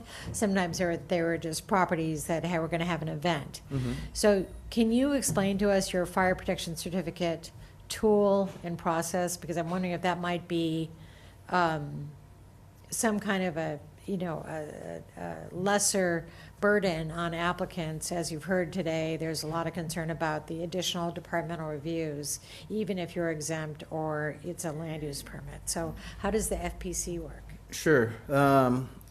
So under the blanket of fire prevention, we have a planning and engineering section that works closely with building and safety and county planning. The fire protection certificate usually falls in our process with a building permit. So it's related to usually building of a structure, not usually any, in Chapter 15, which is the adopted county fire code with county fire amendments. We have a list of things that would possibly require a fire protection certificate. Usually it's a construction of a new building, additions in certain areas to structures, or conversions of buildings for different uses. But it's usually they're mostly associated with development of structures. With structures. Yeah. So do you have any other tool within your department that looks at just occupancy? Like, I'm going to have a wedding for 500 people in my backyard. Do I need something from you? Yeah, I think our development standards, even though they are associated with FPCs and those projects, those would be good guidelines. Those would be good guidelines for some of these. We have a lot of, one of the other captains, I manage a captain that has planning and development in their shop, something I did for a year as well. We also have an occupancy inspection captain that after these buildings, structures and buildings are finished and they get their certificate of occupancy, his staff will go out and take a look at special events at some of these vineyards and wineries if they're applied for, and make sure that fire protection equipment has been kept up to date. And then we also have an enforcement section. There are arson investigators. They can write citations. So it's kind of a team effort. We do have experience with operations on these agricultural parcels with special events, and sometimes without special event permits. And unfortunately, those are ones where our enforcement section may have to come out and take a look at. But if, for the most part, if these events can meet our development standards, and I understand I've been hearing turnarounds, I've been hearing access, I've been hearing sprinkler systems, and I know those can be daunting things for everyone, for anyone that's building a house, anyone that's building a community. Those can be daunting, but sometimes they're not. Sometimes we can come up with some solutions that there could be infrastructure already built within probably some of the higher end operations that we can walk on, like, hey, this road looks good. You know, there is a turnaround. It's close enough to a hydrant. The building that you're planning to do this is already sprinklered, or you're doing this outside. You know, there's a lot of space between you don't have to do. It looks like you've met all of our standards to this is what you have to do, right? At the end of the day, what we're looking for, what firefighters love, and I think the public probably associates what we do mostly with fire, but we have 16 fire stations and they're all staffed with paramedics. So that is probably 85% of our calls, and we're you know, most of in this area, I would say that a lot of our responses to agricultural parcels with events on them have not really been for fires, but have been for medical calls. You know, altercations, people passed out, and as a survivor of a major heart attack 4 years ago, time is not on your side when you have a major medical emergency. I was lucky enough, I live in Los Angeles. LA City firefighters showed up in 4 minutes, you know, and I think another 10 minutes I wouldn't be standing here in front of you guys. So, you know, in some of these rural parcels, the number one thing that we want as a fire department is, one, access. So, you know, everyone's talked about the roads. You know, we can't build these roads that maybe the fire department wants. Maybe you can, maybe you can't. You know, we're not asking anyone to build a freeway. Just something all-weather that has correct widths that we can pass. Some of these events some of the events that we've come across that may be not permitted, that we've gotten feedback from our engine companies is that the road had cars all the way down this like 1,000-yard driveway on one side, and we only had one way in, and all the people, the only way they could walk to their cars was on a slim road, and we're trying to get to the person. And so, like, we would go in there and work with we'd probably go in there and work with these agricultural parcels and go, hey, can you figure out parking somewhere else? Can you figure out if you can't? We would do some work. We could figure some things out. Right. It doesn't always have to be we don't always have to put a freeway on a parcel, right? So, but we want to, I think at minimum we'd want access, and that's our development standard 1. A lot of the agricultural parcels don't also have addresses. So if you're a person in need and you need it right now and you make a phone call to 911, we might not know where you're at, right? So, and if you're in a building that is, you know, that we have reviewed a lot of ag exempt structures that are barns that don't need permitting, and then those don't need an address. But, and you know, if you're gonna do a wedding in those and you're gonna have a Santa Maria style barbecue within the barn, there's some things that need to happen in there. And if you're gonna permit for that, we're probably gonna require you to have an address, and that person that's having a medical emergency is probably gonna be pretty happy that you have an address on that building, and our computer-aided dispatch can tell us where to go, right? So that address process is only $40. The other process to permit a barn is gonna be a little bit more, or a lot more, you know, I'm sure I'll probably get some hate mail, you know, after my speech here, but yeah, you know, there's things that we could do, right? There's things that we could do, but yeah, I think the development standard will let you know what you need. We can work with a lot of turnouts, but development standard 1 is our access standard. So we need access. An address would be good. If we're talking about, you know, anywhere from 4 to 20 units on a parcel that's camping, you know, if someone has you know, we've unfortunately had issues with campers and people have gotten either badly injured or killed. You know, parents and people want us to get there, right? So if there's no permit process for structures out in a field, and a fire plan can be pretty simple. If everyone's, if you've got an ag operation, let's say a vineyard, and they've already met the standards for access, hydrants, sprinklers, their structure, we may not need anything. They probably already have a fire plan. So, I don't think it's just daunting for some areas, but it's going to depend on what, it's not a one-size-fits-all, it's going to depend on what's proposed. So if you have a campground that's proposed and there's a good access and there's a good, site plan for us that we can have on the engines, we could probably work with that just so that at 3 a.m. when we're coming out and like, hey, this is the campground, this is a dressed area, we're there, they're intent for, and we can pull that up somehow.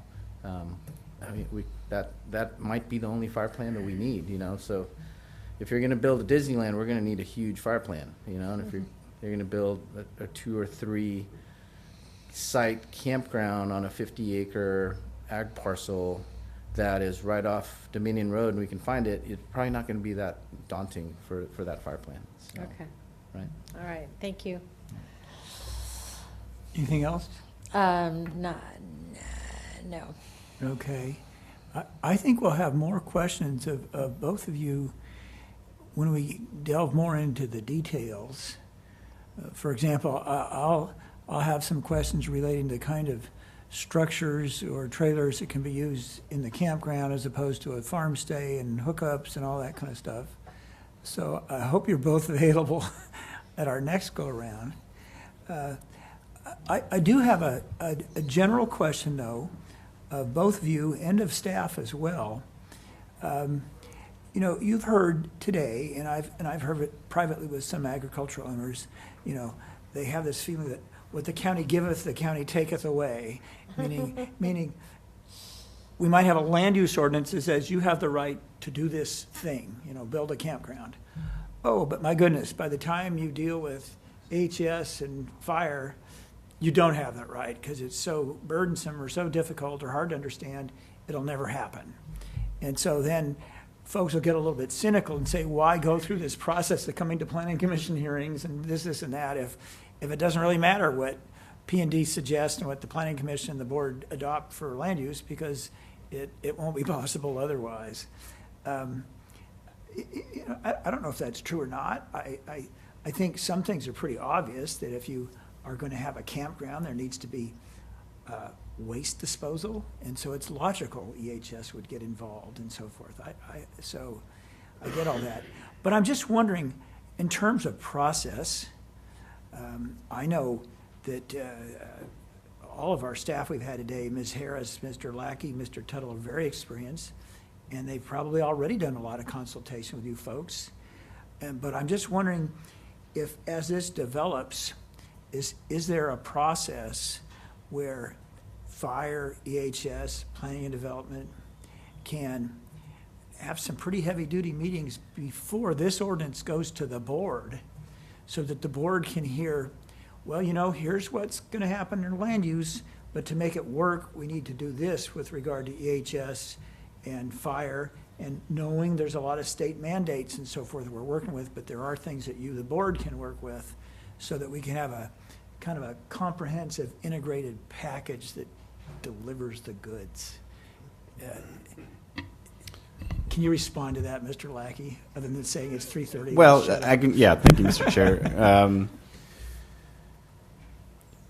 And I think we can hopefully work with both departments to provide some more focused information for the December 13th, because I think it is important to, and we have been working closely with them in both County Fire and Environmental Health, even in our workshops with the public. Several years ago, they were very gracious in providing this information in terms of things to consider but at our next meeting, I think it'll be important to have just a very focused layout of what the current requirements are, particularly from environmental, I'm putting Jason on the spot, but from an environmental health perspective, because their department is going to address a lot of different aspects of this, from the incidental food, from potable water requirements when that's required, and as far as wastewater requirements.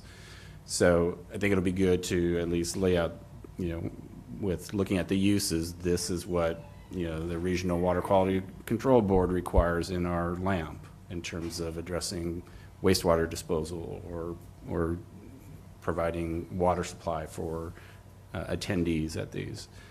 And we'll do the same with some of the basic things from county fire. So I think that'll be important.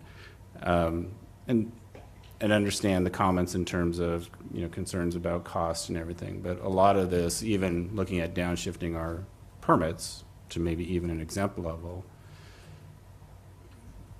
the provision for having those other compliance requirements for environmental health and county fire, they're really based on public health and safety. We all want to be able to promote these uses, but it has to be you're inviting the public onto your property. There's a liability to landowners for doing that. And having these requirements met, and certainly it sounds like both departments, there's ways to try to work and streamline those processes to some extent. But a lot of it is based on public health and safety issues.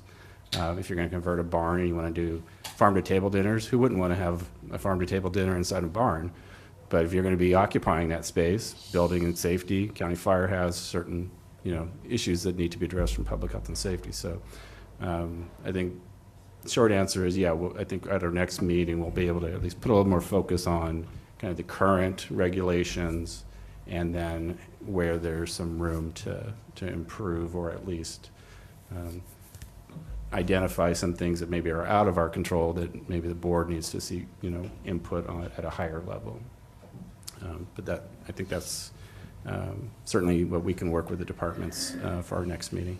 And I might suggest we even include the building department within planning and development. I'm thinking of an example.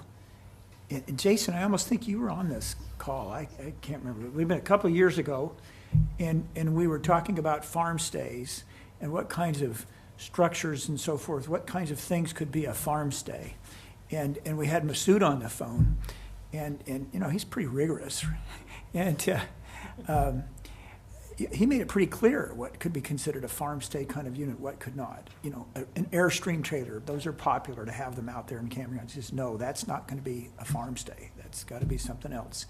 A yurt, that's not a farm stay. It needs to be a structure that can be inspected and be permitted. And I thought that was very useful, and I think EHS was very useful in discussing what are the different requirements between the temporary kind of usage for a campsite something and a farm stay. I've got to chuckle a little bit because Masood made it pretty clear that under the building code, as he saw it, with the transient nature of the farm stay, that it required illuminated exit signs and sprinkling and things that this was a surprise to everyone else on the call. And I had the temerity of asking, well, gosh, why would you require that on farm stays when we don't require that on homestays right now? He says, you don't? And he got really mad at P&D, and I had to leave the call. But that was a good call, though, nevertheless. Masood's retired, but somebody else can do it from building department. Jason, you had something you wanted to add, or did you? Okay. Yeah, that was, we've had a few of those. If I could add one, looks like I have to respond to a call. Okay. But if I could add one more thing, I guess recently I was a bad guy, and I had to close a haunted house, right? And I had to close a haunted house. I hated doing it. There was a lot of work put in to get this haunted house ready, but they were advised by the landlord, you have to go down to the planning desk and ask for what you got to do, and then you got to go to the fire department and ask what you got to do.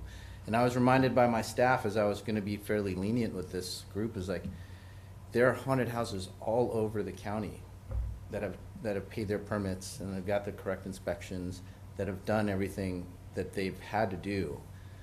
And I know you want to, and we gave these people an out. We said, hey, you can do it outside, and they didn't want to do it, So there was an alternative. We provided an alternative. But that's to that point, if you've got 99 people that are doing it one way and are going through a process, and one that you really want your bad, like we all want to help these people, that other person, but we just couldn't get that haunted house going. I mean, there was this flammable material everywhere, and I just envisioned, 6-year-old kids running around in this thing, so. But I'll close with that. Well, thank you. I will just let me know what days you need to start. Right, Okay. Thanks for waiting for us. All right. I have a comment. Chair Yes. Parker, I just wanted to comment that yes, we met a few times over the years, and we're more than willing to work with staff to provide some more, I guess, solidified steps that would be required to work with existing county code and state regulations that would apply to these different uses. Well, I appreciate that. I think that means a lot to the public that's listening to this assurance. We'll work together and make this really work. Commissioner Cooney had a comment or a question. Oh, yes, this is just on the general project. We've heard a great deal about the project and a lot of comment from the public to the effect that, well, you've done this, but look, it's still going to cost us too much to do this, so we're not going to have this use on our property unless we can, make it pencil out to our satisfaction. And what I think is that the Planning Commission should stand by our obligation to everybody in the county, not just to those involved in agriculture, looking to add to activities that aren't necessarily approved now.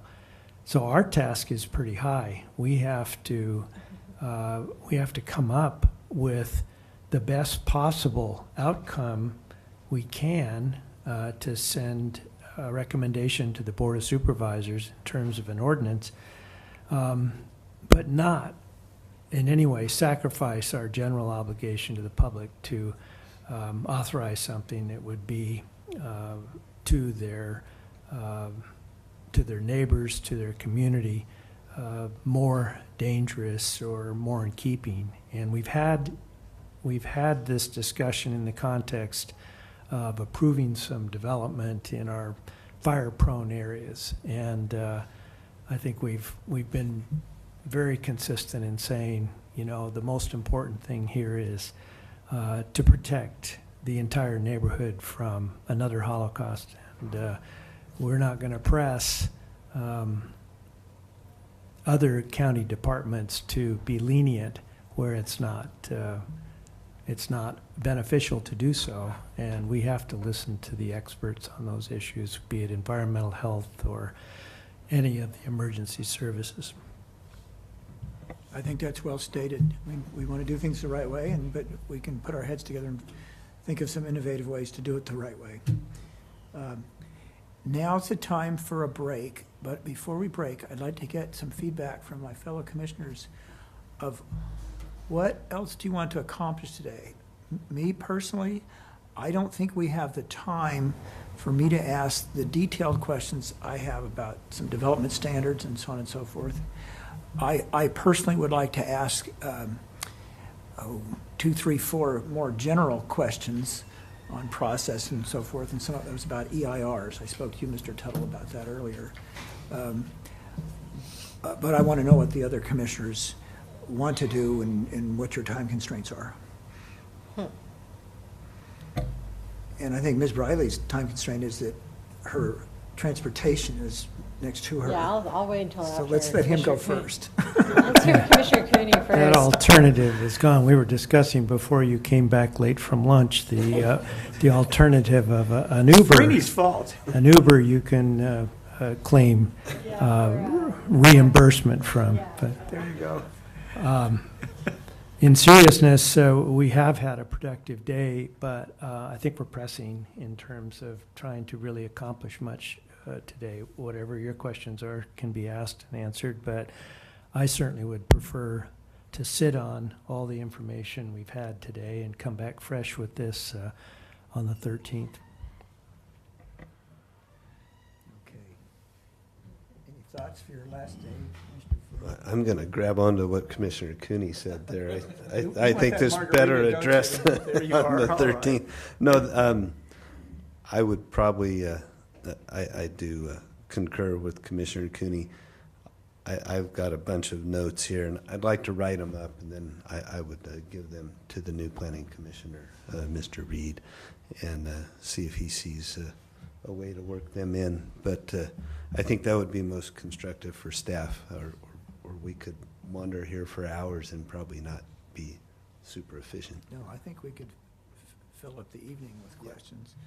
Commissioner Bradley? So I have a couple of questions that may have helped the rest of us, frame some ideas. But I'm happy, maybe the solution is just write them out as a small memo to staff, and then when they respond to it, they can share that with us in the next packet.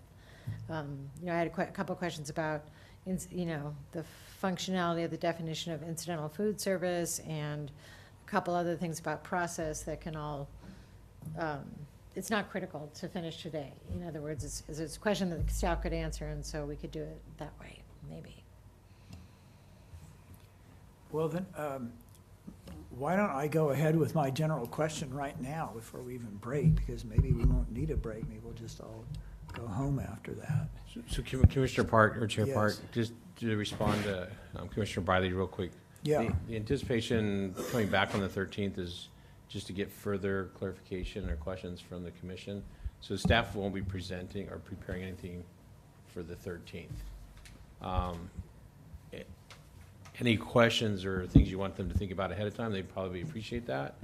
But I think for public comment, we're just, as Commissioner Cooney says, we're just going to sit on the information and then come back on the 13th and ask more questions and provide direction to the staff.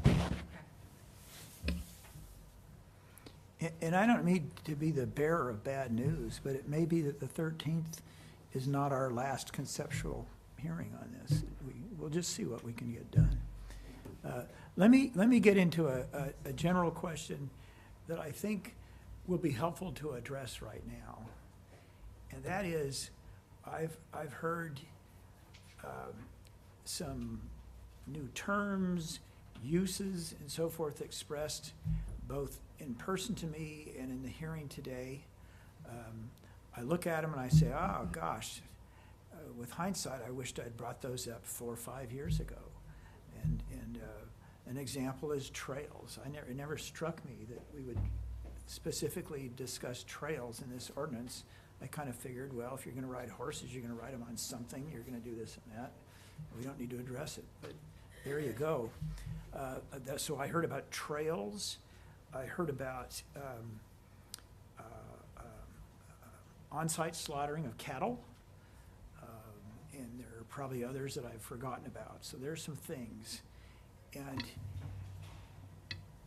we all know the big question a couple of years ago was, okay, the scope of this ordinance for environmental review. Okay, now there's been that environmental review. Thank gosh, it was a broader environmental review. But if we're going to address things like construction of trails, you heard Mr. Smith at the White Buffalo Land Trust give a description of the kinds of things he had in mind. Mr. Califf brought it up. We heard from, I think, was it you, Ms. Petrovich, or Mary Hayden, about perhaps some on-site slaughtering. Can we do that under the scope of the existing EIR or not? I know that, was it you, Mr. Tuttle, one of you mentioned potential for a revision letter of EIR. Okay, what does that do to the scope of an EIR? How do we address this? Can you respond to that, please? Mr. Chair, Commissioners, and perhaps County Council can fill in anything I may have missed, but as you heard earlier, we prepared a programmatic EIR. Right. So that has had various assumptions based on the project description of the different uses and the different tiers within those uses. If you want to start adding in new elements that weren't considered as part of that initial analysis, we'd have to look at that to determine whether or not those new uses, whether it be a slaughterhouse or the construction of trails, has the potential to create new impacts that maybe weren't considered in the scope of the programmatic EIR. So the more you start adding to it, the harder and harder it gets to be able to make that determination and find that the current EIR is adequate. At some point, you know, it's broad enough as it's prepared that if you're looking at, okay, shifting where the trigger is from an exemption to a zoning clearance or zoning clearance to a CUP, you know, or adjusting the numbers here and there a little bit, et cetera. Those are likely changes that we could determine to be covered under the scope of the EIR, but the more you start adding to it or expanding the uses, the harder that gets. But I think the answer I will give is we will have to take the information or the questions you provide and look at the EIR and be able to provide an accurate response as to what steps we would need to take, whether that's a revision letter or potential revisions to the final EIR. Worst case scenario would be recirculation of the document if the changes are significant that require further analysis. So we have a host of options, and again, it depends on the scope of the changes you start presenting. But I will just caution you that the more you go beyond the existing project description, the more work we have cut out for us. That makes sense to me. Part of my reason for asking is what to encourage the public to do. Okay, these stakeholders. I hate to use that word, but the people that have spoken today and so forth. And I think the answer is, if you have something in mind and you think it relates to all this, keep pushing it, bring it, articulate it, so we have a good idea of what it is. And that would include the on-site slaughterhouses, the trails, and so forth. So we kind of know the nature of the beast, what we have to deal with, what are the details, and then staff can give a better answer of, does that fit within the scope or not, that kind of thing. And so, Mr. Tuttle, if we have a use that's presented to us and it is not strictly within the project description, but you can look at this and say, but it doesn't present any impact that wasn't analyzed anyway. What does that mean with regard to us adding to the ordinance and not worrying about the scope of the EIR? Right, Mr. Chair, Commissioners. So CEQA sets forth criteria that you look at to determine whether the scope of the changes trigger the need for further analysis and what that additional analysis looks like. And so we would take any information and sort of apply it against those criteria to determine whether the existing analysis is sufficient. I would say if I'm printing it for you guys right now. Is that the Wizard of Oz?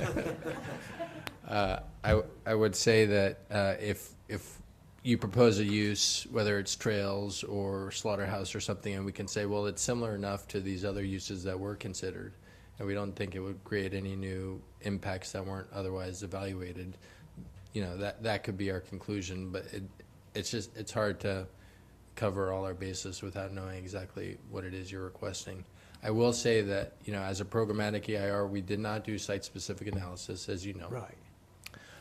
And so in some ways we established or we looked at the different tiers, the exempt versus the permits, low level and high level. And for those uses that had the greater potential to result in impacts, the EIR often relied on the subsequent planning permit process to be able to address the site-specific issues. So the higher level of use, the higher the permit, the more there would be a likelihood or potential for further environmental review, site-specific basis. For example, take a large campground, for example, that would require a CUP.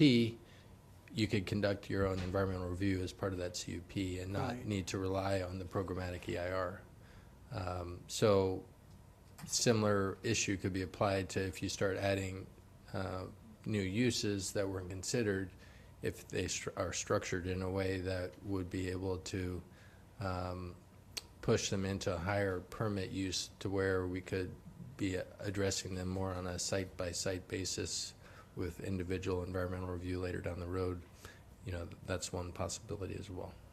So if the cattle people come in and say, the cattle are there anyway, and if you bring in a butchering truck and it slaughters 5 of them, because they can't do that many very many in a day, and then it takes the waste away and all this and that, and therefore, this could be their argument, it really is not any greater environmental impact, then we're not stopped from considering it at our next hearings. Correct. And then taking the trails one, if one argues, well, you're going to have these horseback tours, you're going to have maybe some e-bike, you're going to have different kinds of tours with the property and all that. It's pretty logical. They would, I can tell you the endurance riding one, that example, that's built in there now, that there's going to be somebody connecting cow trails and calling it a trail. And so it's implied. I mean, so there's hope for the trails people to come in and make these arguments. We look at them and see if it works. Is that right? So Chair Park, as we've talked about, and what we've been talking to the Ag Enterprise Ordinance team, is that we're anticipating taking up the trails under the Rec Master Plan ordinance amendments, and that would be covered under that CEQA document. So that's where we're trying to, what popped into my head was Project CREEP with this Ag Enterprise Ordinance and the Rec Master Plan, because we brought up trails when we did the workshop a few months back on the Rec Master Plan. Yeah. And that's where we're trying to clarify and focus the public and the teams that we're trying to, when I say we, the Rec Master Plan team is trying to do the trails, because there's some layers to the trails with siting, location, and development standards that we're already working on. So to put that in the Ag Enterprise Ordinance I would consider that Project CREEP, because that's going to expand what they're working on. So right now it's contemplated as being done through the Rec Master Plan ordinance amendments. But to play devil's Mr. advocate. Wilson? Sorry. This is Director Plowman. I did want to mention something as part of this conversation. I've been listening. We did go to the Board of Supervisors and clarify the scope of the Ag Enterprise Ordinance. And we did actually talk about trails with the board. And they gave us, we had the direction to move forward with what was included in here before we started the program EIR. And we did acknowledge that trails would be handled under the Rec Master Plan, that would be the appropriate place to handle it. So I just wanted you to factor that in when you're having this discussion. So, and you're referring to that December, 17th or 20th hearing back in, 2020 or 2019? Correct. Yeah, I remember that.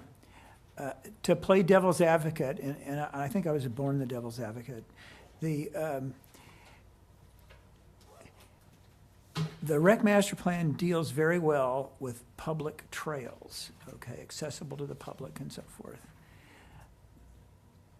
One problem I've had here in hearing about trails and the Ag Enterprise Ordinance, I'm struggling to think of why would a private landowner construct trails? What would it be for? Because these are properties that, under the Ag Enterprise Ordinance, that won't try to take advantage of the benefits under the Rec Master Plan. They won't fall under the Rec Master Plan. If the ranch where I hold my endurance ride, if I see the need to have a mile of trail constructed for that endurance ride, that's not part of the Rec Master Plan. They'll never be part of the Rec Master Plan. They haven't chosen to benefit from that. So I kind of wonder how trails could be addressed in the Rec Master Plan for sites that don't fit into the whole public recreation rubric. I think what we need to do is folks that believe that trails are an appropriate subject here and can give us some more concrete examples of what they have in mind, at least Mr. Smith did, should be encouraged to go ahead and give us that information. We'll see what to do with it. And yeah, Chair, just I know we're getting way off the Ag Enterprise, not way, but sort of off. But we were anticipating addressing trails in two ways. One was that public recreational aspect of it, but the other one was on private land, to allow trails as an allowable use in a table. So it was clear that it would be allowable. So if a private property owner wanted to build a trail, there was a permit path for them to do that. So that is what we're anticipating. We're actually already building that into the ordinance. Yeah, and it's a clear and simple way of doing it, and I don't think we expect the timing of adoption of the rec master plan ordinances to follow the ag enterprise ordinance more than months, certainly not a year. I mean, I don't know, maybe I'm optimistic. Okay, one more general question. The subject of buffers, which I gave almost no thought to before we had the draft ordinance, just a few weeks ago, and a lot of people are speaking to this subject. And I think the one AAC meeting I attended with you, Mr. Wilson, was that about a month or two ago? They addressed that very well. Someone used the phrase one size fits all, and we want to avoid that. And I'm wondering, do we have legal impediments, planning impediments to somehow varying these buffers depending on what's being buffered against? Give you an example. I've heard a lot from the Buttonwood neighbors and that unfortunate press release that happened in the Independent months ago. And Buttonwood property is, I think, not more than a couple hundred acres. It's zoned Ag 2. It's surrounded by some Ag 1 and some residential stuff. And maybe a buffer there is going to be different than buffering a project out on the 9,000-acre Chamberlain Ranch, for example. So is this something we can explore, varying these buffers for various purposes and depending on what's being buffered and who's next door? Or will that get us into some kind of a legal trouble? I need to ask you something, Mr. Pettit. Chair Park and Commissioners, speaking very, very generally, Yeah. We do face the general uniformity in zoning requirement, which is that similarly zoned parcels are treated similarly. With that said, the county does have some discretion to treat unique situations uniquely. And I think that we would just have to look at a particular proposal for how different buffers would be applied to determine the defensibility. So that's something we can explore too. Could explore. Because I look at some of the Santa Maria parcels I'm aware of, and there's a real mixture, say, around Telephone Road on the east. And, putting a campground next to active row crop agriculture just seems wrong to me. On the other hand, putting that campground near a property boundary, where the Chamberlain Ranch is, or the Rancho San Fernando Rey, or something like that, no one would even notice it. You had some wise thoughts to close this out. One thing that was brought up earlier was overlays, and that's kind of a simpler way. There are overlays on Ag 2 properties here in the Santa Maria Valley already, and that might be something to explore if somebody could get polished up on that. It's been a while since I looked at them, but that was a comment that one of the public members made. I think it was a good comment. And Mr. Chair, let's not forget, we've got things called variances and modifications in the code. So maybe there's a standard, just like you have a 50-foot front setback standard. So maybe that's another tool. Different ways to get there. Okay, fellow commissioners, is there anything else you want to address today, or shall we feel that we did a great job and let's adjourn? There is something. I know. I got 17 more questions. And No. I didn't have a chance to applaud staff on the product. I actually told Yes, thank you Julie for that. I was going to embarrass her today because I thought this is really one of the best staff reports I've ever read in my entire life, not just since I've been on the Planning Commission. I thought you guys did an incredible job of taking a very complex topic and boiling it down to a 10-page report with really succinct attachments. And what I loved about it was that it really worked for the public. You gave us the primer on how the permits go from low to high exemption through land use permit up to major CUP, and you explained the process about all of it, and that was really good background for us all to remember in tackling this. So Julie humbly admitted she did not write the staff report, whether it was Mr. Lackey, maybe some help with whatever, the team, it was fabulous. So thank you very much. I actually want to go beyond that. I want to praise not only the staff report, but the comment letters that we got. I think were absolutely superb. I suggest so many of those groups give us something in writing that's specific, and they did a great job. It's kind of like doing a staff report, and I know Ms. Petrovich is one of them that did that, and I really appreciate that. I was thinking today, as I was listening to the different commenters commenting on what the other commenters commented on, and I think we saw a thing of beauty today. Often we'll have one group that they'll get up and they'll immediately criticize the comments of the group that was last to speak, and it's kind of an adversarial thing today.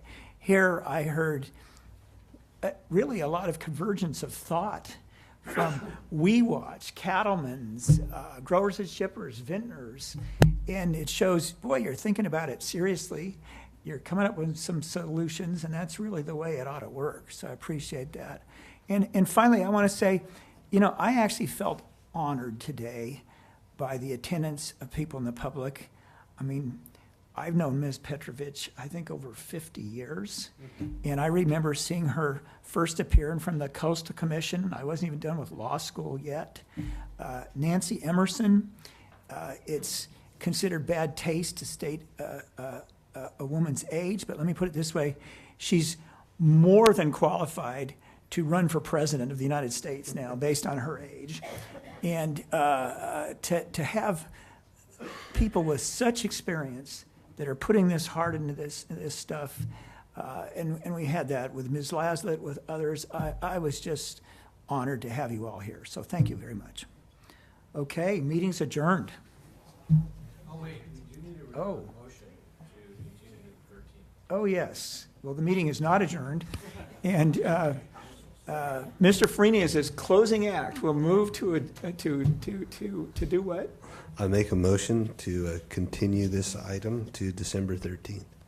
Second. And all in favor, please say aye. Aye. Aye, and the motion is carried. And now we can be adjourned, right? Now it's adjourned. All right.